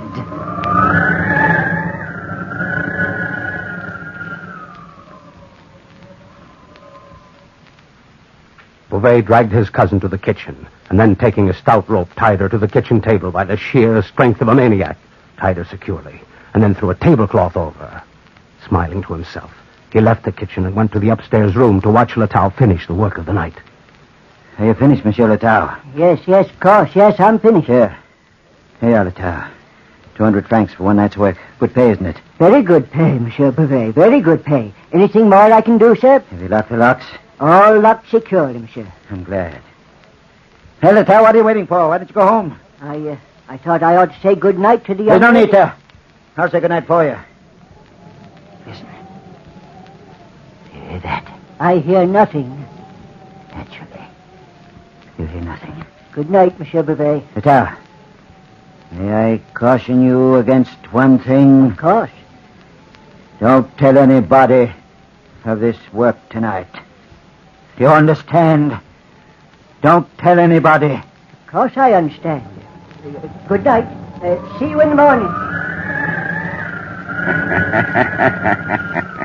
Your locks can't lock me out. You again. I've been watching you and your lockmaker, watching you, and your locks are useless. Locks are useless. But I can lock you in when I escape. Impossible, because I am with you constantly. And I'll destroy you, Horla. With a knife? No, with fire and flame. I'll set the entire house on fire and leave you here. Leave you here and I'll escape. You can't escape. You're part of this house. You said so yourself. Did I now? How interesting. How interesting. How very interesting. And you'll burn to death. You'll burn to death. And the world will be free of the Horla. Are you so sure, Bouvet? Are you so sure? I'll pour oil on the walls and on the rugs and on the floor. Where's the oil? In the kitchen closet. Yes, in the kitchen closet. That's where it is. Don't forget I'm part of No. you. You'll be destroyed by fire.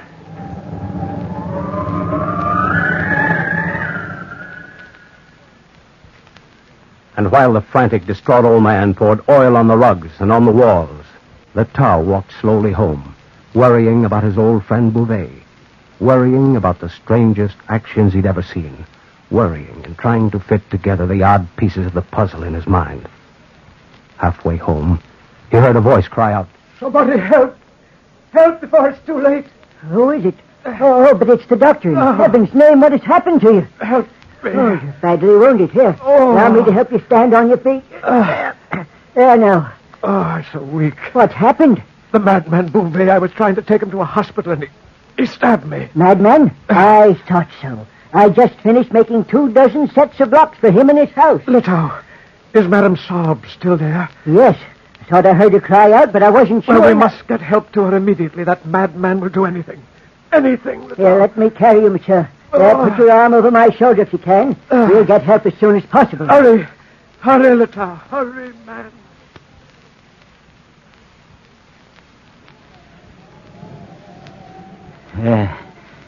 Now I've poured oil over the entire house. Yes, the entire house.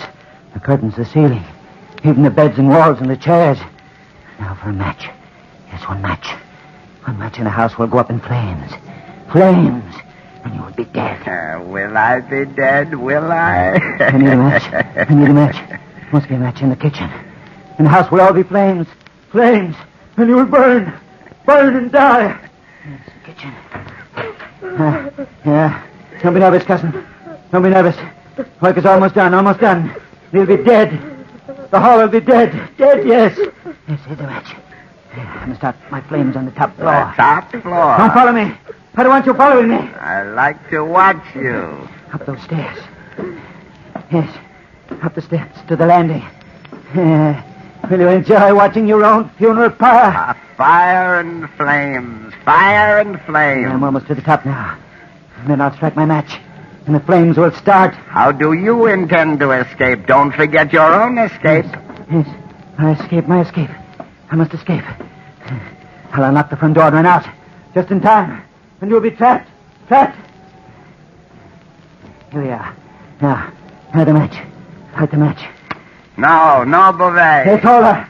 You'll die here. Be careful of yourself. Be careful of yourself. I don't want any harm to come to you, Bouvet. Look, the fire has started. Look at the flames. Look at the walls and the shadows. Look at the flames. Now for the downstairs. I'm right beside you. Where you go, I go. No. You must stay here and die. Don't you understand? Then you will die. You will. Shout for the flames. Watch out for the flames. I must take the match down here now. Light the canopy. Like that. Now, how do you like those flames, Horla? How do you like those flames? Be careful of yourself, Bouvet. Be careful of yourself. Now one last light here, and the job is done. And I'll wait and escape. At the last minute, and you'll be left. They've come to rescue me. You see, Bouvet, they've come to rescue me. No. I won't open up. Hurry, flames. Hurry. I'll come beat you to the job. I tell you the girl's in the back of the house. Break the door down. Get the girl. Where is she? She's in the back of the house. Hurry, men. You're all fools. You're allowing the Horla to live. You're allowing the Horla to escape. Watch out, Bouvet. I've got the girl. Fools. She would have died in here. And I would have been free. I'll never leave you, old friend. And I would have been free. Never fear me. Don't you see him? He's standing next to me. Always next to you, always next to And he you. should die in the flames. Only if you die in the flames. Watch out, the house is trouble. Leave the place. Everybody watch out. If I die in the flames. Yes, of course. I must die in the flames. Yes, I must die in the flames. And then the Horla will be dead.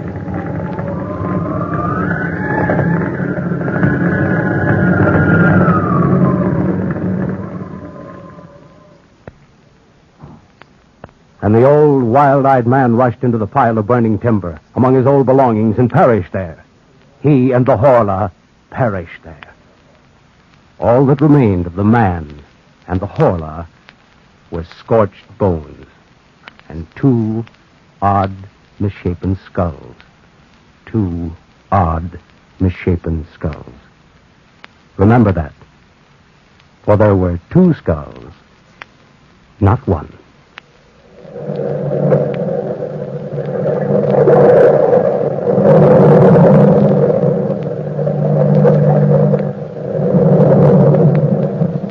From the time-worn pages of the past, we have heard the famous story, the Horla.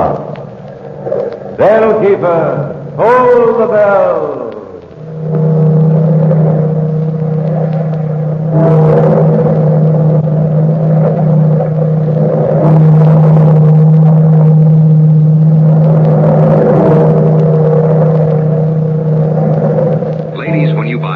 Remember that no other kind of milk has as many uses as carnation. Carnation for cooking. Carnation for coffee. Carnation for baby feeding.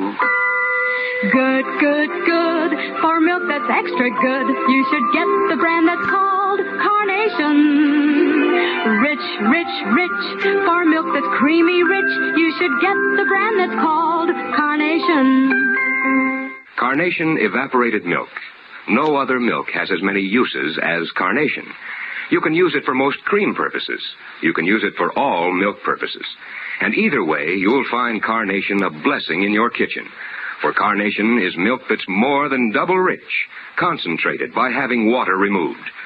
Undiluted, carnation has the consistency of good, rich cream and is heavy enough to whip. Mixed with an equal amount of water, carnation is good, rich milk, richer than your state standard for bottled milk. And the cost is in your favor, too. Carnation costs less than half as much as cream, and a lot less than bottled milk. So why not follow this economical way to richer, more delicious foods? Keep well stocked with carnation, the milk from contented cows.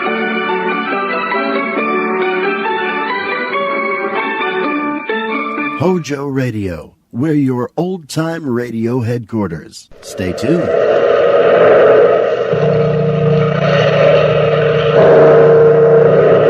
Out of the past, phantoms of a world gone by speak again their immortal tale.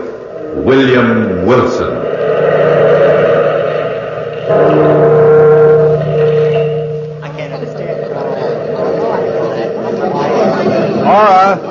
Horla. Oh, Charlie Vernon. I thought you weren't going to come to my party tonight. Now, this is one party I wouldn't miss for all the cobblestones in New York. Now, here you're going to announce your engagement to my old buddy, William Wilson. Oh, that was supposed to be a secret until midnight. Who told you? Usual grapevine, all right. No secrets in this clubby little group. Now, where is Bill now? In the library. He hates crowds, you know it. Well, he wanted to be alone for a while. What was that? Come on, Horla, let's find out. Well, I think it's in the library, Charles. Bill!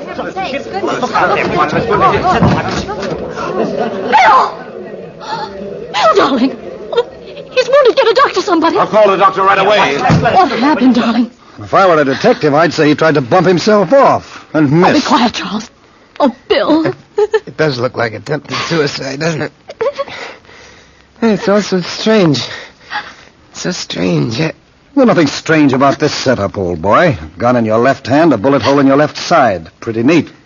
Are you enjoying it, Charlie? Well, I can't say that I'm not. I came to suffer through your wedding. Who knows, I might stay and enjoy your funeral. Really, Charles, your sense of humor's out of place. You hate me, Charlie, don't you? boob like you never could stand a guy with brains. Brains? Those muscles in your head are so twisted they look like handcuffs. Why did you do it, Bill? All right, you've got to believe me. I didn't do it. Oh, who did, Bill, and why? Come on, William Wilson. We want the straight goods for a change. But I didn't. You might die, mister. Put your cards on the table. My cards on the table. You wouldn't believe me if I told you. None of you would. It all started back in college.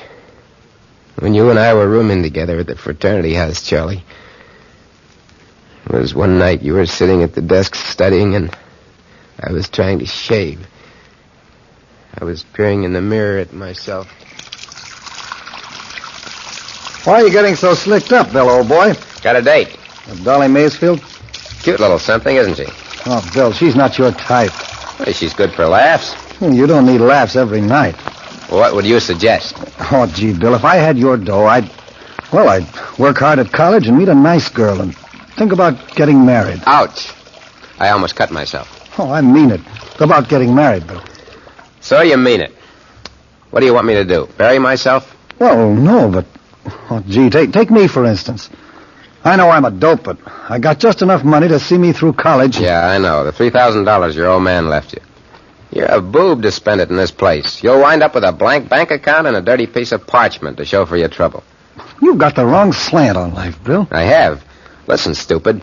You've been seeing Aura St. Clair for 3 years now. She's alive with money. If you'd get on to yourself, you'd spring the question, put her in double wedlock, and get your fingers on that money. I'm in love with Aura, Bill. Love, love, love. Rot. I'd never touch a cent of her money. You're crazy, Charlie. Well, old boy, I don't want to be late. Hey, Bill.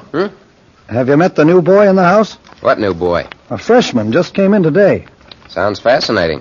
What about it? Well, nothing, except he's got the same name you have. Are you kidding?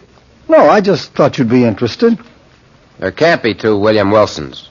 If there is, there won't be for long. Boy, what an ego you have. But great Scott, fella, you waste more time talking than you do anything else. Yeah, which all adds up to the fact that you want me to stay home and study tonight. Nothing doing, Charlie. I got a date with my Dolly. Night. That was the first time I ever heard of the other William Wilson. The knowledge that he existed rankled in my soul. That evening, as I stepped out into the hall and walked halfway down the stairs, I was stopped by my double. He looked just like me. Rather like a poor imitation. I felt from the first that he was my evil genius. He didn't act like a freshman when he said, "Hello. I've been waiting for you here in the hall." "You've been waiting for me? Who are you?" "I'm your namesake. You can call me Wilson.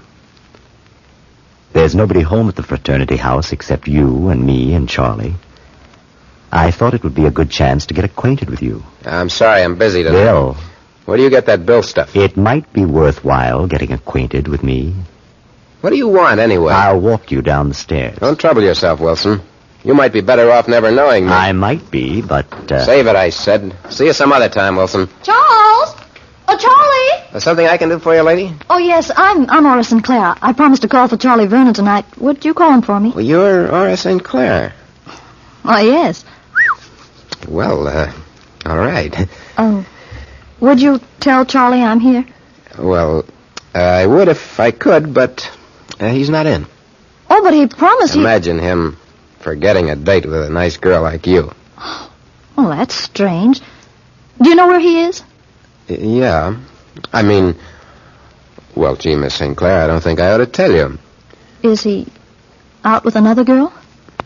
Well, now that you've guessed it, I guess I'll have to say yes. I see. I'm sorry. I don't look like that. Suppose I see you home. Oh, that's not necessary. It'd be a pleasure. I'd do anything for Charlie. Come on. "Bill." Is that you again, Wilson? "Yes, it's me, Bill. Don't you think you ought to stick around here this evening?" Don't you think you ought to mind your own business? "Maybe you are my business." What?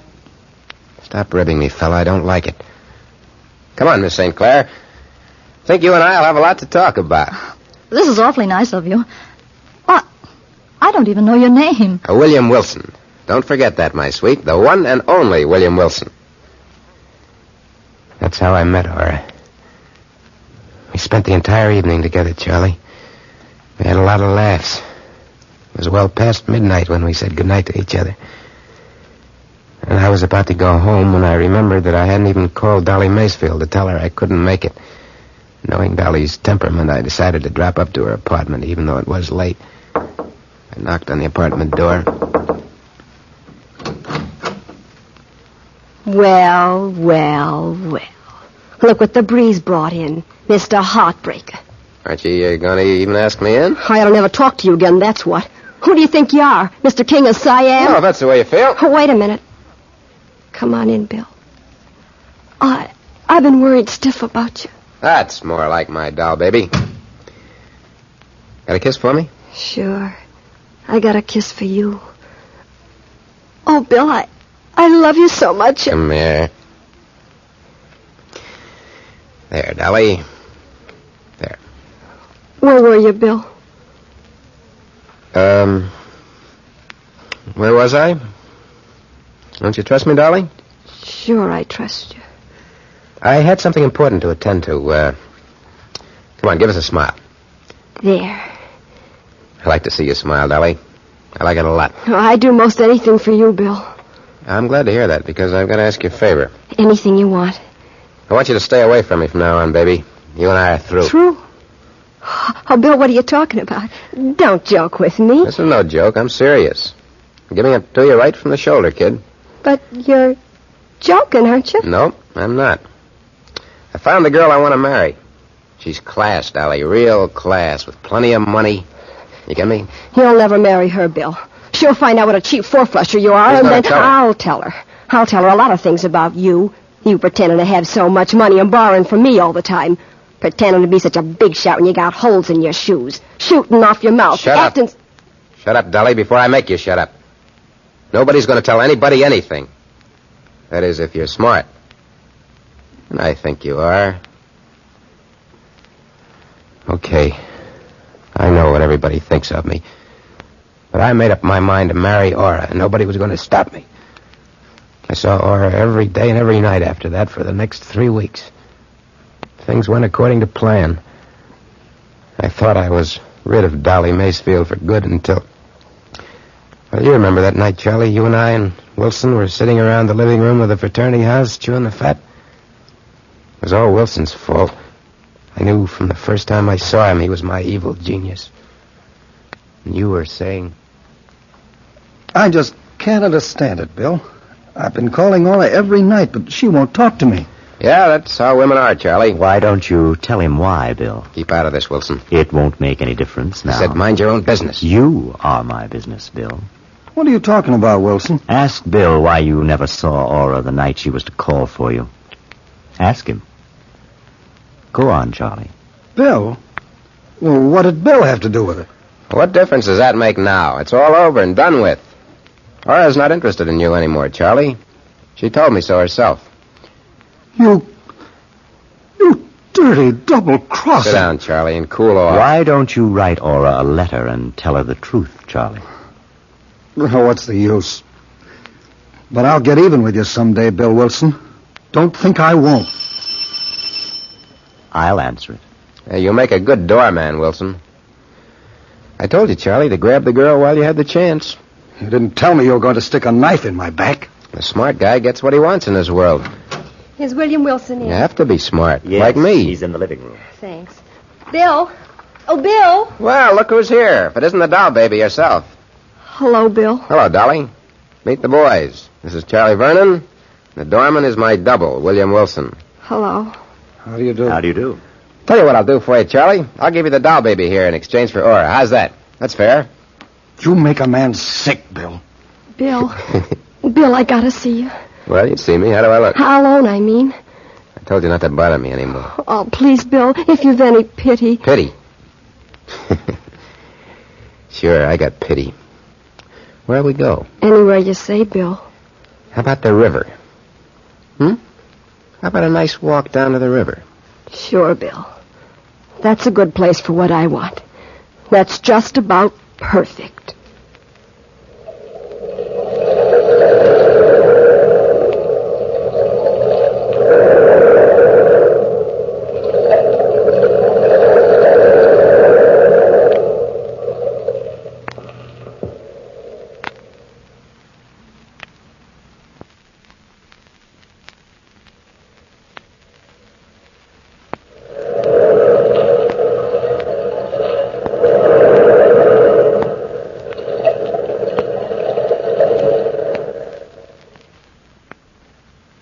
down to the river, Dolly and I. For a talker, she was silent that night. And I knew she had more up her sleeve than her pretty white arm. We got to the edge of the river. We sat down to watch the boats steam by. Bill, I can't live without you. So what? I'm going to give you one last chance, Bill, to be a decent guy. You're going to give me a chance. What a laugh. Oh, Bill, don't you know what you're doing to yourself? You're trying to marry a girl that ain't for you.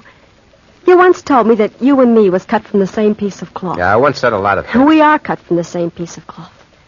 You're a no-good bum, but I love you. Oh, we could help each other. You could go straight and be honest, and I'd work right with you every inch of the way.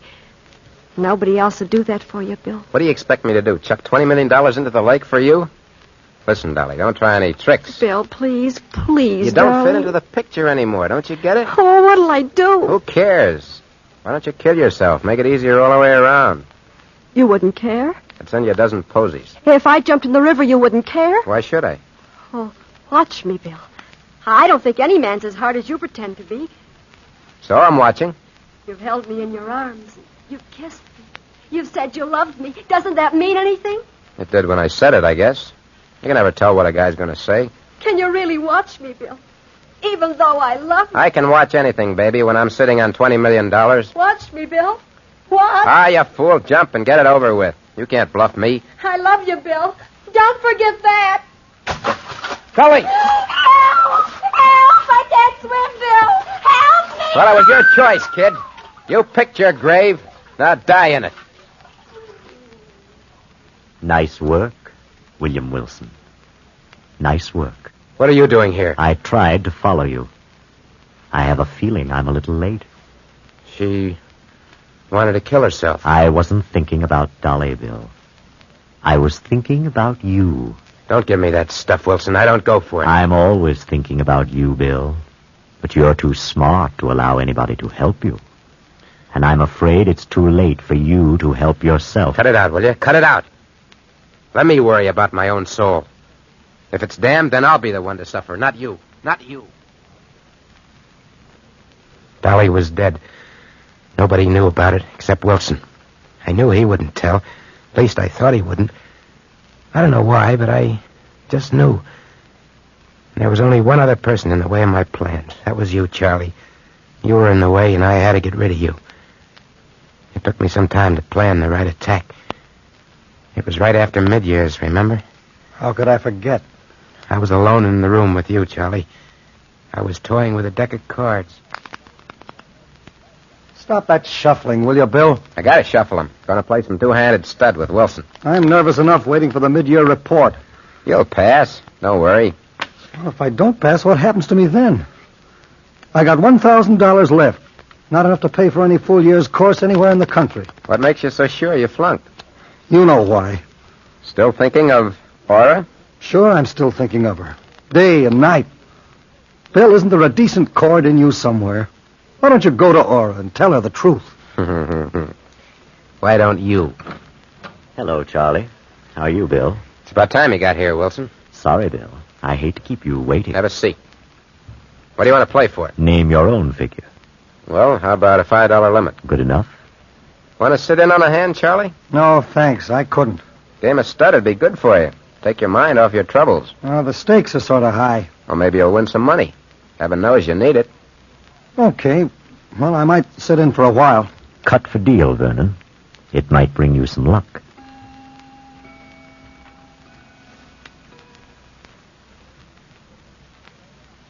Don't you ever lose, Bill? Not very often, old boy. Not very often. Want to bet again? Easy, Charlie. Quit now while you've still got $600 left. Well, I can't quit now. I can't. I tell you, I gotta win. I gotta. Let's double the stakes. Double it, triple it. Any way you want, Charlie, old boy.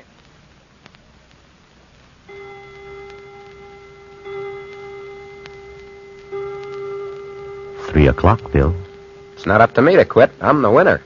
It's up to Charlie. How about it, Charlie? I haven't got much choice, have I? I'm flat busted. Well, that's tough luck, Charlie. That's real tough luck. You've got my girl. You've got my money. You've got everything, haven't you, Bill? Just everything. You shouldn't gamble if you can't afford it. Come on, Charlie. Make out that check for the full amount, $1,108. I haven't got that much money in the world, and you know it. Well, give me $1,000 then. I'll take an option on that empty soul of yours for the rest. What's the matter? You going to welch? I don't welch. Where's the pen? There it is, Charlie. Don't get sore. Give it to me. Make it out nice and clear, huh? That's a boy. Here you are. Thanks, Charlie. Where are you going, Charlie? As far away from here as I can get. I'm going to get a job. A good, honest job. Someday I'll be back. And I won't forget you, Bill. I'll never forget you, no matter how long I live. Someday I'm going to get even. Keep your shirt on, Charlie. If you'll pardon me, good night. Nice work, Bill. Keeping an even score. What are you talking about, Wilson? The 3 aces up your sleeve. And the cards from the bottom of the deck. If you saw me, why didn't you tell him? I don't have to. Other eyes are watching you beside me. Many other eyes. Eyes that keep the records of our lives. So I cheated you, Charlie. You didn't even know it. You left town, and it was clear sailing for me. All the way. Yeah, it was clear sailing. Right to the altar. At least almost to the altar. Except for one thing, which you didn't know, Bill. One little thing. I left the fraternity house that night, but I didn't leave town. I went to Aura's house, and I told her the full story. Charlie, this isn't a new story to me. All along I've known Bill's pretty rotten. But I'm in love with him. I'm horribly in love with him. Do you know what I mean? Yes, I know exactly what you mean. I'm fascinated by him. And yet there's something almost appalling about him. He's crude and earthy and... How can I make you understand? I think I understand, Aura. Sometimes I wish I'd never met him. You'd have been better off. And then again, I'd die without him, Charlie. That's my answer. I'm so sorry, my dear. It's all right, Aura. Someday I'll be back. When you need me. I don't mind being an old shoe for you. I'll be back, and I hope you've gotten over him by then. That was a right touching scene. Yeah. Maybe you still got a chance, Charlie, if that doctor doesn't get here soon. But you still haven't told me who... Bill, what happened tonight? Well, I graduated from college, and you and I became engaged. Then you sent out the invitations to this ball tonight, to all my old friends, even to Wilson, the one man I didn't want to see. I was standing in the ballroom a little while ago, watching you, Aura, when Wilson beckoned to me. He was in the doorway of the library. Somehow or other, I felt drawn to it. I had to go there, even though I didn't want to. I walked in, closed the door behind me. Hello, Bill. What do you want? You know what I've come for. Why don't you turn on the lights? Are you afraid of the dark, Bill? What are you talking about, Wilson? The world you'll know will be dark forever. Are you trying to threaten me? I don't think I have to threaten you. You threaten yourself by your mere existence. Who are you, anyway, William Wilson? Don't you know, Bill? Stop looking at me that way. Think back, Bill. Think back a long way. Remember Dolly? I don't want to die, Bill. I just want to threaten you. I don't want to die. I love you. Remember her screams and your laugh? Remember what Charlie said? You'll pay for this someday, Bill. You'll pay for it. I warned you. I've warned you many times. And I never told on you. Do you know why? I don't care why. Think hard, Bill Wilson. Think hard. I'm the only one who knows the truth. I'm the only one who stands between you and success, William Wilson. You carry a gun, don't you, Bill? Don't you? What's the difference if I do? Why don't you kill me? Kill then you? Nobody will know. Hate you. Love you. Hate you. Love you. hate you. Yes, I will kill you. I will. There can only be one William Wilson. There's never been more than one William Wilson. I'm wounded. I aimed the gun at you. At you, Wilson. Wilson. Wilson! Where are you? Wilson! I'm alone. I'm alone. No, I couldn't have dreamed it. I couldn't. And that's the entire story. You don't have to believe me, but it's the truth. Here's the doctor, Bill. Now, just lie still, son. Don't try to move. I don't feel sick, Doctor. I'm just stiff. Sort of paralyzed, you know what I mean? Now, let's have a look at this. Hey, Doctor, how bad am I? Just lie still. Yeah. Doctor, is he... There's a sudden pain, Doctor. Doctor! I felt fine before, but... Bill! I'm afraid it's too late.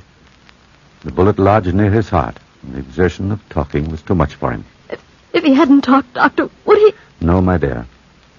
He must have had a lot on his conscience to have held up this long.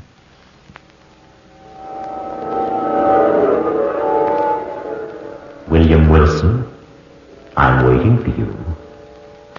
Come along, Bill. Wilson, what are you doing here? Just waiting for you, Bill. Waiting so that two halves of a soul can be reunited. Come along, Bill. Take my hand. Your hand. So dark here, Wilson. So very dark. Yes. I'll have to lead you. And we've a long journey ahead, Bill.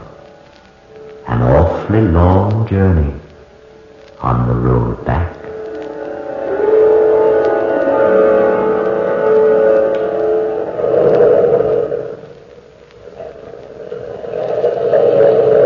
From the time-worn pages of the past, we have brought to you William Wilson.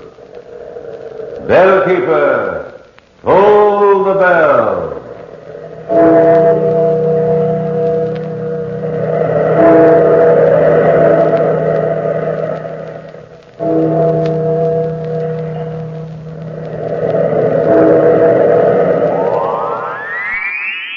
Oh, this miserable cold. And my sinuses. Haven't you heard about Dristan? Dristan decongestant tablets for real relief from cold's misery and sinus congestion. Dristan is the revolutionary three-layer tablet which for the first time makes it possible to unite certain medically proven ingredients into one fast-acting uncoated tablet. Dristan not only helps drain all 8 sinus cavities, critical areas of cold's infection, but circulating through the blood, Dristan's decongestant reaches all congested areas, shrinks all swollen membranes, relieves pressure and pain. An exclusive anti-allergent helps keep breathing passages dry and clear.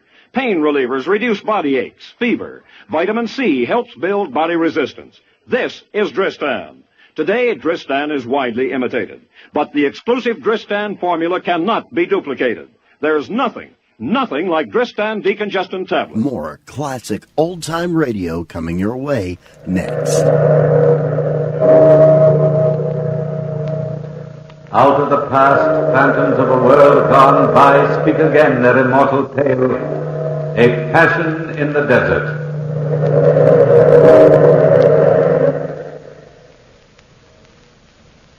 Have you ever noticed how very much a woman is like a beast? The resemblance, no doubt, is due to the fact that they have so very much in common. Any man of us frequently has seen a woman turn into a beast, or a good facsimile thereof, at any provocation. But there is only one man of my experience who saw a beast turn into a woman. He was a Frenchman by the name of Gaston Monet. It all started in Upper Egypt. A column of soldiers of the French Foreign Legion was on the march to join their eastern flank. After 3 months of marching and fighting guerrilla fashion, this particular group came to a small Arab village named De La Heba. Strangely enough, in that isolated, dirty village, there was one white woman. You've no idea what a white woman looks like to a soldier who's been on the march for months. And this one, well, she was no ordinary woman. She was lithe and subtle. like a desert panther. Her skin was tanned by the sun, and her hair, it was heavy and brown with gold lights. And her eyes, they were the most amazing part of her. They were large yellow orbs, remote and fathomless. She stood in the narrow streets watching the column of soldiers march by, and then she glided out from the group of gaping natives and brushed one soldier's shoulder with her hand, Gaston's shoulder. He turned and... What do you want? I must talk to you. I can be court-martialed for talking to you. Terribly important, please. Not now. I'll meet you later. Please go back. Later? When? Midnight tonight? If you fail me, I will die. Don't fail me. Midnight, then. But where? At the end of the palms, where you entered the city. Goodbye. Go quickly before you're seen. Goodbye. Hold! We'll make camp at the outer gate of the city. You understand?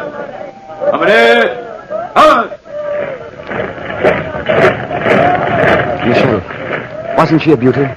What are you talking about, Gaston? I did not see anybody. The white girl, the one who talked to me. Gaston, have you lost your mind completely? Nobody talked to you. You are seeing things. But the woman who whispered to me. Woman? Just a group of natives and a tame panther. You've quite an eye for women, Michelle. But you missed this one. And I'm to see her again. Tonight at midnight. And so it was that night when the moon was yellow in the sky. Gaston sneaked away from camp and walked down the street, walked to the end of the mud-banked road. He saw the girl standing under the palms, and his pulse quickened. But blended with that quickening was something more, something of fear, something in her eyes, in those cold, placid yellow eyes, something that seemed to swim under the lids. You've come at last. I was worried, my friend. What is your name? Gaston Monet. And yours? Mignon Alwa. Why do you look at me that way? Oh, you're the first decent thing I've seen in months. Am I? Tell me, why did you ask me, out of all of the others, to meet you here tonight? I mean, it is strange, isn't it? Perhaps it is fate. And besides, I am in trouble. I'm stranded here. I set out on an expedition with some friends. Friends? Yes, friends from France. We were attacked and they were killed. The natives won't leave the village. You know that? And I can't stand it here any longer. But how can I help you? You are brave and strong. You could take me to a coastal city and then I could sail for France. For civilization. But I can't desert my outfit and just leave suddenly into the desert. Besides, we have no provisions. I have provisions. I've saved them for a long time, waiting for just such a one as you. And the journey is simple. Due east, 4 days' march. I should like to help you very much in any way I can, but... Oh, confound it, that's desertion. I just can't, woman. If you leave me here now, I will die. I will die in this place. Gaston, please. Gaston, don't refuse me. Please don't. It was warm out that evening. Warm, and the desert moon plays tricks with a man's mind. And the girl Mignon was more important to Gaston then than his country, his army, or his friends. And so they left together in the dead of the night. They stole out of De La Haye into the desert, into the lonely desert, with just enough provisions to make their way to the coast. And so the night passed and turned into morning, and that day passed and turned into another, and back in the village of De La Haye, Lieutenant Michel reported Monet's absence to Major Duval. The alarm was given, and the barracks were searched. And the search was fruitless. Lieutenant Michel reporting, sir. Yes, Lieutenant. The entire city's been searched, sir, but not a sign of him. I'm afraid, sir, it is desertion. I thought so. Gaston Monet never was army material. Weak. He'll never get away. We should let him die in that desert. Please, sir. Not out there. The sandstorms, they have started, sir. Oh, forget him. Blast these young men who join the foreign service and expect it to be a picnic. What do they think war is? I quite agree, sir. They desert, and then they expect me to send out a searching party to look for them. Well, they're right, I'll have to. You, Michel, choose 4 men, get your provisions from headquarters, and start toward the coast. Try to head him off. You can reach the coast before he does. Where will we rejoin you, sir? Orders will be waiting for you on the coast. That's all, Lieutenant Michel. Thank you, sir. And so the search party started under the leadership of Lieutenant Michel. But Gaston Monet and Mignon were miles ahead of them. Camping for the night under the yellow moon, completely unaware that they were being followed, Gaston looked at the girl and breathed in the magic air of the desert. I dreamt of people like you, Mignon. And in my arms, they came from nowhere. Just as you came from nowhere. Are you trying to pry into my secrets again? No, I was just looking at you. You're so incredibly lovely. Oh, I'm glad. Mignon, we're about 3 days' march from the sea. We're only 2 days away from another native village. I could get work there, and we could get married. Married? Nonsense. And settle down. We'd be there 5 years or so, and then we'd return to France. The army would have forgotten about me by then, and I'd get a good job. I'd make you proud of me. Being buried out here for another 5 years, honestly, Gaston. But you wouldn't be buried. You'd be with me. Just the two of us together. I'm frightfully in love with you. If you loved me, you wouldn't treat me the way you do. If I loved you, I probably wouldn't. But you chose me out of all the others. Yes, I chose you. And now, if you don't mind, let's get some sleep. We're going to be on the march tomorrow morning early. Sleep and march. Sleep and march. 3 more days, and then give myself up to the authorities. You'll probably spend a few days in the guardhouse. Nothing more for this little adventure. Stop dramatizing yourself. The army calls it desertion, Mignon. There's only one punishment for desertion. What is that? You know very well what it is. Death. You got away once, you'll get away again. Don't you care what happens to me? Yes, of course I care, but what can I do? What is that? Oh, a desert lion. Don't worry. He won't come near us, not while the fire is going. Fortunately, a beast is afraid of fire, but a woman loves it. Oh. Good night, Gaston. Good night, Mignon. Well, such a hurt way to say good night.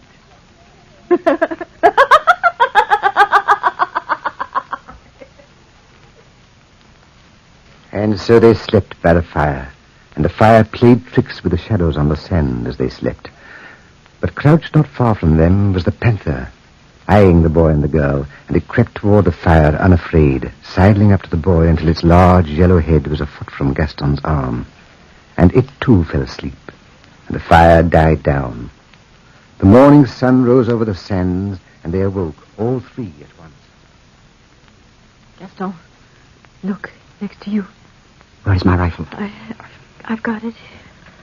Oh! Don't make any fast move, whatever you do, Mignon. Any sudden action will frighten the animal, and she'll spring on us. We just can't sit here and wait. Move your left arm very slowly toward the rifle. Very slowly. And try to hand it to me. All right. I wonder why she stands there looking at me like that. I wonder. She's coming closer. Sidling up to you like a great tabby. Here, I got the gun. I'll push it toward you. We can't shoot at this close range. She would never give me time to take aim. Look at her. Sitting right next to you. Yes.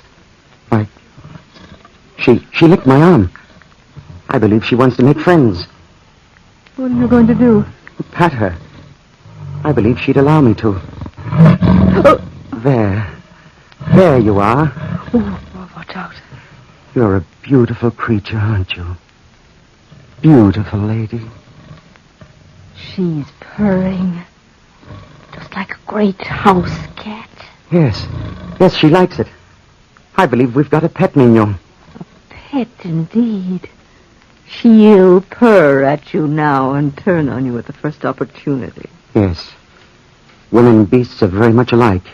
They make friends of you and then they turn on you, don't they? You are not being funny, Gaston. I suppose you know that. Look. She's allowing me to play with her ears. What are we going to do with her? Nothing. Not now, at any rate. Just be careful not to frighten her. As soon as she goes any distance from us, I'll be able to take some kind of aim and shoot her. Yes, I suppose you're right.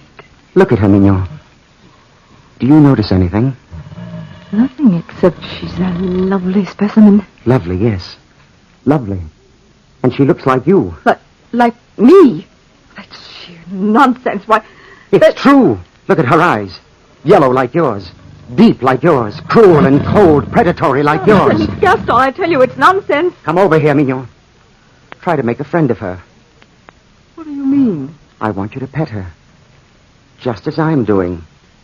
Of course, if she will let me. Try it. All right. I will. Oh, she snapped at me. Try it again. No, I'm afraid, Gaston. It's nice to see you afraid of something. I said try it again. No, I won't. I said try it again. Did you hear me? My arm. She bit my arm. It's bleeding. She doesn't like you, Mignon. I wonder why. Watch. She'll allow me to stroke her. Please, Gaston, don't. Are you frightened, my dear? Why this animal won't hurt you? Beautiful creature, aren't you? You don't like Mignon, do you?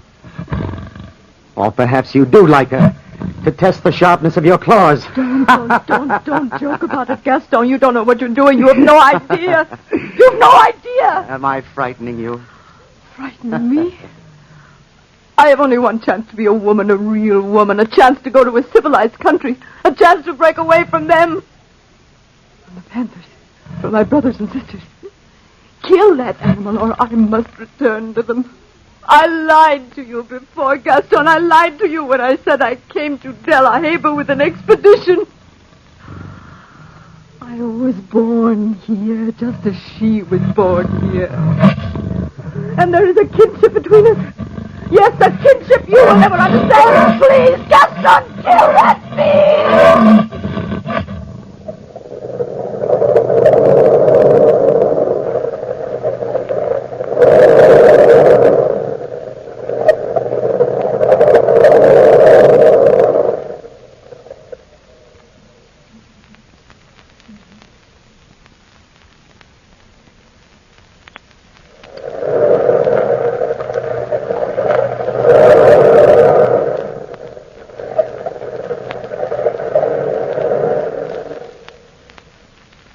There in the blazing sun, Mignon begged Gaston to kill the panther.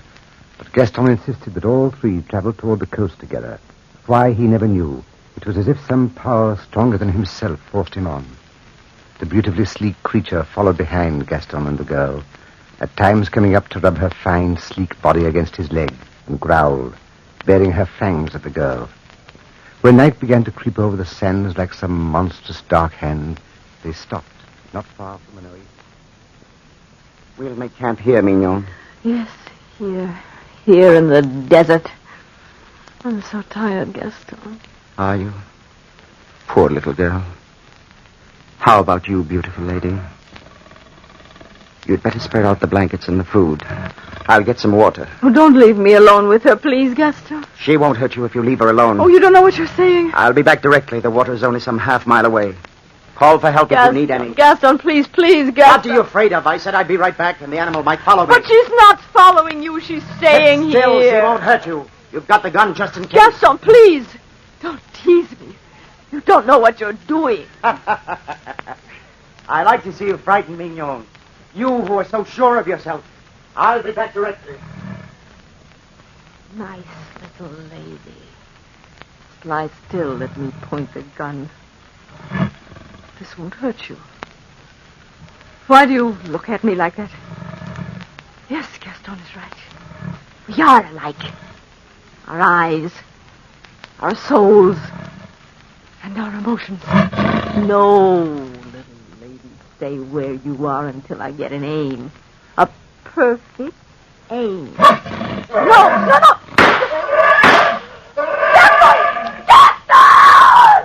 Gaston! Mignon, I'm coming. Mignon. Back, lady. Back. Leave her alone, lady. I said leave Mignon alone. That's a good girl. There, beautiful lady. Oh, Gaston. Mignon.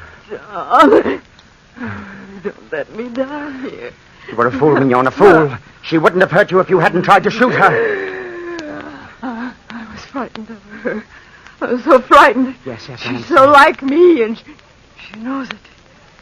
She not only wanted to kill me, she wanted more. She wanted to absorb a human soul in that animal body. My soul. Try to lie still. Quietly, my dear, quietly. Look at her. Waiting for me. Watching and waiting. Waiting for me to die. Quiet, my dear, quiet. Lie still if you can. Lie still. It was such a short time to be given a human life. That's why I was so anxious to get away from the desert. You don't believe me, Gaston. You will. Mignon. Little lady, you killed her, and I'll kill you. Yes, kill you for taking the only thing I loved. Yes, I'll kill you.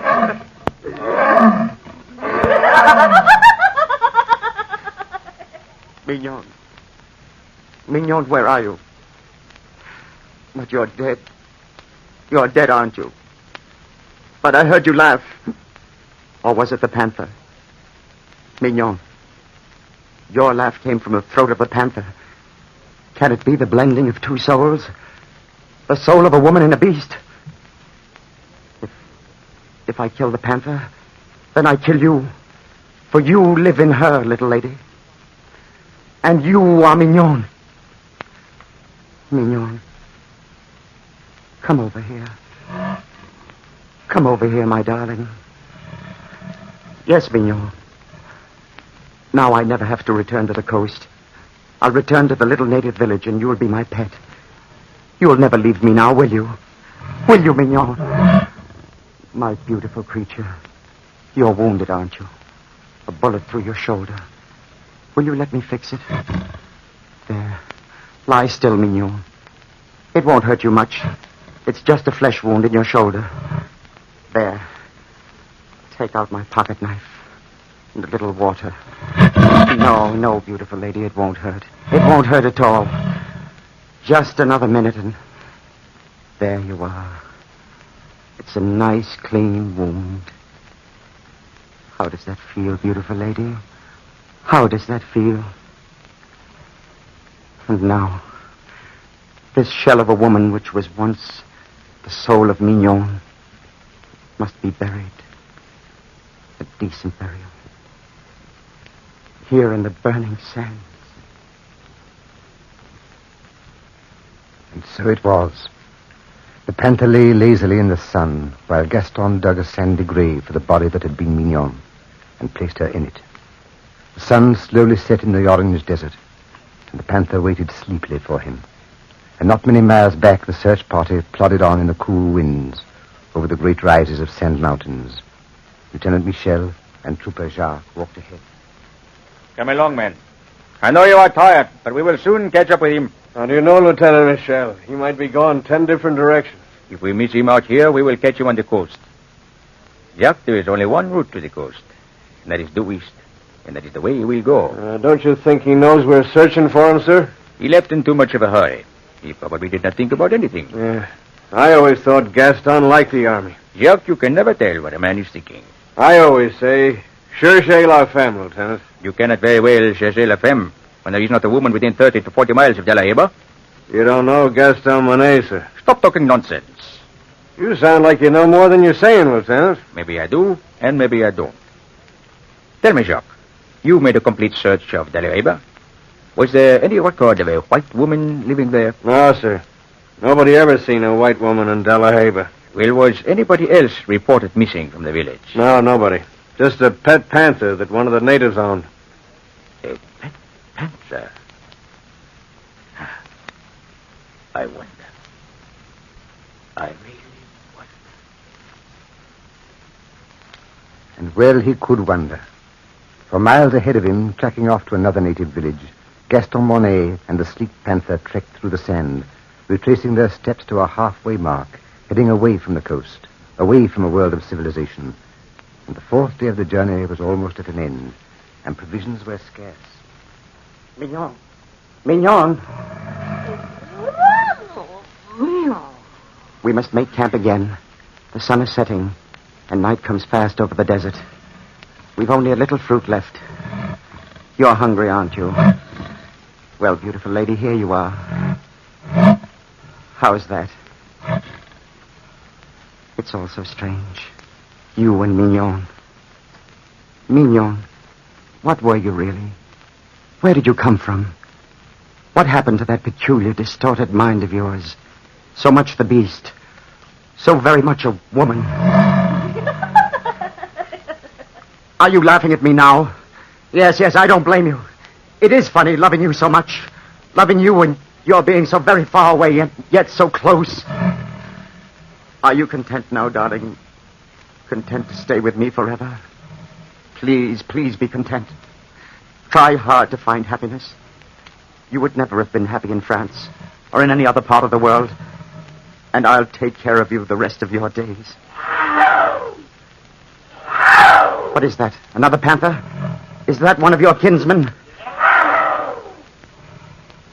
Mignon, you can't leave me, little lady. Please, I take care of you. Don't leave me. Please don't leave me. I'll kill you if you leave me. You can't leave me. No. Come here. I'll hold you here, and you'll never get away. You won't leave me. Mignon, don't pull away like that. Oh! Your teeth are sharp. Don't. Where's my knife? Where is it? Here it is. No, I told you I'd kill you if you tried, and I will. There, the knife. There! And there! Darling Mignon, this is your release. Yes, your release. Please come back to me. Please come back to me. Don't leave me alone in the desert. Mignon. You'll never go back to your panther friend. Never, darling. Never.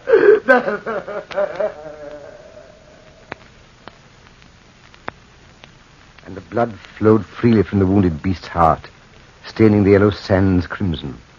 And Gaston turned toward the fading sun, his face streaked by tears, stained by sand. And walking away from the beast, he looked toward the sky. Then, falling face forward on the sand, he lay under the hot desert sun. Toward evening, as the sun set in the sky, the four-man searching party reached the blood-stained sand. And then... Lieutenant Michel, look. The panther. Dead. Sacre bleu. Body covered with knife wounds. Look behind him. Gaston! Oh, it's no use, sir. Gaston Monet's been dead for well over 12 hours. Dead? The panther's body covered with knife wounds, and Gaston's body absolutely unharmed. Funny, ain't it? Not too funny. I wonder if that's the pet panther that disappeared. Probably. Jacques, never mention that in the report to Major Duval. Just write desertion due to insanity. Insanity, sir? Yes, Jacques. Insanity. Caused by desert madness.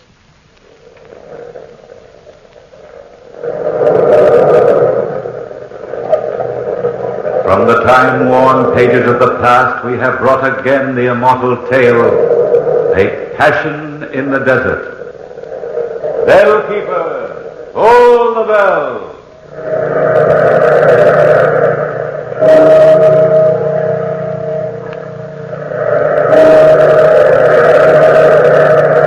When you suffer from irregularity and take mineral oil for relief, chances are that you get only halfway relief.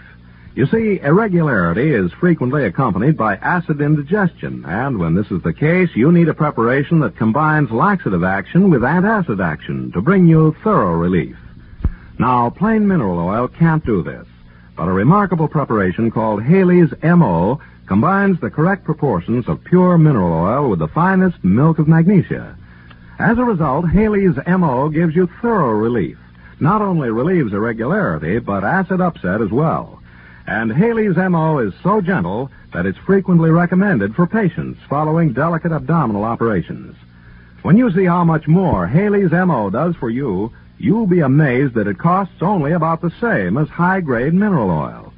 You can identify Haley's M-O on the package. Hojo Radio, We're your old-time radio headquarters. Stay tuned.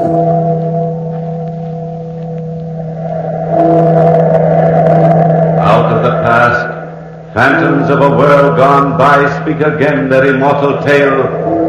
Mateo Falcone.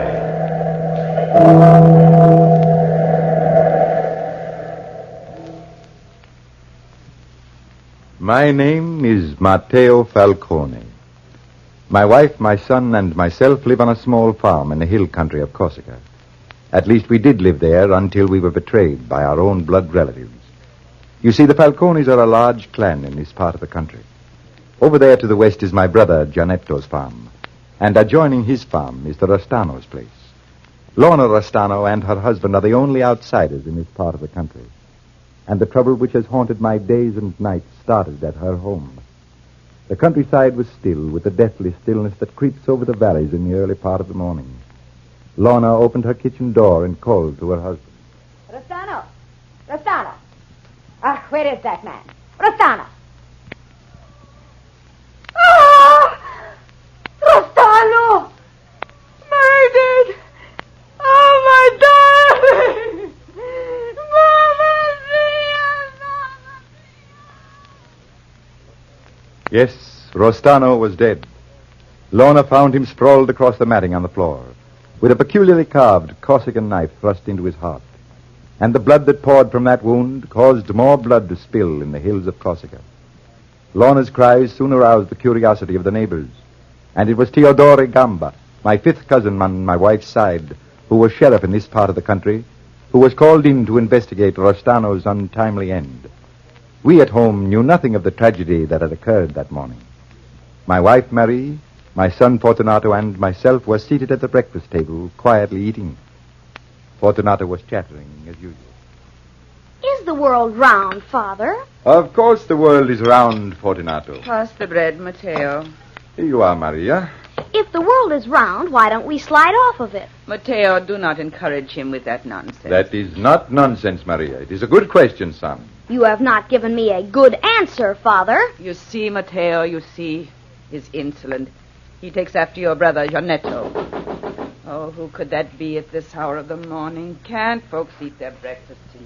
Stop complaining, Maria. Complaints are lost on the ears of God. Good morning, Cousin Maria. Good morning, Cousin Gamba. What brings you to this part of the country at this hour? I thought a sheriff's duties kept him in town. You thought wrong, Maria. Hello, Mateo. Hello, Gamba. Come in. Won't you share a cup of milk with us? I'd be honored, Mateo. Hello, son. Good morning, Cousin Gamba. What new ideas are you hatching in that mind of yours today? Ideas? I've no ideas, Cousin. That son of yours, Mateo, he thinks of one thing and one thing only. Money. A great deal of money. Money is necessary. Fortunato is right, Gamba. But honor comes first, as it does with all the Falcones. How about that, Fortunato? What comes first with you? Money or honor? Your question is foolish, Cousin Gamba. Good answer, son. Good answer. Here is your milk, Gamba. One would think milk was found in the ground the way you pass it around, Mateo. One would think I was a poor provider the way you complain in front of guests, Maria. You are not here on a fool's errand, Gamba. What brings you at this hour of the morning? Fool's errand? Indeed, no. I'm here on a rather sad mission. Your brother Gianetto is wanted for murder. Gianetto? Oh, it's impossible, Gamba. Impossible. Yeah, perhaps. It does seem impossible that Gianetto could be capable of killing anybody. But the authorities believe he killed his neighbor Rostano. And Rostano's wife, Lorna, reported to these. I do not believe it, Gamba. Believe it or not as you will. But I have on me a warrant to kill Gianetto on sight. Without a trial, Gamba? He was given 24 hours to surrender himself to a court. And he's refused. But why? There is a mistake of some sort. A mistake, eh? No, Mateo, no mistake. Gianetto has escaped into the hills. He's hiding somewhere near here. And that spells guilt to me. Gianetto near here. He'll get us all into trouble. Not necessarily, Cousin Gamba. If you see him, it is your duty to turn him over to the authorities. Duty, Cousin Gamba? I thought the duty of every Falcone lay to his kin, not to the authorities. Fortunato. Some of the old Corsican customs are outmoded, Fortunato. Father, You once told me that honor was something born inside of you, and without honor, a Falcone must die. And so it is, my son. You're a sly one, Fortunato. But you don't fool me. You wear your honor on your sleeve, not in your heart as your father does. Oh, enough of this nonsense, Gamba. As you wish, Mateo. I just dropped in to warn you. All of you. If you should see Gianetto, turn him into the proper authorities. Of course, Cousin Gamba. Good day, cousins. Good day, Cousin Gamba. Thank you for the warning.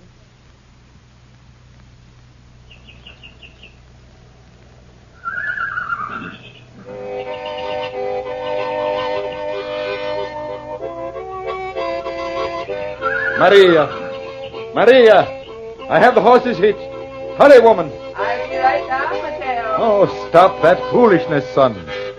But I like to play the mouth organ, Father. Play then, son, play. Father, Yes. Father, if I should see Uncle Gianetto, what should I do? Do, son. Follow the dictates of your conscience. A Falcone cannot go wrong. Have you loaded the wagon, Mateo? Yes, Maria, all ready, waiting for you. Very well, let's be off. No use standing here wasting sunshine on chatter. Be sure and mind the house, Fortunato. I'll mind it well, Mother. And don't fall asleep playing that mouth organ on that haystack over there. I won't go near the haystack all day. And feed the cat and her kittens at noon. Yes, Mother. Help me up on the wagon, Mateo. Yes. There you are, my dear. Now be a good boy, Fortunato. We will be back this evening. Goodbye, Father. Get up. Come. Get up.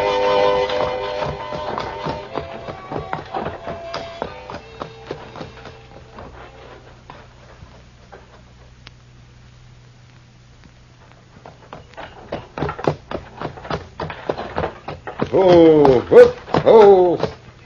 Hitch the horse here, Maria. I will, Mateo. Mateo. Huh? Mateo Falcone. Who is it? Who is calling Mateo?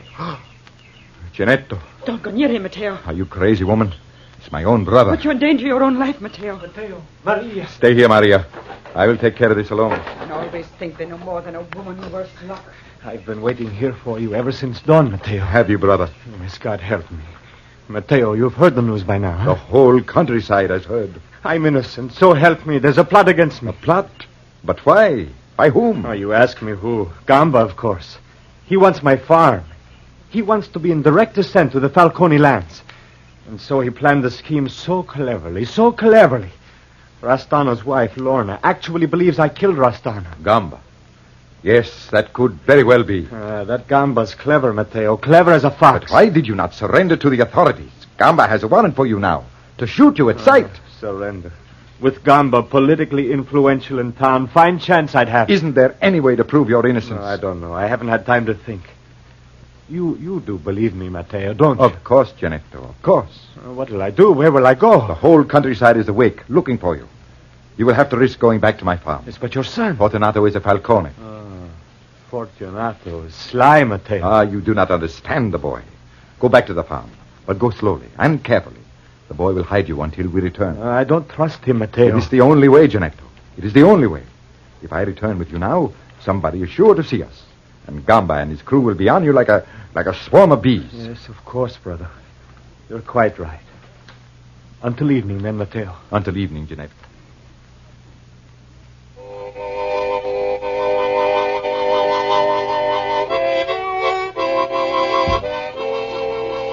Fortunato.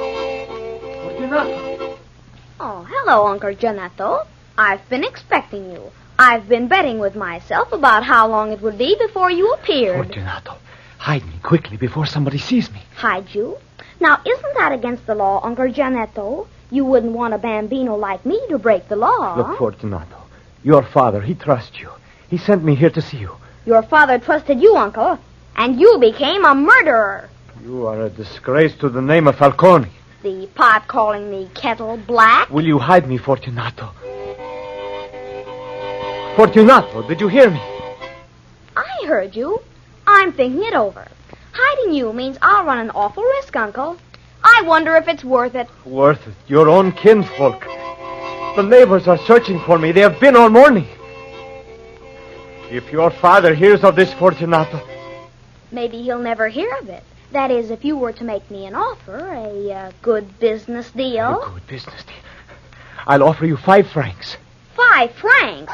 You don't value your life very much, Uncle Gianetto. 20 francs, Fortunato. That's all I have. Come along, all of you. We will search the place. Fortunato, please, please. The neighbors are coming closer. Please, Fortunato, you can't turn me down now. 20 francs. Not worth it. Look, I have 100 franc note, Fortunato. 100 francs? Yes, that's all I have. Give it to me. Here you are, you... Quietly, Uncle. Over here to the haystack. Haystack? Crawl in quickly. Yes, of course. I'll replace Mrs. Cat and her kitten right on top of you. Hurry. There. Where am I hidden? Am I hidden? One side of the house. Now for Mrs. Cat. There you are. Right on top of him like a good cat. There. It looks as if it were never disturbed. Are you comfortable, Uncle Gianetto? Perfectly. Gamba, look! Look at these footprints. The footprints of a man with a spiked boot. You're right. And only one man in this park wears a spiked boot. He's right. That's Gianetto. Follow me, neighbors. We'll find the boy Fortunato and get the truth out of him. You better lie down next to Mr. Cat. Eh, Uncle Gianetto? I'll look more comfortable that way. Shall I play a little music to entertain you? Fortunato!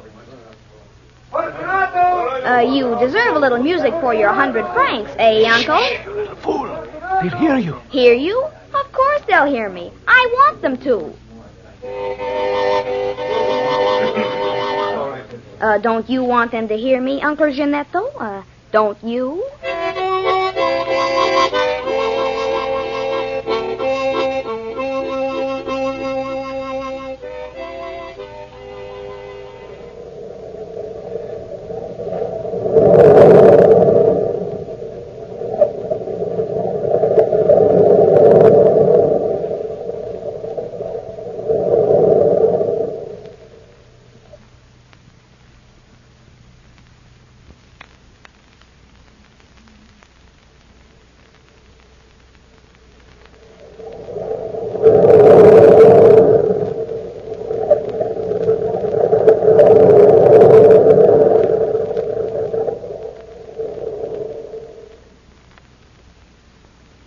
Shame on you, Mateo.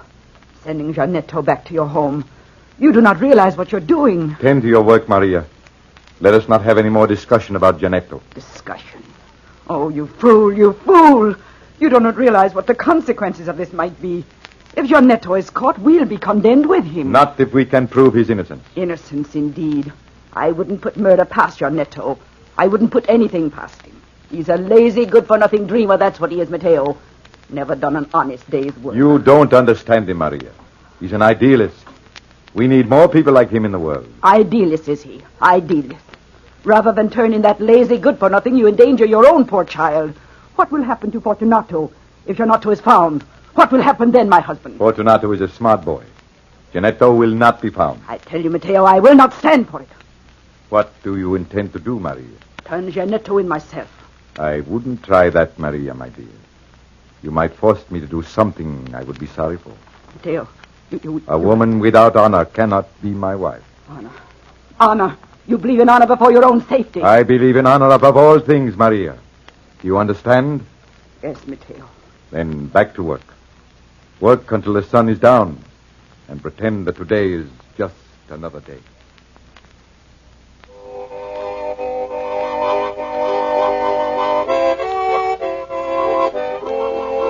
Fortunato!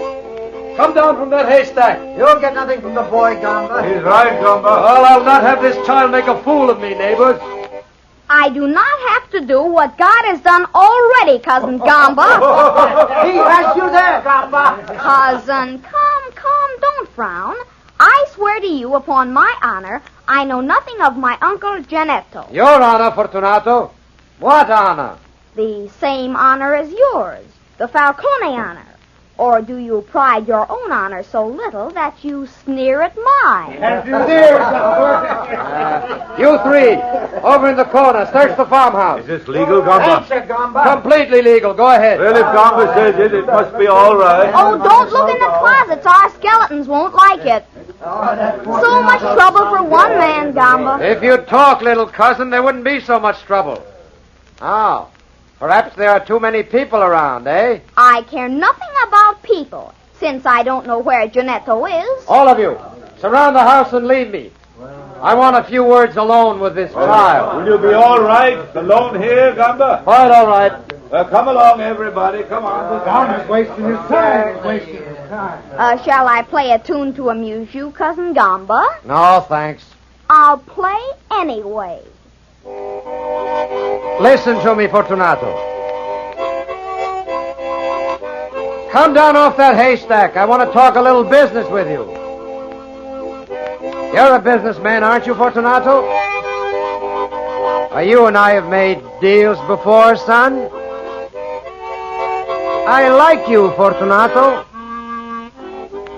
And I'm sure you like me. I could offer you a lot of money, Fortunato. An awful lot of money. If you tell me where Janetto is hidden. Don't stand so close to me, cousin. You've been eating garlic. Stop playing that fool instrument. 50 francs is a good price, Fortunato. 100 francs? 100 francs. Even if I knew where my uncle is, I wouldn't sell for that. Well, what would your price be? Shame, cousin, shame. Come. 200 francs? You haven't got 200 francs on you. Then you know where Janetto is, huh? No, I was just curious to see 200 francs. Very well. I haven't got 200 francs on me, but I could get them. From who? Be careful, Fortunato. The rabbit can tease the fox just so long. I can give you 100 francs and my gold watch. Careful, nephew. I have a stiletto on me which I might have to use. How about it, Fortunato? Your gold watch is worth nothing. It's worth 200 francs. Let's see you borrow 200 francs on it. I will. And then will you tell me where Janetto is? Who knows, cousin? Who knows? I'll be back in a few minutes. Fortunato, in a very few minutes. Fortunato, you wouldn't give me up? I'm teasing him, Uncle Janetto, just teasing him. He's such a fool. Don't worry. I'm not worried, Fortunato. My stiletto is just behind your back. I wouldn't try to move if I were you, little nephew.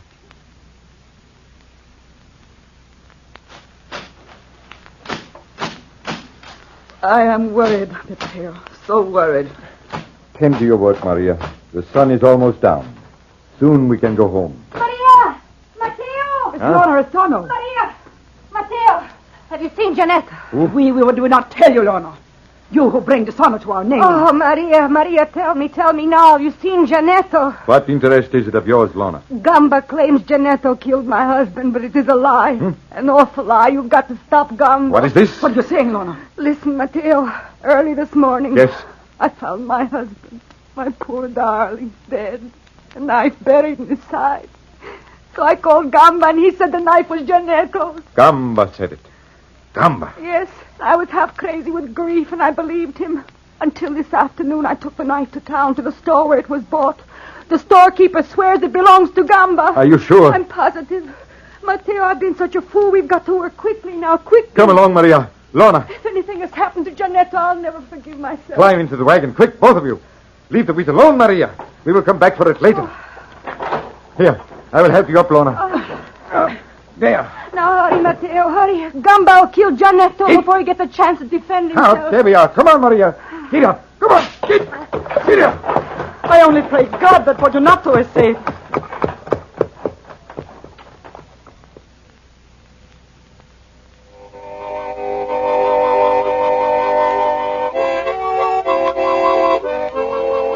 Here comes your cousin Gamba, Fortunato. And he has 200 francs in his hands. Look at him. 200 francs? Well, Fortunato, here's the money. Let's see it, Cousin Gamba. The money for the information. Tell me now, where is Janetto? First, allow me to examine the money. Very well. Here it is. It looks real. It is real. 200 francs. That's a lot of money, eh, cousin? Some men work all their life for that much money, and never see it. But then I don't have to work all my life. The Falcones have land. My father says land is the only wealth in the world. Your father. Mateo Falcone says many things. Are you or aren't you going to tell me where Giannetto is hidden? Why, might.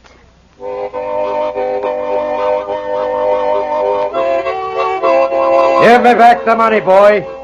You no more know where Giannetto is hidden than I do. No, I'll keep the money. Giannetto was hidden in the... Oh, he is... Mama!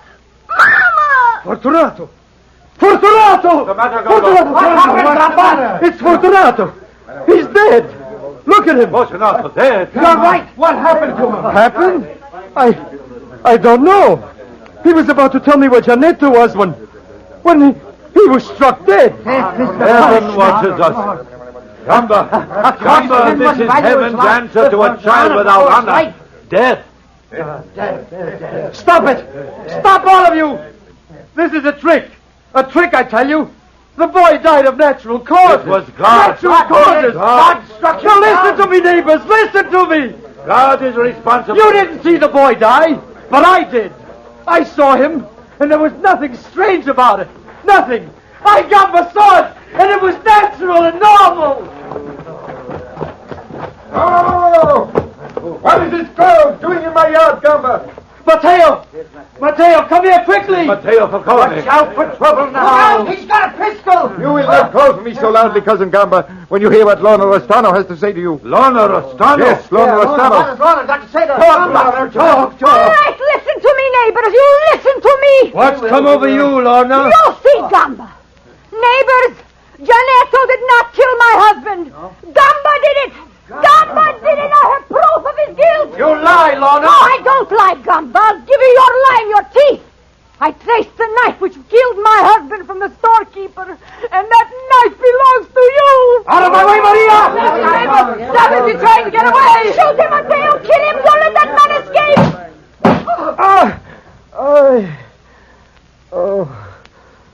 I did kill Rostano. Now Gamba is dead. Where's Fortunato? Fortunato? He is over there lying on the haystack, Maria. Oh, I didn't see him. I was so worried. Fortunato. Neighbor Maria, Fortunato was about to betray the hiding place of Giannetto when God struck him dead. Fortunato. Fortunato. You lie, neighbor. No Falcone ever betrayed his own family. Giannetto! Giannetto! Yes, Brother Mateo. He was hidden in the haystack. Hidden in the haystack? Yes, brother. I was hidden back here. Our neighbors lie to me, don't they not? They lie, don't they? No, Mateo. They tell the truth. Fortunato accepted 200 francs to betray my hiding place. I was forced to use this knife. You killed my son, Donato! You killed my son! Oh, Fortunato, my baby, my boy, my darling Fortunato. It's your mother speaking, my son. Oh, my son. Mateo, if you don't believe me, look at the money clasped in your son's hand. I see, brother. There never was a Falcone without honor. My son, my son. Maria, leave the dead child alone. We have no son.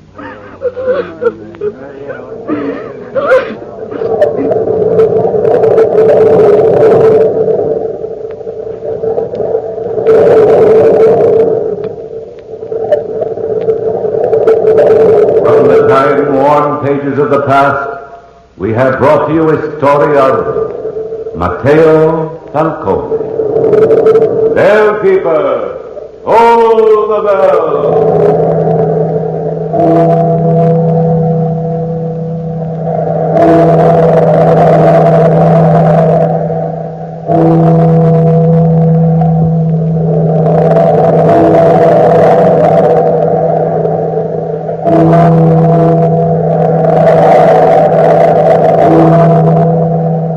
You boys and girls won't object to Grove's emulsifier There's nothing unpleasant about them.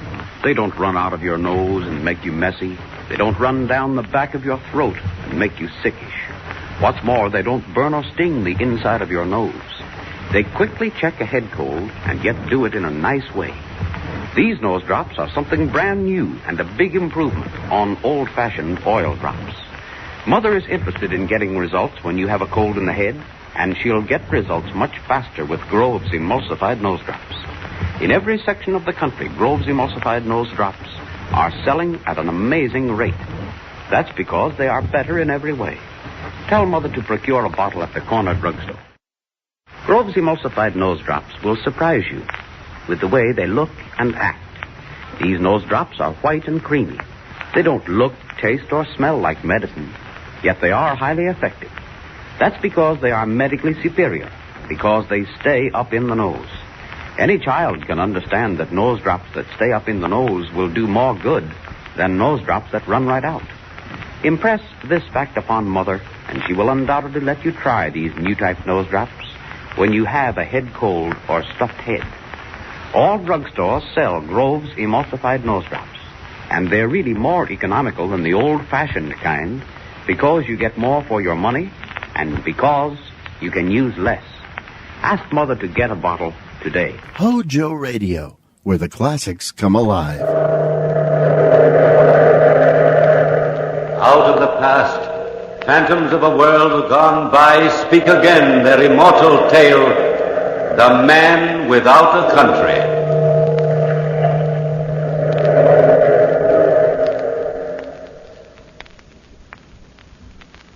Philip Nolan, officer in the pay of the United States Army.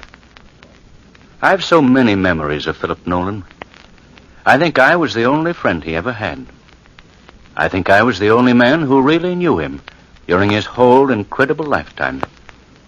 I knew what he suffered when his boy's dream turned into a living nightmare. And it all started so innocently. Philip Nolan was 20 years old or so, and he'd conceived a bad case of hero worship for Aaron Burr. Burr. Philip and I were stationed together at camp. We were in the Legion of the West, and it was then, in the year 1805, that we had become close friends. I remember one particular evening that Philip and I were strolling down the barracks together. Philip was excited. Hale, imagine, Burr will be here at this camp tonight, and I've permission to see him. That's a man for you, Hale, a real man. You know what they say about him? He's going to break away from the United States, and he's got an army behind him, an empire before him. Conquer Mexico. You know what? I'd enlist behind Aaron Burr and follow him straight to hell if it were necessary. I wonder if I could enlist with him. I'll ask him tonight. That's what I'll do. Tonight. That was a great day for poor Nolan. As soon as Burr arrived, he sent for Nolan. Nolan responded immediately, and he ran from barracks all the way to the great man's room. He knocked on the door, and in a frenzy of impatience, waited. He didn't know it then, but he was waiting for a living death. A living death. Mr. Nolan. Well, sir, it's been a long time since I've seen you. Mr. Burr, I've written you repeatedly, time and time again. I thought when you didn't answer, you'd forgotten me. Forgotten you? Indeed, no. Come in, boy. No, I haven't forgotten you. Nolan, I need you. I've some great plans for you. For me, Mr. Burr? Plans for me? Yes, indeed. Sir, is it true what they say? Well, Nolan, that depends on what they say. You can tell me that. You're starting a new army? You're out for empire to set yourself up over Mexico and... Ah, so they've gathered that much, have they? Well, Nolan, don't spread that rumor around. But between you and me... You and me? Oh, Mr. Burr, Sir... Nolan, you're a good man. How'd you like to take me out in your skiff and show me the canebrake or a cottonwood tree? I've always been interested in the terrain in these parts. Interested? Or Is this terrain part of your plan, too, Mr. Burr? Well, we'll talk about that in your skiff. Time enough out there, Nolan. Yes, there was time enough to talk about a lot of things in the skiff. By the time that sail was over, poor Nolan was enlisted in Aaron Burr's scheme, body and soul. What that scheme was, I never knew, nor does anybody else. But that's not important now. It fell through, and every man of that group was arrested. Nolan was tried for treason. The big fellows, the ringleaders, escaped, but not Nolan. Nolan was taken before a military court. Old Colonel Morgan was presiding. Hours had passed, and the evidence against Nolan was piling up. His own commanding officer was saying, Nolan, do you deny that you are a traitor to the United States? Mr. Nolan, can you deny that you agreed to march anywhere at any time under the command of the traitorous Aaron Burr, even if he had commanded you to march against your own country, to march against the United States? No, I don't deny it. Mr. Nolan, as presiding judge, I want to ask one question before the gentlemen of this court will judge you. Have you anything to say in defense of yourself? Can you prove that you have always been faithful to the United States of America? Damn the United States! I wish I may never hear of the United States again! yes, Nolan said, damn the United States. He had no way of realizing the consequences. I'm not trying to justify Nolan. I'm just saying that the United States wasn't a reality to him. The only thing he cared about was Burr, Aaron Burr. So he said, damn the United States. Old Colonel Morgan called the court into his private chamber and returned in 15 minutes with a face white as a sheet. He just stood and stared at Nolan. And then, with his voice quaking, Philip Nolan, hear the sentence. The court has decided, subject to the approval of the President, Mr. Jefferson, that you never hear the name of the United States again.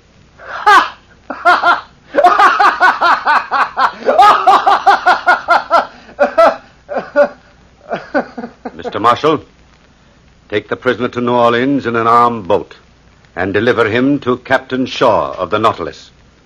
See that no one mentions the name of the United States to the prisoner. Make my respects to Captain Shaw and request him to carry out my orders. He will receive written orders from Washington to explain this in detail. The court is adjourned. I don't care, Colonel Morgan. I tell you, I don't care. I'd say the same thing over and over again. Damn the United States! Damn the United States! Nolan was taken to New Orleans and placed on board the Nautilus. The ship set out for sea and traveled from New Orleans to the North American coast. It was at dock there that Captain Shaw received intelligence of the proceedings by mail. On board ship that evening, they were docked in the harbor. Captain Shaw explained it to Nolan.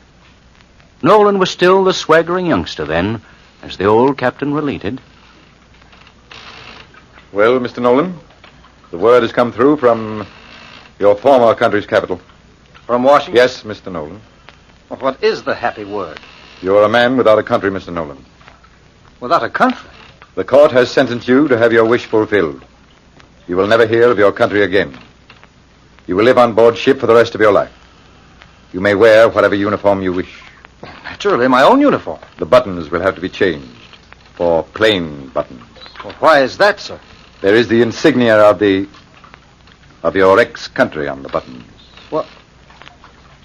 I see. You will remain under guard, of course, to prevent your escape. Naturally. But otherwise, you will have the freedom of the ship. And believe me, Mr. Nolan, you will not be exposed to any kind of indignity. Thank you, Captain. Thank you very much. And so it was that the man without a country sailed the 7 seas. He never stayed on one boat for more than a year. He went from ship to ship. And it was 10 years later that he was again shipping out on the Nautilus. He was shipping out of England this time, and I'd been sent over from America to England for special research. I was to come back on board the Nautilus myself. And so, of course, the very first day at sea, I was called into the captain's cabin. Oh, hello, Lieutenant Hale. Won't you come in? Thank you, Captain Shaw. Sit down, sir. Thank you. I called you into my cabin to talk to you about Philip Nolan. You no doubt know he's on board with us this trip. Yes, I've been told. He's an old friend of yours, I believe. Well, yes, we were in the Western Legion together. You know the story. Are they still maintaining silence, Captain?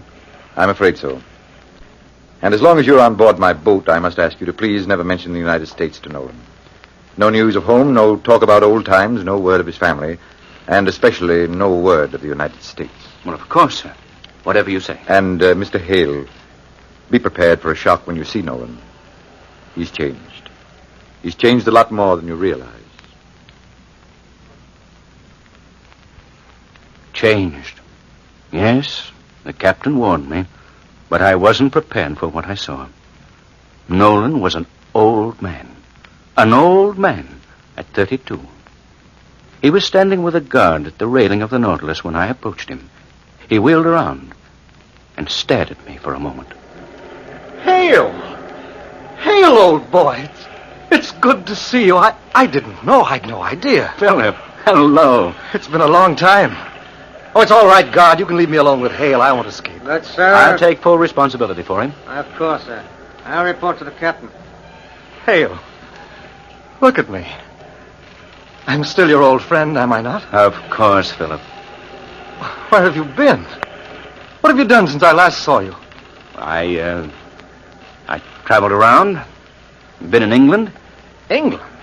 What happened after you left the Western Legion? Well, You what? But tell me, Hale. I've read a lot of good books. Books?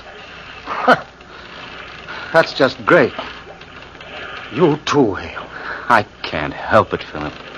Have you any idea what I'm going through? From boat to boat, always being shifted. Always under guard. Every book I read is carefully edited. Whole passages are torn out of it.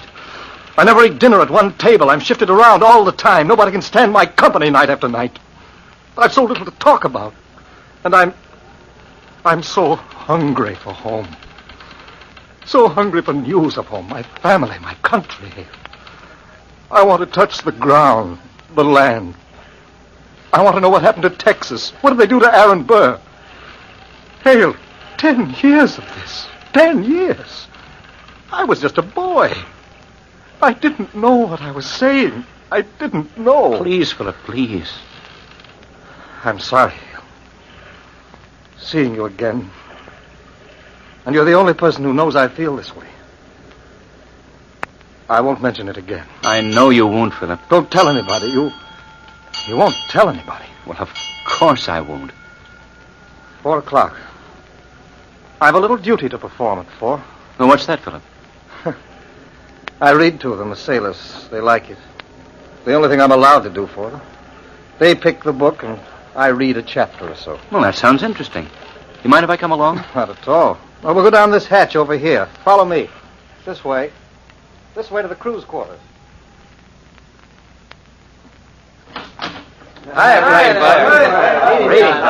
Hello, men. This is Lieutenant Hale. Hello. How do you do, sir? I hope you don't mind if I just sit here and listen. Glad to have you. What book have you picked out for today? Well, you started The Lay of the Lance Minstrel yesterday.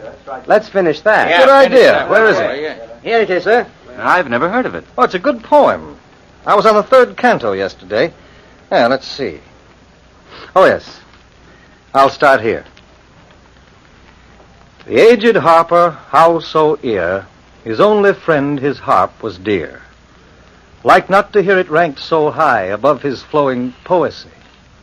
Less liked he still that scornful jeer. Misprized the land he loved so dear. High was the sound, as thus again the bard resumed his minstrel strain. Read more, Mr. Plain. Come on. Has anybody got a glass of water for me? My voice is sort of going. Oh, sure. Here you are, Mr. Nolan. I'll pour it for you. Thanks, son. Yeah, that's better. Now, the next verse. Quiet, everybody. Go ahead, Mr. Nolan. Breathes there a man with soul so dead, who never to himself hath said, This is my own, my native land, whose heart ne'er within him burned, as home his footsteps he hath turned from wandering on a foreign strand. If such there breathe, go, mark him well. For him no minstrel raptures swell. High though his titles, proud his name, boundless his wealth, as wish can claim. Despite these titles, power and pelf, the wretch concerted all in I'm sorry, boys. I don't think I feel up to reading today.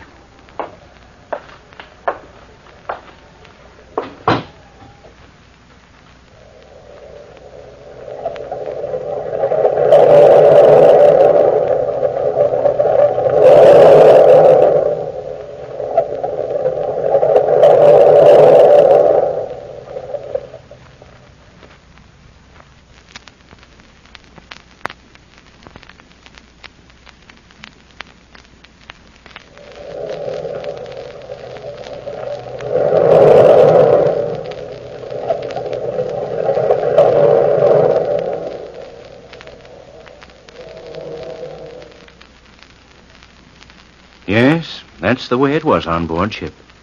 Little things like that poem were always occurring, and poor Nolan tried to take it all like a man. He stayed below in his cabin for 2 days after that, and I didn't want to intrude myself on his misery, so I spent my time talking to the captain and the crew. It was late the second afternoon.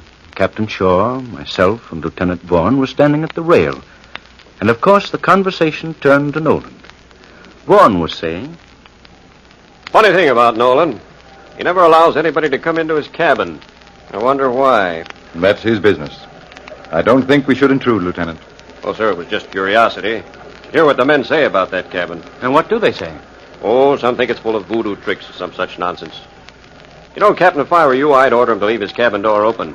Since I'm the captain, Mr. Vaughan, that decision is in my hands. Ship sighted off port, slaver! Pardon me, gentlemen. Ship sighted off port, slaver! Lieutenant Vaughan. Yes, sir. To your post, sir. We'll be pulling alongside this ship to board her. Yes, of course, sir. Ship sighted off port, slaver! Ship sighted off port, slaver! The ship suddenly came to life. We had overhauled a dirty little schooner which had slaves on board. We fired 2 shots across her bow, and the little ship struck her colors. A boat and officer were sent to board her. There was considerable commotion on the slaver, and we waited patiently. Nolan came on deck and was standing at the rail talking to the captain when Lieutenant Vaughan returned to report to the captain. Captain, sir, I can't understand them. Every man on board speaks some strange patois, though some of them can speak Portuguese. Portuguese, eh? Nobody on board here speaks Portuguese. I do, sir. I've learned to do many things in the 10 years of spare time I've had. You, Nolan, eh? Well, would you oblige by acting as interpreter? Of course, sir. As well as I can. Thank you. Mr. Vaughan. Yes, sir. Have your men remove the handcuffs and the ankle irons from those men enslaved in that boat. Very well, sir. Come along then, Nolan. Lower second lifeboat, bosun. This way, Mr. Nolan.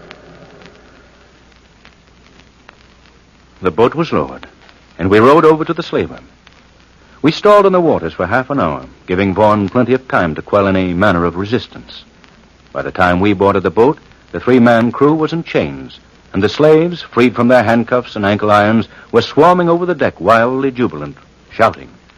But the deck was dirty, and the stench from the ship was strong, and the 3-man crew, chained to the mainmast, was shouting dire oaths at us as we boarded the side. Gracias a Dios! Sorte! Estaremos en casa dentro de poco Mr. Nolan, ask those men which is their captain. Yes, sir. ¿Qué es su capitão? Aquele ali! He's the tall man with the red hair, sir. Ask him if he knew that he was violating the law of the United... Ask him if he knew that he was violating the law, Mr. Nolan. Sabia que estava violando a leis dos Estados Unidos da América. Não sei nada. He says he knows nothing, sir. Nothing, eh? The rotten scoundrel. Look at the filth of this deck. Look at the way he had the slaves handcuffed. He knew what he was doing, all right. He was dealing in human flesh. Tell the slaves, Nolan, they're free. Quietos todos! O Capitão Shaw, do barco Nautilus, que lhes diga que estão todos livres! And you can also tell them that their captain will be hanged as soon as I can find enough rope to hang him with. O Capitão Shaw diz que a tripulação será punida. Tell them I'll take them to Cape Palmas. O Capitão Shaw diz que vocês serão levados ao Cabo das Palmas. What are they saying? I can't tell. They're all shouting at once. Wait till I single one of them out. Você! Sim, você! Venha cá, silêncio todos! Que dizem estes homens? Não queremos ir ao Cabo das Palmas. Queremos ir para casa, ver a nossa gente, voltar as nossas mulheres e filhos. Cabo das Palmas está muito longe de casa. Meus companheiros estão doentes.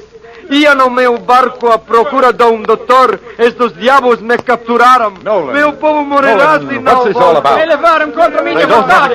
Quero ir para casa, para meu lar. They want to go home to their country, to their children and to their wives. The first man wants his kinfolk. And the second man, he says his people are sick. Very sick, and that he left his home to get a doctor, and that these devils kidnapped him. He wants to go home. Home, Captain. Every man wants to go home. Yes, of course, Nolan. Tell them yes. Tell them that they can go to the Mountain of the Moon if they want to. If I have to sail this schooner through the Great White Desert, they shall go home. O Capitão Shaw diz que voltarão todos para casa. Para nossa terra. And so the slavers were returned to their homes. And they never forgot the look in the eyes of Nolan, the man who would help them. The rest of that journey was uneventful. When I left the Nautilus in the harbor of New York, I saw Nolan standing on the deck waving to me and shouting. And that was the last I ever saw of Philip Nolan. The very last. But I heard tale after tale of the courageous and self-sacrificing work that he did on board each and every ship he sailed on. And then this morning, I received a letter. A letter after 40 years have passed. A letter from Lieutenant Vaughan. Only he isn't a lieutenant now. He's a captain of his own ship. I opened the letter and started to read. Dear Mr. Hale, Philip Nolan died this morning. He never allowed anybody in his stateroom, as you know, until late last night. It was exactly 4 bells. I got a message from Nolan to come down to see him. I walked into the cabin, looked about for the first time. Do you know what that cabin contained? A shrine to America. A large American flag, a picture of Washington, a large bronze eagle, a map of the United States which he had drawn from memory. And Nolan lay on his bed, beckoning me to come closer to him. Vaughn, I know I'm dying. But you see, I have a country. Vaughn, I've had a country with me all these years. In my heart, Vaughn, I'm dying. Surely you can tell me something now. Please. Just something. Of course, Philip.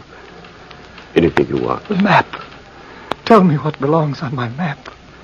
Is the Mississippi Territory still the Mississippi Territory? No, it's a state now, Nolan. Mississippi, Missouri. Yes, I've guessed that. Indiana, Michigan, and Ohio.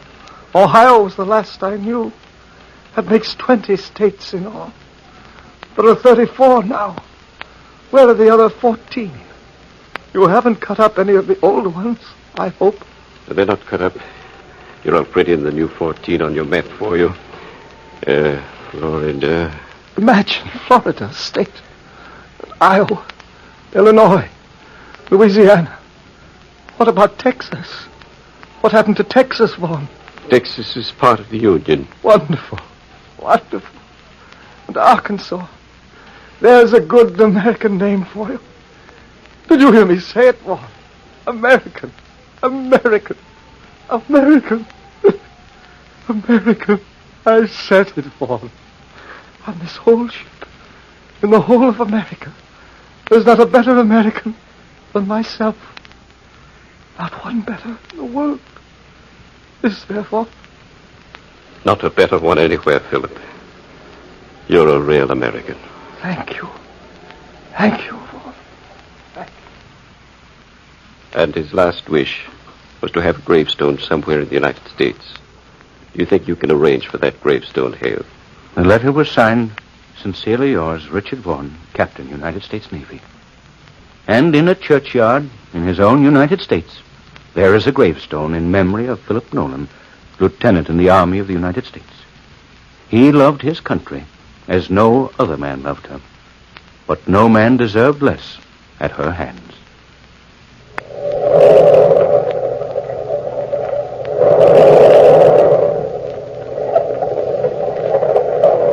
From the time-worn pages of the past, we have brought to you the story, The Man Without a Country. Bellkeeper, toll the bell.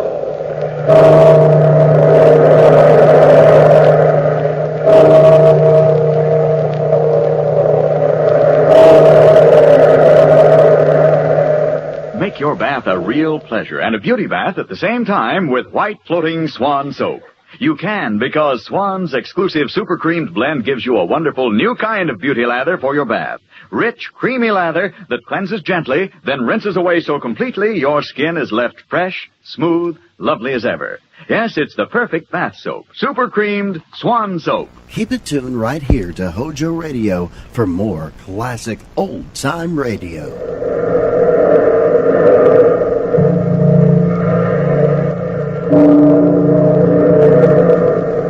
Out of the past, phantoms of a world gone by, speak again the immortal tale, Dr. Manettes Manuscript.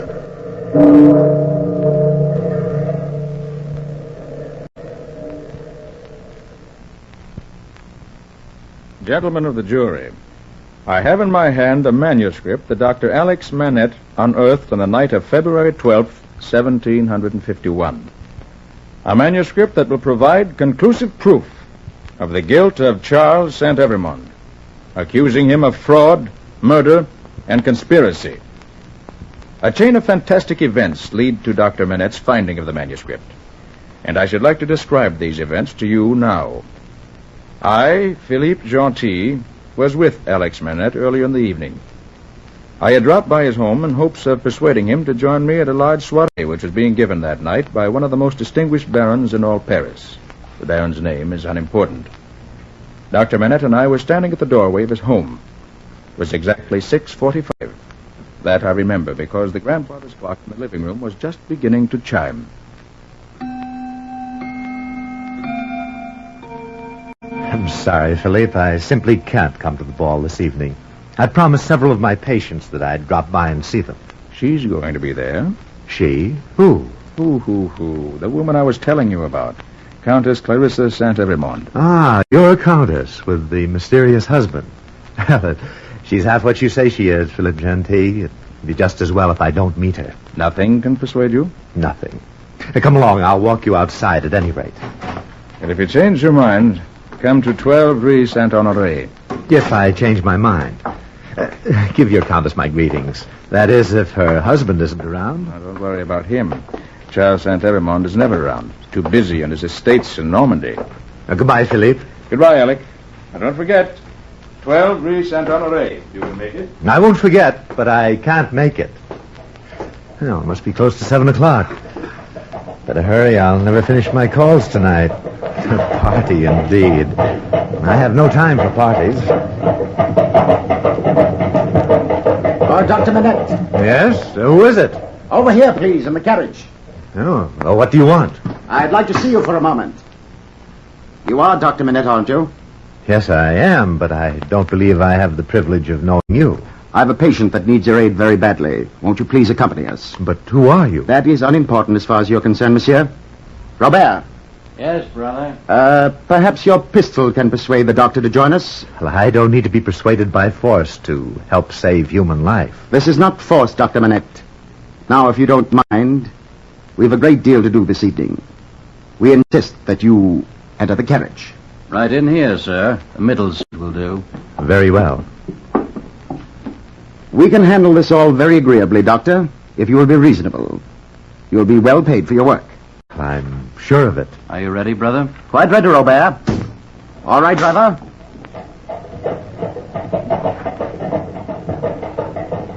I hate to inconvenience you, Dr. Manette, believe me.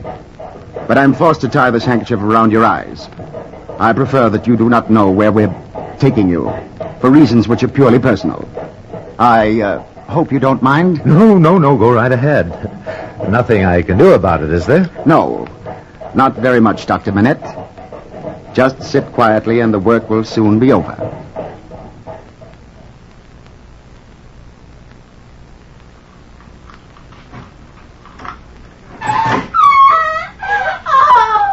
Well, Doctor, this is your destination.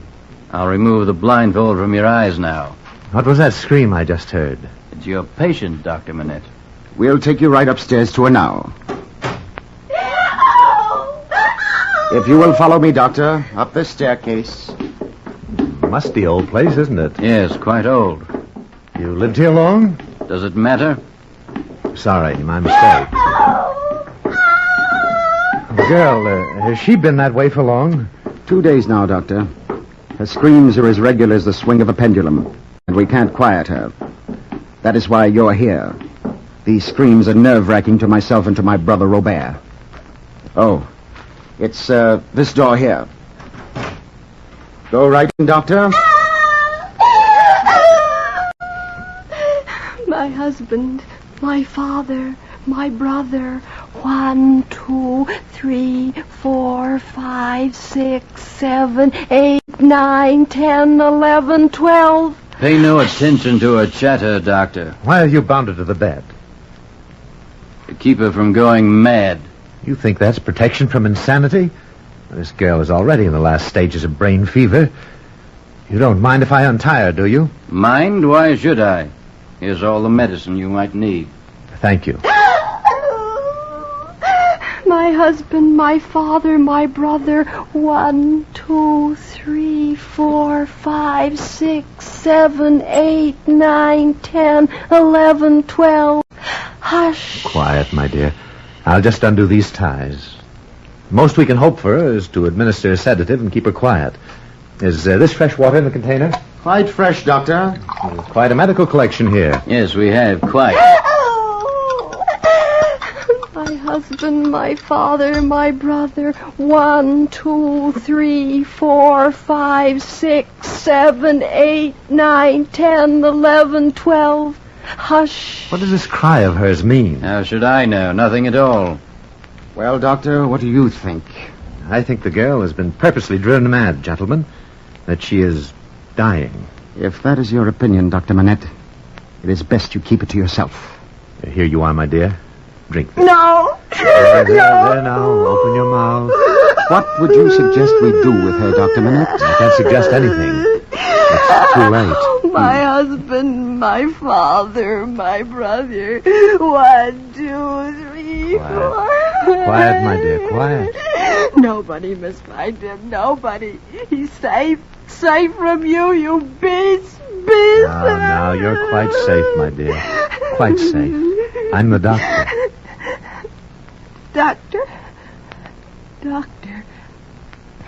Doctor, don't forget the numbers. The graves. The graves. The graveyard. What did she say to you, Doctor? She spoke too softly. I couldn't understand it. Well, gentlemen, you waited too long. The young lady is dead. How unfortunate. Oh, Manette. You remember the doctor's code, do you not? What exactly are you referring to? The sanctity of the deathbed confession. Silence in which it must be held.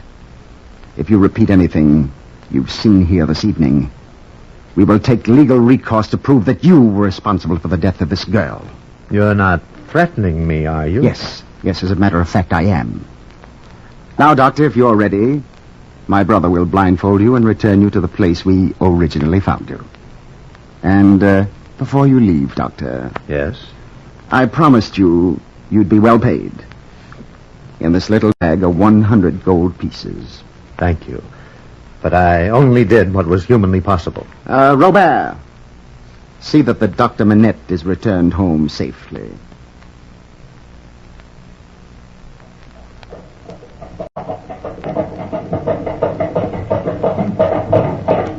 Driver, hold the carriage. This is where we found you, Dr. Manette. I hope if we should ever meet again, it'll be in happier circumstances. Yes, I hope so. Good night, Doctor. Oh, tell me one thing before you leave. Yes? How did you, know about me?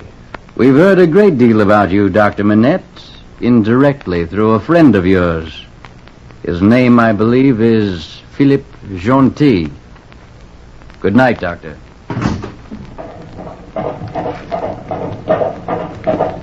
Philippe Gentil. I wonder. What was that address he gave me?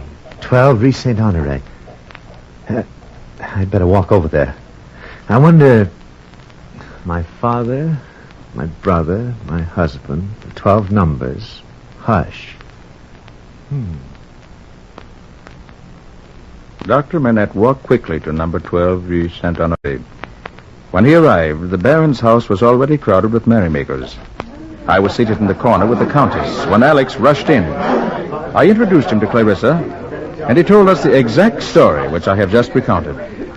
I noticed that Clarissa appeared to be pale.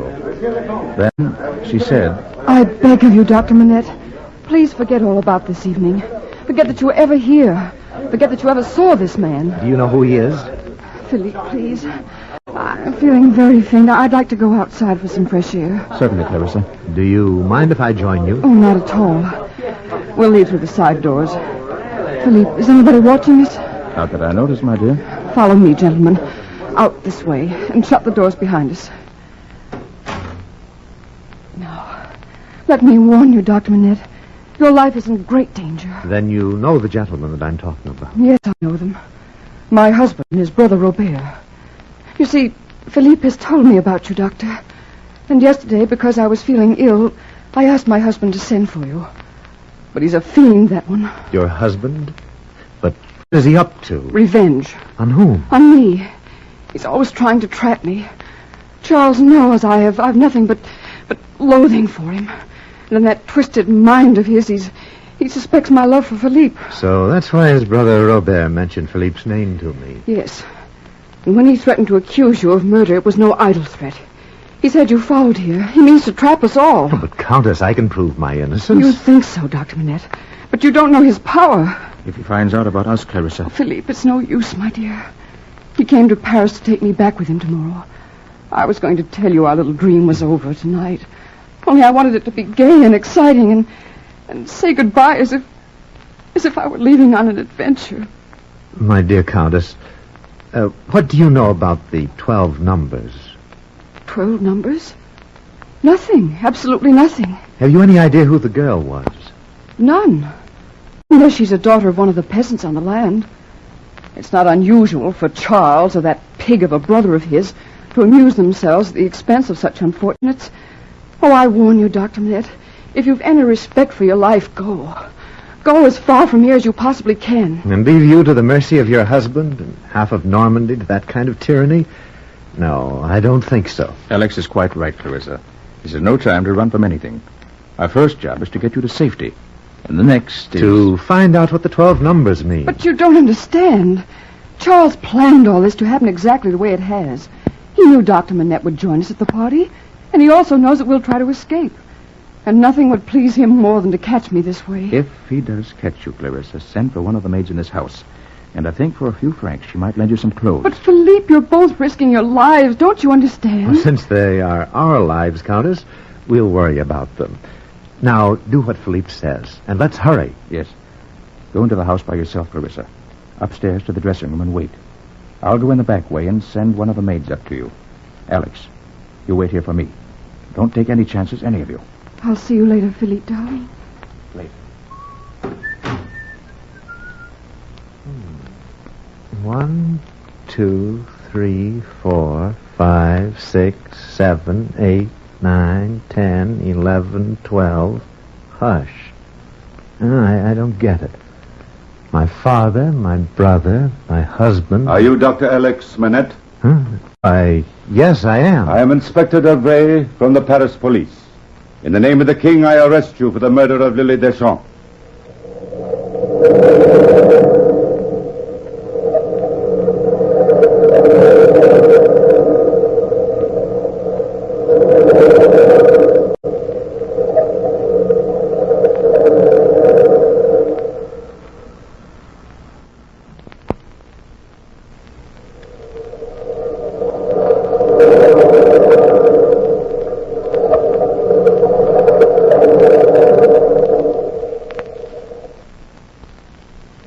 Well, gentlemen, while Alex was waiting for us in the garden, the inspector of the Paris police arrested him for the murder of a girl he didn't even know. Dumbfounded at first, Alex just stared at Inspector Deveray. I'm arrested? So soon. Who pressed these charges? Count Charles Saint-Evremont. Ah, and the girl I supposedly killed is, what is her name again? Lily Deschamps. Lily Deschamps, so that's her name. Come along. Come along, sir. My coat is inside. If you'll give me permission, I'll just get my coat and hat. And join you down here in a few minutes? I wouldn't try to escape, sir. The house is surrounded. You have my word, monsieur. I shall be back.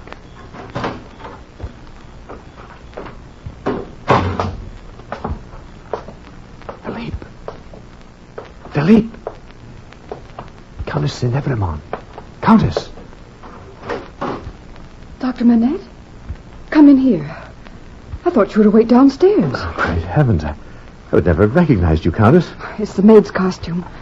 How do I look in peasant dress? Charming, madame, but where's Philippe? Waiting in the garden.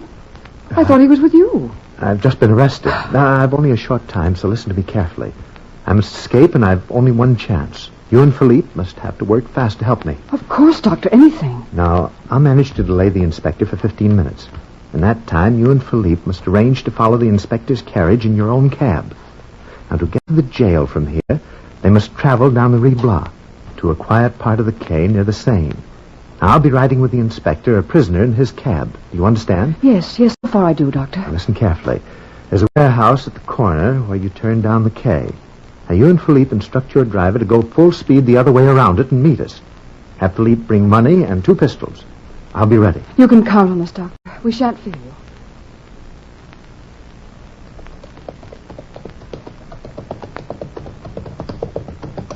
This must be the spot. Look, Clarissa.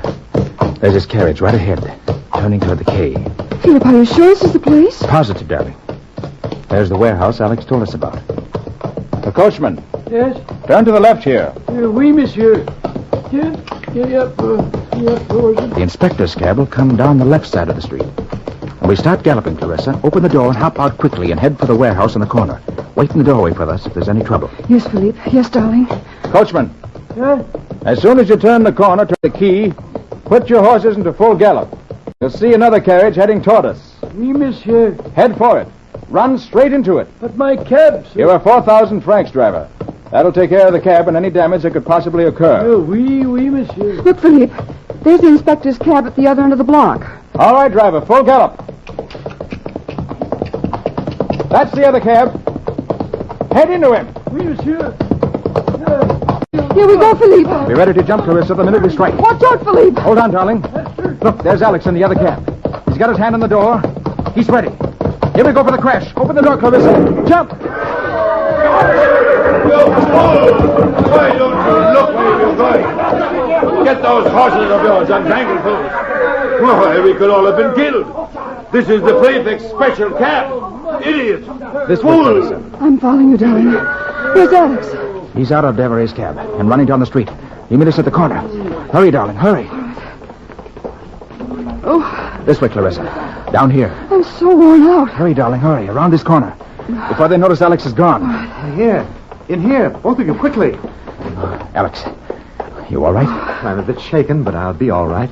Now, this is the old warehouse I was telling you about. I hope the door is open. There it is. Quickly, follow me in here. Now, we'll be quite safe here till they give up the hunt. It's so dark in here, Doctor. All the better. Now, we'll have to wait in here for a few hours. Then we'll get a cab out of town. Where can we go, Doctor? To the country, to your husband's estate. There, I think we shall find out what the 12 numbers mean. And then I'll have the answer to this whole mystery. Well, make yourselves comfortable. We've a long wait. For a long while, Clarissa, Alex, and myself sat huddled in the corner of the warehouse waiting. Alex stood near the door, one eye to the keyhole, watching. Finally, as morning came, he beckoned to us. Cautiously, the three of us emerged into the deserted early morning streets. We walked several blocks without encountering a soul. Unfortunately, not even a cab was in sight. We were about to give up hope when Alex saw a cab rolling down the streets. He hailed it.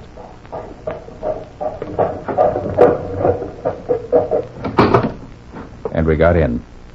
Alex took complete charge of the proceedings.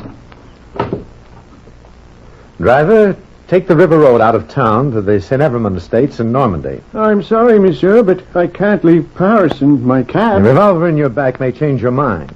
Go on, and quickly. Oui, monsieur. Clarissa, Philippe, sit on the floor of the carriage. Come along, Clarissa. And cover yourselves with this robe. Driver, if you stop to signal anybody even for a second, you'll be killed. Oui, monsieur. I understand. I'm glad you do. And hurry, it's a 2-hour journey. Countess, do you know anyone by the name of Deschamps? Lily Deschamps? Yes, I do. She's a peasant girl who works in the St. Evermond land in Normandy. She lives with her father, her husband, and her brother. My father, my husband, my brother. 1, 2, 3. At least she did live with them. Charles told me yesterday that her father and her husband both died. Probably from overwork. Charles always hated that family. More than any of the others, and worked them twice as hard. Often he'd hitch them to a wagon and force them to do the work of cattle. The right of a landowner. Some of our French laws are a combination of cruelty and stupidity. But what about her brother? I don't know, really. Well, Lily Deschamps is the girl I'm accused of murdering. I don't know why, but that's what we're going to find out as soon as we get there. But how, Alex? Just before the girl died, she mentioned something about a graveyard. Just whispered it. A graveyard. If I can only find out what the numbers mean.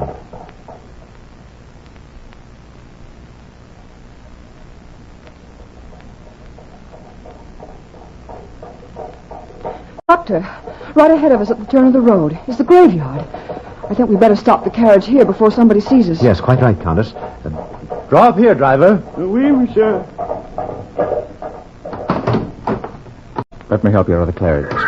Thank you, darling. Oh, Philippe, I'm so frightened. Frightened for all of us. Now, darling, don't be. Pray for the best. You lead the way, Countess. Driver, you walk between my friend and me. Oui, monsieur. Now, be quiet, everybody.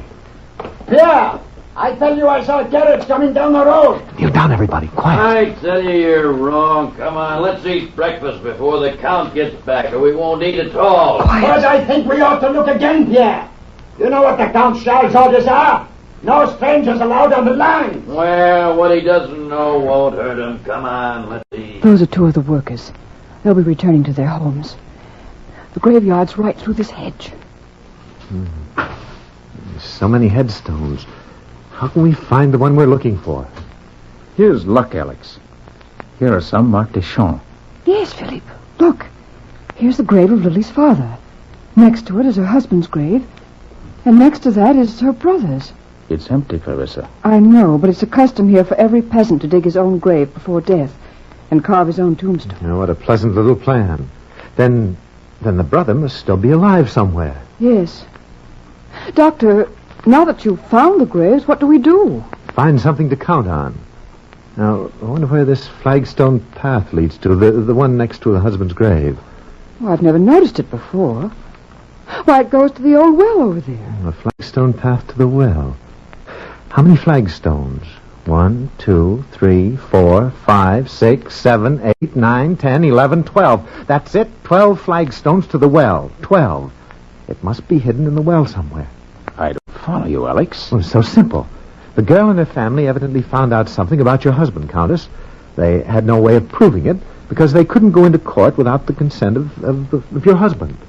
I'm sorry, Doctor. It still doesn't make any sense. Of course it does. Your husband killed 2 men in trying to extract the information from them. They tortured the girl to death, drove her insane. And they never understood the code that she was giving me. My husband, my father, my brother, 1, 2, 3, the 12 numbers, hush. I wonder what the hush was for. Hush?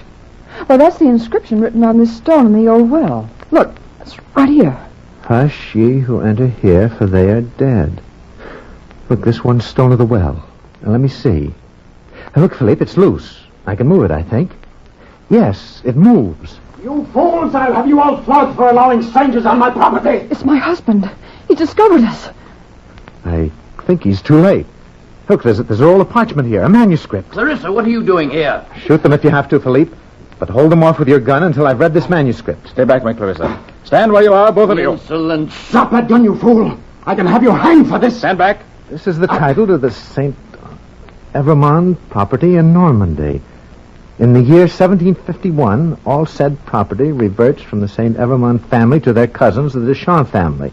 And the debt of the Deschamps family is paid in full on February 1st, 1751, at exactly 1 o'clock in the afternoon. Did you hear that, Count St. Evermond? Yes, I did. You know what this means? That you will die on the gallows for a triple murder as soon as we can haul you and this documentary proof of ownership into court, which will be right now. So, gentlemen of this court, this document, Dr. Manettes Manuscript, is living proof in your hands.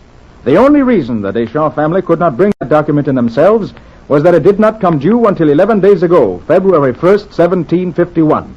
Until that date, the Deschamps were sworn vassals of the St. Evermond family, bonded peasants on their own lands, and Charles and his brother Robert were determined to wipe out the entire family.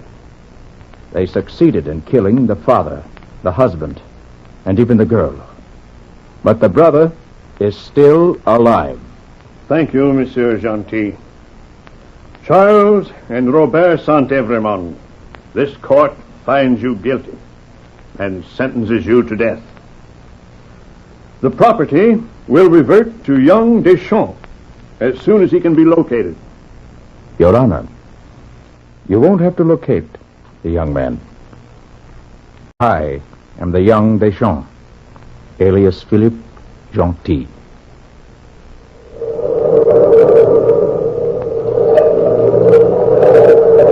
From the time-worn pages of the past, we have heard again the story, Dr. Manettes Manuscript. Bell keeper, toll the bell.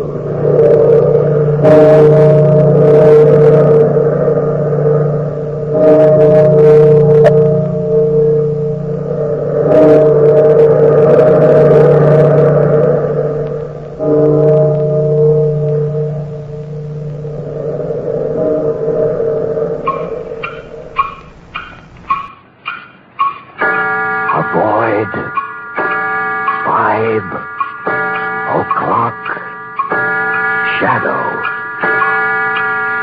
Use gem blades. Use gem blades. Thanks for listening to Hojo Radio. We'll be back again very soon.